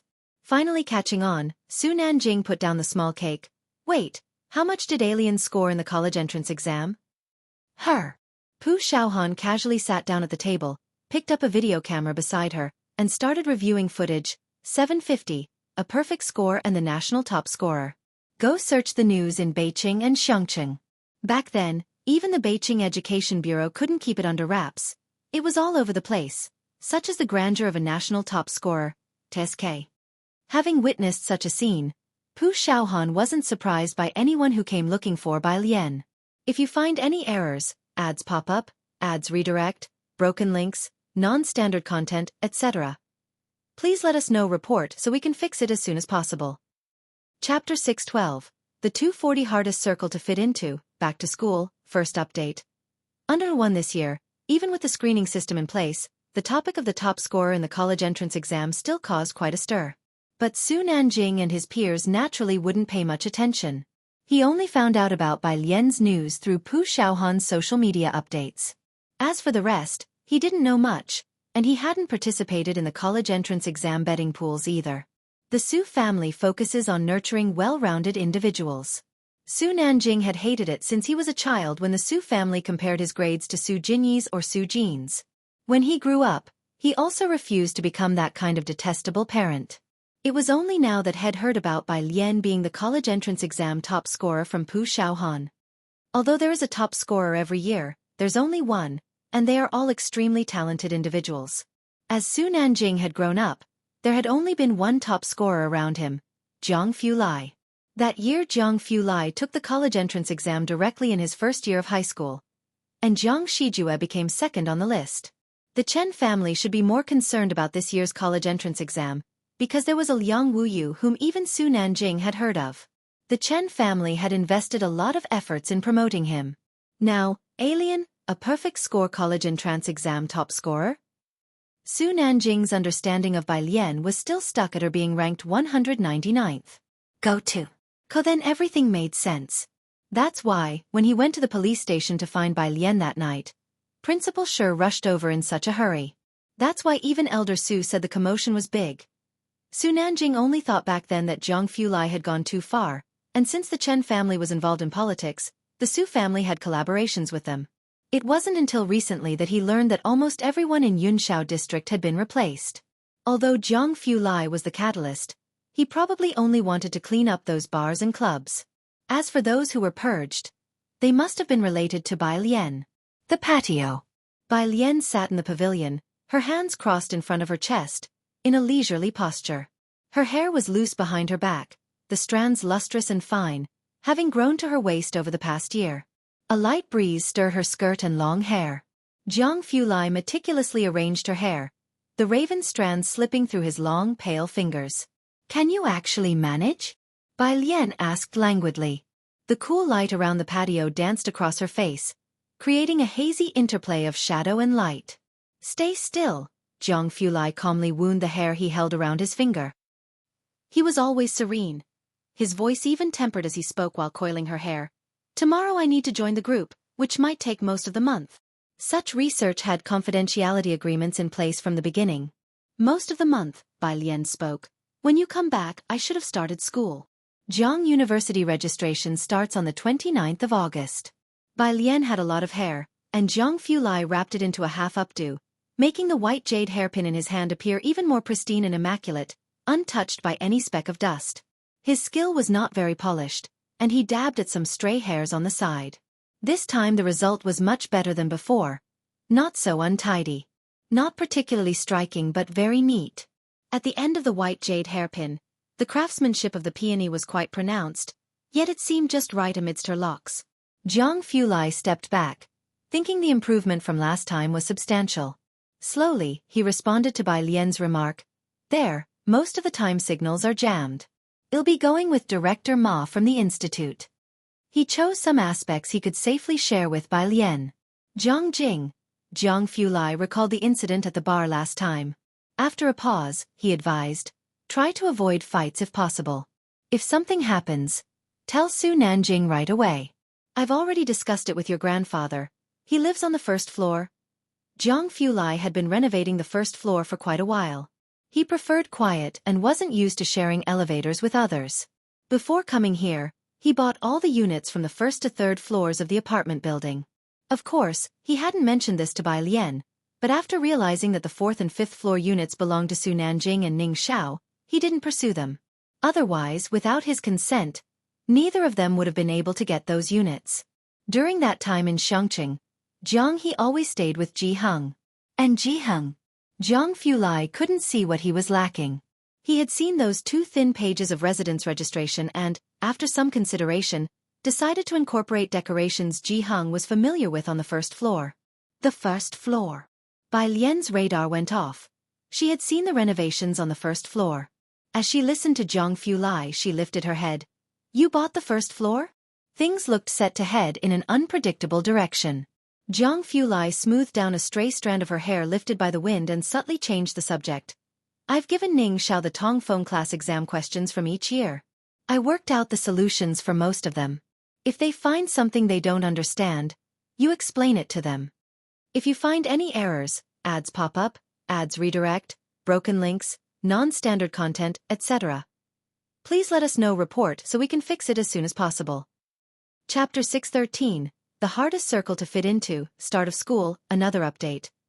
_2 Bai Lian aimed to get into the Tongfeng class. She naturally hoped others could also make it. Yang Lin's ambition lay in biology, not within the class range. She considered Ning Xiao, but she was a bit worried about Tang Ming. Bai Lian wanted to say something more when her phone on the side moved. Su Nanjing had sent her a bunch of exclamation marks and shocked pig emojis. Realizing she had spent quite some time outside, Bai Lian smoothed out her sleeve and stood up, glancing at Jiang Fulai. Let's go inside first. She walked ahead, while Jiang Fulai habitually stayed a step behind her. Jingjing watched her indifferent figure walking ahead. She gifted him with jade, and he returned her favor with a jade hairpin. Inside the private room. When Bai Lian returned, Chief Chen was drinking with Dean Ji Hengjian. That was someone from the Academy of Sciences. Chief Chen was talking about academician Ma with Ji Hang, aware of the commotion Bai Lian had caused. Is Miss Bai being booked by them? Chief Chen was also a native of Jiangjing, and although he had taken the military official path, he still understood a thing or two. Go to. Ko with her talent so high, she should be turned over to the country. Ji Hang held his glass, pouring himself another round and also filling up those for Dean Ji and Chief Chen. It's only right. When he said it was only right, there was always some sort of melancholy in his tone. Pride mixed with an inexplicable sense of solitude. Chief Chen nodded, raising his glass to speak with Ji Hang. Miss Bai, this is just the beginning. As he spoke, he glanced toward Ji Xiaojun, whose expression seemed a bit off. Brother Ji. Ji Xiaojun snapped back to reality. It's nothing. He picked up his chopsticks and said slowly, Alien will probably come back often. Look at Xiaojiang to know. As they were talking on this side. Meanwhile, Xiao Bingwen and Su Nanjing were still motionlessly staring at Bai Lian. Sister Ji said you were the top scorer of the college entrance exam? Yeah. Bai Lian casually sat next to Pu Xiaohan and asked Ning Xiao about the exam questions. Su Nanjing opened his mouth. Why didn't you ever mention this? Why mention such things? Bai Lian leaned back and looked up slightly, those deep black eyes making Su Nanjing's words come to a halt. To her, it seemed that scoring full marks on the college entrance exam was no more than an ordinary event, just one goal in her path through life, so there was no need to bring it up. Su Nanjing fell silent, thinking that if his mother knew she was the top exam scorer, she would definitely hold a grand banquet at Jiangjing University. Despite how long the Su family had been around, the family shrine only had one top scholar from hundreds of years ago. Bai Lian tapped on the table and looked at Ning Xiao and Tang Ming. Have you guys roughly reviewed the questions? Ning Xiao raised his head to answer, I've skimmed through them, the overall difficulty is all right. He and Tang Ming had already huddled together to discuss the questions. Bai Lian occasionally chimed in with a few words, while Zhang Fulai quietly leaned on the armrest beside her, occasionally lowering his head to glance coolly at Ning Xiao's test. Pu Xiaohan was beside her, looking at the footage from the camera. Yellow Hair and Hong Mao couldn't understand, so the two took out a board game to play Gamoku, and after losing, Hong Mao would bring Jiang He over to command his moves, occasionally asking Bai Lian to help him with a move. Bai Lian leaned against the sofa, her white dress spread out beside her, fiddling with a chess piece in her hand. From 3 meters away, she casually flicked it onto the chessboard. The piece landed precisely where it was meant to. Her features were delicate, and the word beautiful seemed too generic to describe her. There was a casual yet composed elegance about her as she made her directives. Pu Xiaohan would occasionally turn her head to show Bai Lian the footage on the camera. Zhang Fulai only exchanged a few words with Ning Xiao and Bai Lian. Among them, even Pu Xiaohan, who had the lowest grades, was from Media University. As for Ning Xiao, she was even more outstanding than those from the attached high school, not to mention Bai Lian. Over the past 2 years, Liang Wuyu, who had garnered much attention, was merely a stepping stone for her. Xiao Bingwen realized why Su Nanjing hadn't asked him to invite the young masters and misses from his circle to liven up the scene. The circle of these young people was far more fascinating than theirs. This group of young people was vibrant, full of high spirits. Xiao Bingwen couldn't help but exhale deeply. Nanjing, Xiao Bingwen said, looking at Bai Lian in the midst of the crowd. I always feel that these few people aren't so simple. Jiang Jing always said it was hard to get into Su Nanjing and Jiang Ziju's circle. Now, looking at them, he felt that the truly hard-to-reach circle in the future would be Bai Lian's. It's not just them. Su Nanjing was more familiar with Bai Lian than Xiao Bingwen. Recalling Pu Xiaohan's words, he said, there should be a few more people, probably Sister Lu, whom I haven't seen. Plus another good guy. I've only heard of him. Good guy. It was the first time Xiao Bingwen had heard of this. He was squatting in Xiongqing prison in his senior year. Su Nanjing lit a cigarette, glancing at Xiao Bingwen. Qi Lu personally fought the case, and he was still sentenced to a year. During that time, Jiang brother kept tutoring him personally. He was truly a tough guy. Until now, Su Nanjing still didn't know what that good guy was called. Su Nanjing pressed down the lighter, blew a smoke ring, and his peach blossom eyes slightly squinted. Pu Xiaohan had just mentioned that 4 people got into Jiang University, and one of them was Yang Lin. In a situation where she was losing a lot of blood, she managed to calmly lay out the scene. Yang Lin, who had the resolve to take her father's life with a knife. Su Nanjing didn't know what drove her, but the resilience of someone who broke free from such a family was just like that, good guy. Listening to this, Jiang Fulai personally going to prison for tutoring, and Qi Yundai? The top legal team in Asia's legal circle? He tapped his knee, his gaze fixed on Bai Lian and the others. Zhang Jingshore had become lively. 8:29. The day Jiangjing University freshman reported for enrollment. Shanghai apartment. First floor. Ji Hang was watering the succulents and cabbage with one hand and holding his phone in the other, talking to Ji Xiaojun. No rush, I live right by Jiangda, there's plenty of time to get there. On the other end of the phone, Ji Xiaojun hung up. He grabbed his package and was about to leave. Shen Qing rarely stayed here anymore, often going to Bai Lian's place instead. He opened the door to see the building's butler and Xiaojie. It was Sunday, a day off, and the butler knew Ji Xiaojun was always disciplined, so he came to discuss banquet arrangements. Seeing him with the package, the butler was curious. Where are you heading? Let us drive you there? If you find any errors, ads pop up, ads redirect, broken links, non-standard content, etc., please let us know. Report so we can fix it as soon as possible. Chapter 614. Admission of 241, The Oppressive Feeling of the Big Shot, Second Update. _1 Rest Day. Ji Xiaojun didn't expect the butler to show up unannounced. Seeing him at the door, he was taken aback. Today is Alien's school opening, and I'm going to take her to school. When it came to Bai Lian, the Ji family always took care of the smallest details. In the past, the Ji family didn't have such a strong atmosphere, and Ji Hang would always be alone, secluded on Purist Street. For the entire Ji family, everything used to be cold and detached. Ji Xiaojun would then take his drawing board and go teach his students. Ji Xiaorong seldom returned home, and Ren Wanxian didn't get along with the entire Ji family. Bai Lian seemed like a gift from heaven, linking the two cold families together. Even Ji Hang began to show some liveliness, with a group of children hopping around his yard all day. People in Xiangqing always believed that no matter how far their children flew away, the wind of Xiangqing would always protect them. What a coincidence! Bai Lian also had the surname Bai. The butler glanced at Ji Xiaojun, knowing he always placed great importance on his niece Bai Lian. She probably has a lot of stuff for school, right? Let Xiaojie take you guys to school in the business car we have prepared. Also, Mrs. mentioned to you, she wants to invite the old man and Miss Bai for a meal first. Ji Hang had been living in Shanghai apartment ever since he came. Go to. Ko the butler only found out a few days ago that Ji Hang had arrived in Jiangjing. I'll go by myself, Ji Xiaojun thought for a moment. Today being the opening of Jiang University, Zier Avenue was definitely going to be jammed. Taking the car wouldn't be as smooth as the subway. I'll take the subway. The subway in Jiangjing was always crowded. Xiaojie took Ji Xiaojun to the subway station. He looked across to the other subway entrance, hesitated, and asked, "Are you sure you don't want me to take you?" "No need." Ji Xiaojun looked down at the time on his phone, nodded to the butler, and then walked directly to the opposite subway. This place was still some distance from Jiang University. As they got closer to the university town, the subway was full of people, most of them happily taking their kids to report to the school, as the enrollment times of the major universities were quite aligned. When Ji Xiaojun got off at the Jiang University station, there was even a reception set up by Jiang University in the subway station itself, guiding the new students to Jiang University. It was Ji Xian's first time feeling such a bustling atmosphere.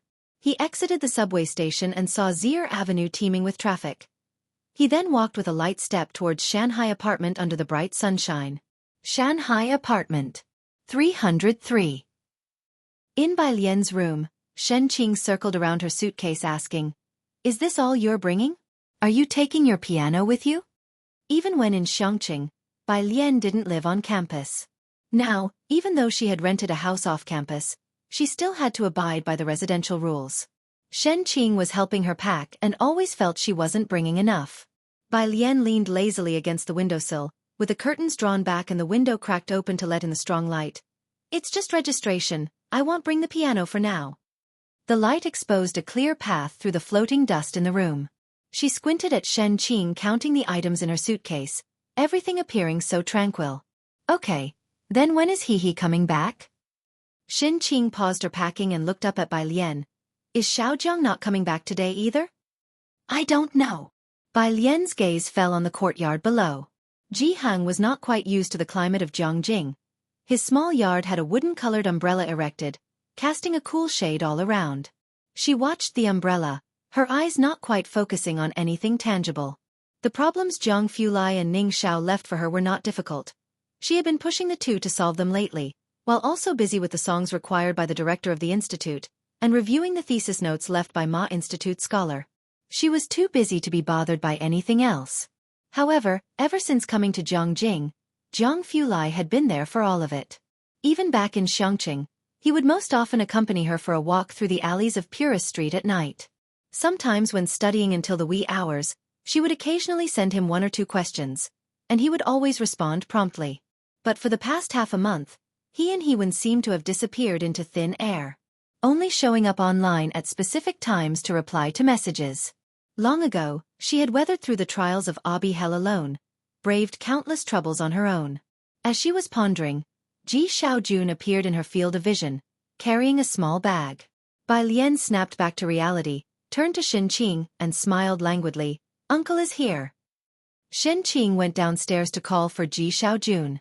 Bai Lian picked up her phone on the side, unlocked it slowly, and opened WeChat. In the WeChat group for Class 15, the chat was lively, with Lu Lingxi also talking with everyone in the group. Bai Lian tapped on the 2 conversation boxes at the top, opening one of them. Her last conversation with Jiang Fulai was on the 20th. If you find any errors, ads pop up, ads redirect, broken links, non-standard content, etc., please let us know report so we can fix it as soon as possible.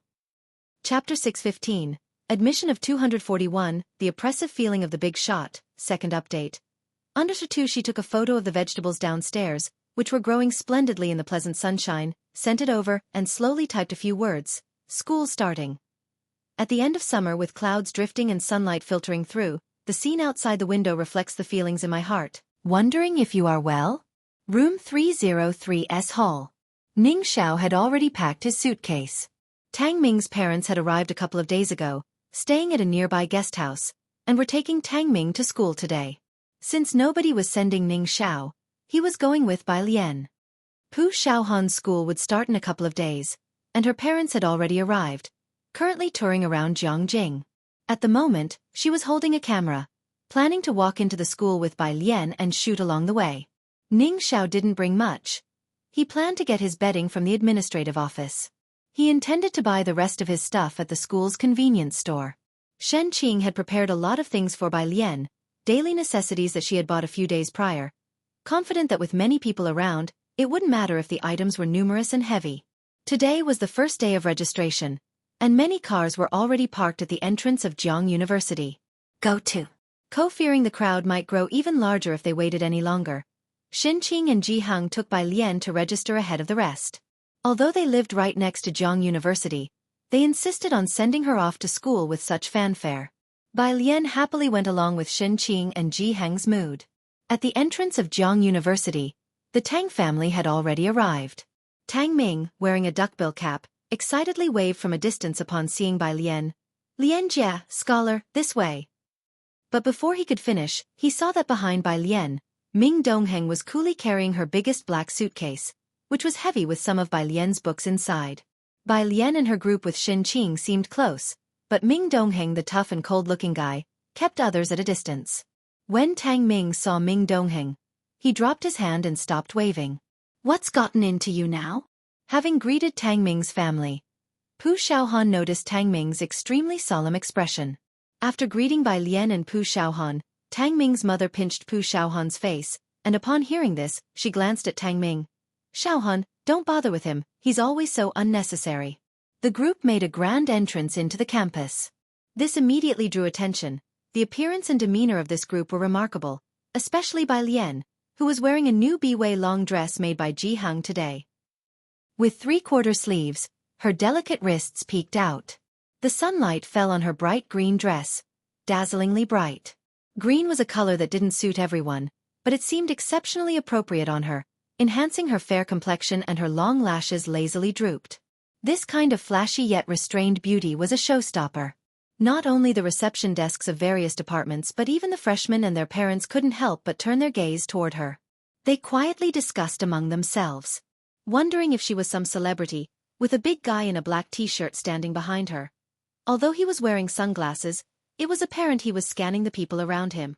He looked very much like the well-trained bodyguards often seen on television. For a moment, nobody dared to approach.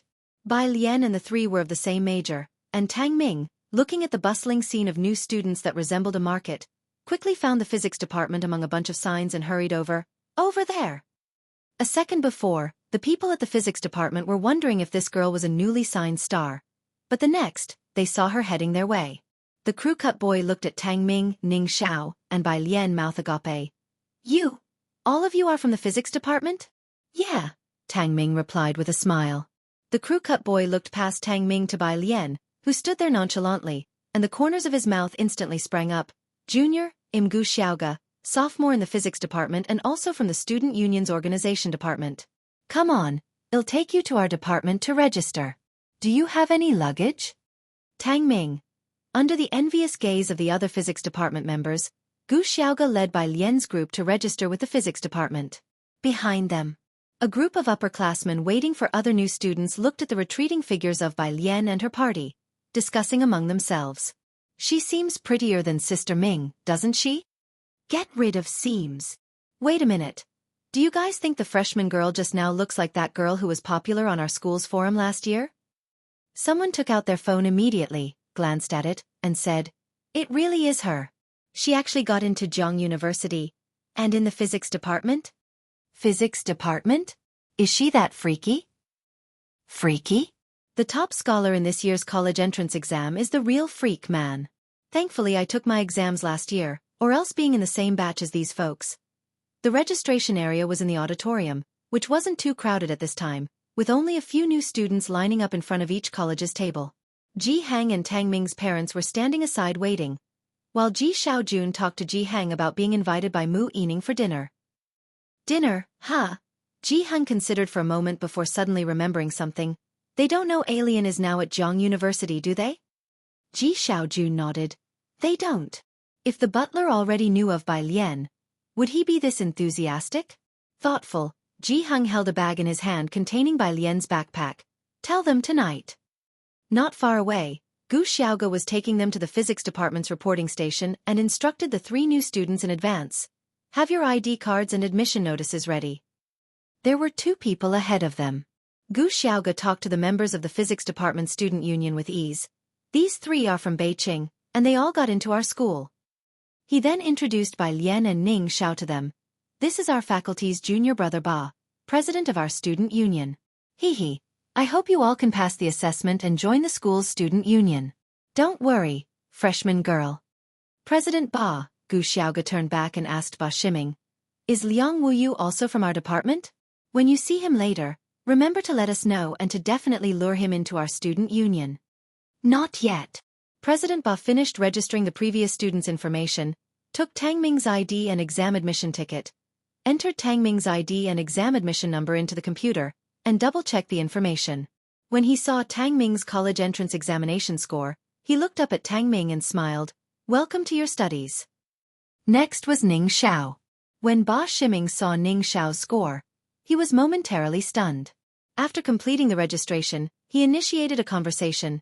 Student Ning, add me on WeChat, so it's easier to contact me if you need anything. He took out his phone. Ning Xiao added him. Seeing him doing this, Gu Xiaoga couldn't help but glance at Ning Xiao. Bai Lian stood at the very end. She didn't have her admission notice and only presented her ID and exam admission ticket. Meanwhile, Gu Xiaoga was chatting with the sociable Tang Ming. You guys did well to get into Zhang University this year, little bro, considering there are two freaks on top. Ah, Tang Ming scratched his head. Really? Ba Shiming held Bai Lian's ID and exam admission ticket, entering them into the computer. Since there were fewer girls in the physics department, he looked at Bai Lian a bit longer, and noticing that her ID number was from Shangqing just like the two guys before her, he hit the enter key. He saw Bai Lian's enrollment score. 750. He always knew that this year's top scholar had surpassed Liang Wuyu. Many thought that Liang Wuyu had made a mistake, and he only learned now that she had beaten him with a perfect score.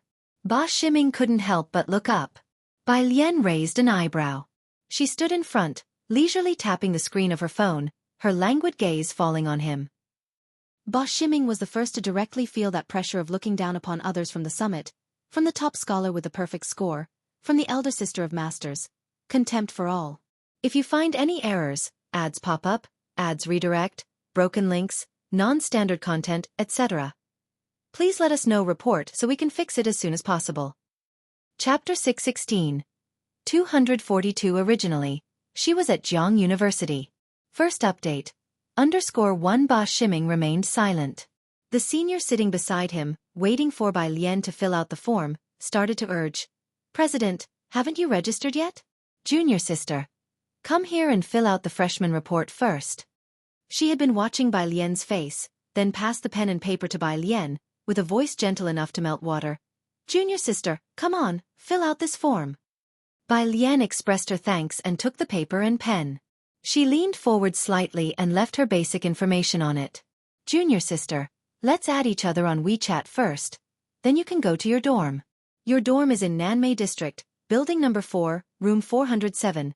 The senior took out her phone, successfully added Bai Lian on WeChat. I'm Yi Jingxian, a junior at the main campus. If you need anything, you can come to me. Seeing Yi Jingxian adding Bai Lian on WeChat, Gu Xiaoge also took out his phone, but just as he had it in his hand, he felt a gaze behind him. Gu Xiaoge looked up to see the man in the black t-shirt with a stern presence. Even through the sunglasses, he could feel the hostility. Gu Xiaoge, stunned for a moment, missed the perfect opportunity to make a new friend. After everyone had left, Yi Jingxian picked up the form Bai Lian had filled out. Bai Lian's handwriting was bold and vigorous. The speed and roughness within her strokes had their own character. She could tell that Bai Lian had practiced regular script calligraphy, naturally seeing the power within the lines. She definitely learned calligraphy. I must get her to join our literature and art department, Yi Jingxian declared with certainty as she looked at the paper. Go to. Beside her, Ba Shiming glanced at the computer screen and said softly, Not necessarily. What do you mean? As the next student was about to line up, Ba Shiming pointed to the not yet refreshed computer screen for Yi Jingxian to see. Look who she is. Yi Jingxian leaned over for a look and saw those dazzling entrance exam scores. Damn, she's joined our college too? How come we haven't heard such big news? This year, all the freshman girls were housed in the Nanmei district, in dormitories uniformly designed for 4 occupants with bunk beds and desks underneath, separated by sky blue partitions. The entire dormitory was extremely spacious, with a private bathroom. The balcony was quite large too and had a table and 2 wooden chairs on it. Bai Lian was one of the earliest to arrive. The other people in the dorm had not come yet, so she chose the bed near the balcony on the left side. Shen Qing took a basin to the bathroom to fetch water and wiped down Bai Lian's desk and chair, as well as those belonging to the other residents of the dormitory. Bai Lian arranged the books from her suitcase neatly on her desk. Her belongings were simple. Books and clothes. As she didn't plan to stay on campus during the registration period, Bai Lian had not brought her computer. After registration, Bai Lian took Shen Qing and Ji Heng around Jiang University's campus, and Shen Qing took many photos. Tang Ming and Ning Xiao also came out of the men's dormitory. More people were coming to register at this time, and the school was filled with students everywhere. The celebrity statue square was especially crowded, swarming with luggage. Bai Lian and Ning Xiao both liked quiet places like the library coffee shop. However, Shen Qing and Tang Ming's parents enjoyed the busy atmosphere. After lunch, having checked out the Jiang University's statue square, the library, the science building, and the teaching buildings, it was already past 4 in the afternoon. Tang Ming's parents had an 8 o'clock flight and left first. By this time, past the peak of new student arrivals, there were still quite a few people at the entrance of Jiang University. Bai Lian stood lazily by the roadside, watching Shen Qing take photos of Jiangjing University's main gate with her phone. Yang Lin's dorm is in Building 5, Pu Xiaohan said, watching Tang Ming seeing his parents off, then turned back to speak to Bai Lian, but she went to the neighboring art college today. The art college? Bai Lian tilted her head slightly. She remembered the meticulous painting she had once seen in Yang Lin's biology notebook. Yeah, Pu Xiaohan said without thinking much further. Grandfather finished making the clothes. I'm going to find Grandpa Jian later, and I plan to finish shooting this part of the video before school starts. Bai Lian took out her phone, looking down at it. Okay. On her phone, Yen Lu sent a message saying that her new show would finish filming in a week, and after that, she'd return to Xiangqing, waiting for Zhang Xi's to get out. Bai Lian tapped on the phone screen with her fingertips. Next to her, Ji Hang lit a cigarette, smiled at Pu Xiaohan as he greeted her, then approached Bai Lian and, after a moment of thought, said, "Alien, come have dinner with us tonight. It's the lady who gave you the bag last time, she's treating." Bai Lian watched Pu Xiaohan leave the school gate and also remembered the bag that Ji Xiaojun had brought back last time. It was a unique design, but because it was leather, she had studied it and figured that if she put slightly more books in, it might deform, so she left it unused at Shanghai apartment. She generally preferred the canvas bag Ji Hang had made for her. More could fit in it and it was less likely to get damaged. The phone rang, and Bai Lian looked down to see it was Director Huang's call. She answered. "Director Huang? You came to register today?" On the other side of the call, Dean Huang walked to the window, looking down at the new students coming and going below. Today was the new student registration, and as the dean of the physics college, he was naturally in attendance. Upon arriving at the university, he overheard some professors discussing Liang Wuyu and Bai Lian. Upon further inspection, Bai Lian had chosen their physics college. "That's right, the sooner the better," Bai Lian said to Shen Qing, who was still taking photos, as she casually leaned against the nearby railing, her green dress trailing on the ground. Ji Xiaojun also had the day off and just happened to have time, so Ji Heng decided to drop Bai Lian off for registration first. "How are you preparing for the Tongfeng class exams?" Dean Huang remembered to ask. Bai Lian's leg was casually propped up, and upon hearing this, she laughed lazily. "It's going okay." The "okay" uttered by a top student was generally not to be taken at face value. Upon hearing her tone, Dean Huang roughly knew what that meant. He nodded, his tone much warmer. "Then that's good. The teacher will be back in a few days, and if you encounter any issues, just give me a call."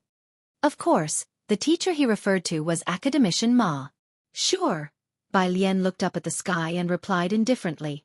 On the other end of the phone, inside Dean Huang's office, the two professors listened to Dean Huang's tone and exchanged glances. Once Dean Huang hung up the phone, the laboratory professor finally spoke up. "Dean Huang, were you talking to Academician Zhou on the phone?" Academician Zhou was from the aerospace department and was also one of the first students led by Academician Ma, the eldest apprentice in Academician Ma's lineage. At 47, he was the youngest academician. After all, since Dean Huang called Academician Ma teacher on the phone along with the other party, they guessed it was somebody from Dean Huang's own circle. Upon hearing this, Dean Huang did not reply, but just shook his head to them and rarely cracked a smile. No, that was not Academician Zhou, but rather their future junior sister. Mu Yining's office. She was wearing a black professional suit, tilting her head slightly while looking at her assistant beside her. "Are you sure it's Mr. Chen?" "The documents just came out this morning," the assistant closed the file. "It's confirmed that he's the top man in Yunshao district." "This is really..." Mu Yining looked downstairs, lost in thought. A batch of replacements had just been made from top to bottom in Yunshao district, causing a disconnection in the networking web among the inner circle. Just when Yunshao district's new leading official had been assigned a year ago, the circle had become impeccably clean. The economic lifelines and policies were all firmly in their grasp. But indeed, it wasn't an easy circle to mingle in. "It's not just us hitting a wall," the assistant looked at Mu Yining's furrowed brow and spoke up. "Most have hit a wall, all except for one family." Mu Yining turned her head. "Are you talking about that Su family?" "Yes." Mu Yining looked downstairs and fell silent. The assistant flipped through the schedule and continued to report to her. "Mu, I couldn't book the Kongyu Tower, so I booked the EU private room at Qingxin Building, 7 o'clock this evening." Ji Hang was one of Mu Yining's elders. Mu Yining had met Ji Hang when she was old enough to remember, and she had an impression of him as a very capable person. However, after he went on to separate from the Mu family, there were no more news from him. Knowing that Ji Hang was coming to Jiangjing, Mu Yining would naturally treat him with high standards. Kongyu Tower was difficult to book, and getting a reservation at Qingxin Building during this time frame was already quite good. Mu Yining raised her wrist, looking down at the time on her watch, decisively. "Assistant Wang, you go pick them up first. I'll drive over myself in a bit." Assistant Wang had Ji Shayan's WeChat and inquired for their address. Ji Xiaojun sent a location directly. Assistant Wang got into the driver's seat, checked the location on his phone, and saw it was Jiangjing University. Ji Xiaojun had told him that he was taking his niece to register today. Ran Wangshuan's records had been collected by him. Her achievements were decent but weren't considered among the top talents. It was said that one looks to Jiangjing University for domestic talent, but within Jiang University, one looks to Class 3 for exceptional talent. Not to mention Ran Wanxian. Even Mu Zhao was not among the top talents. After meeting Ran Wanxian, they hardly had any expectations for the other girl. The entrance of Jiang University wasn't as congested as before, but there were still plenty of taxis. Assistant Wang drove the car to the university gates, his gaze fixed on Ji Hang and the others who had just emerged from the entrance, as he thought absent-mindedly. He and the Mu family butler had always known that Miss Bai had been admitted to Jiangjing but had never asked which school she was at. So it turned out, she was at Jiang University.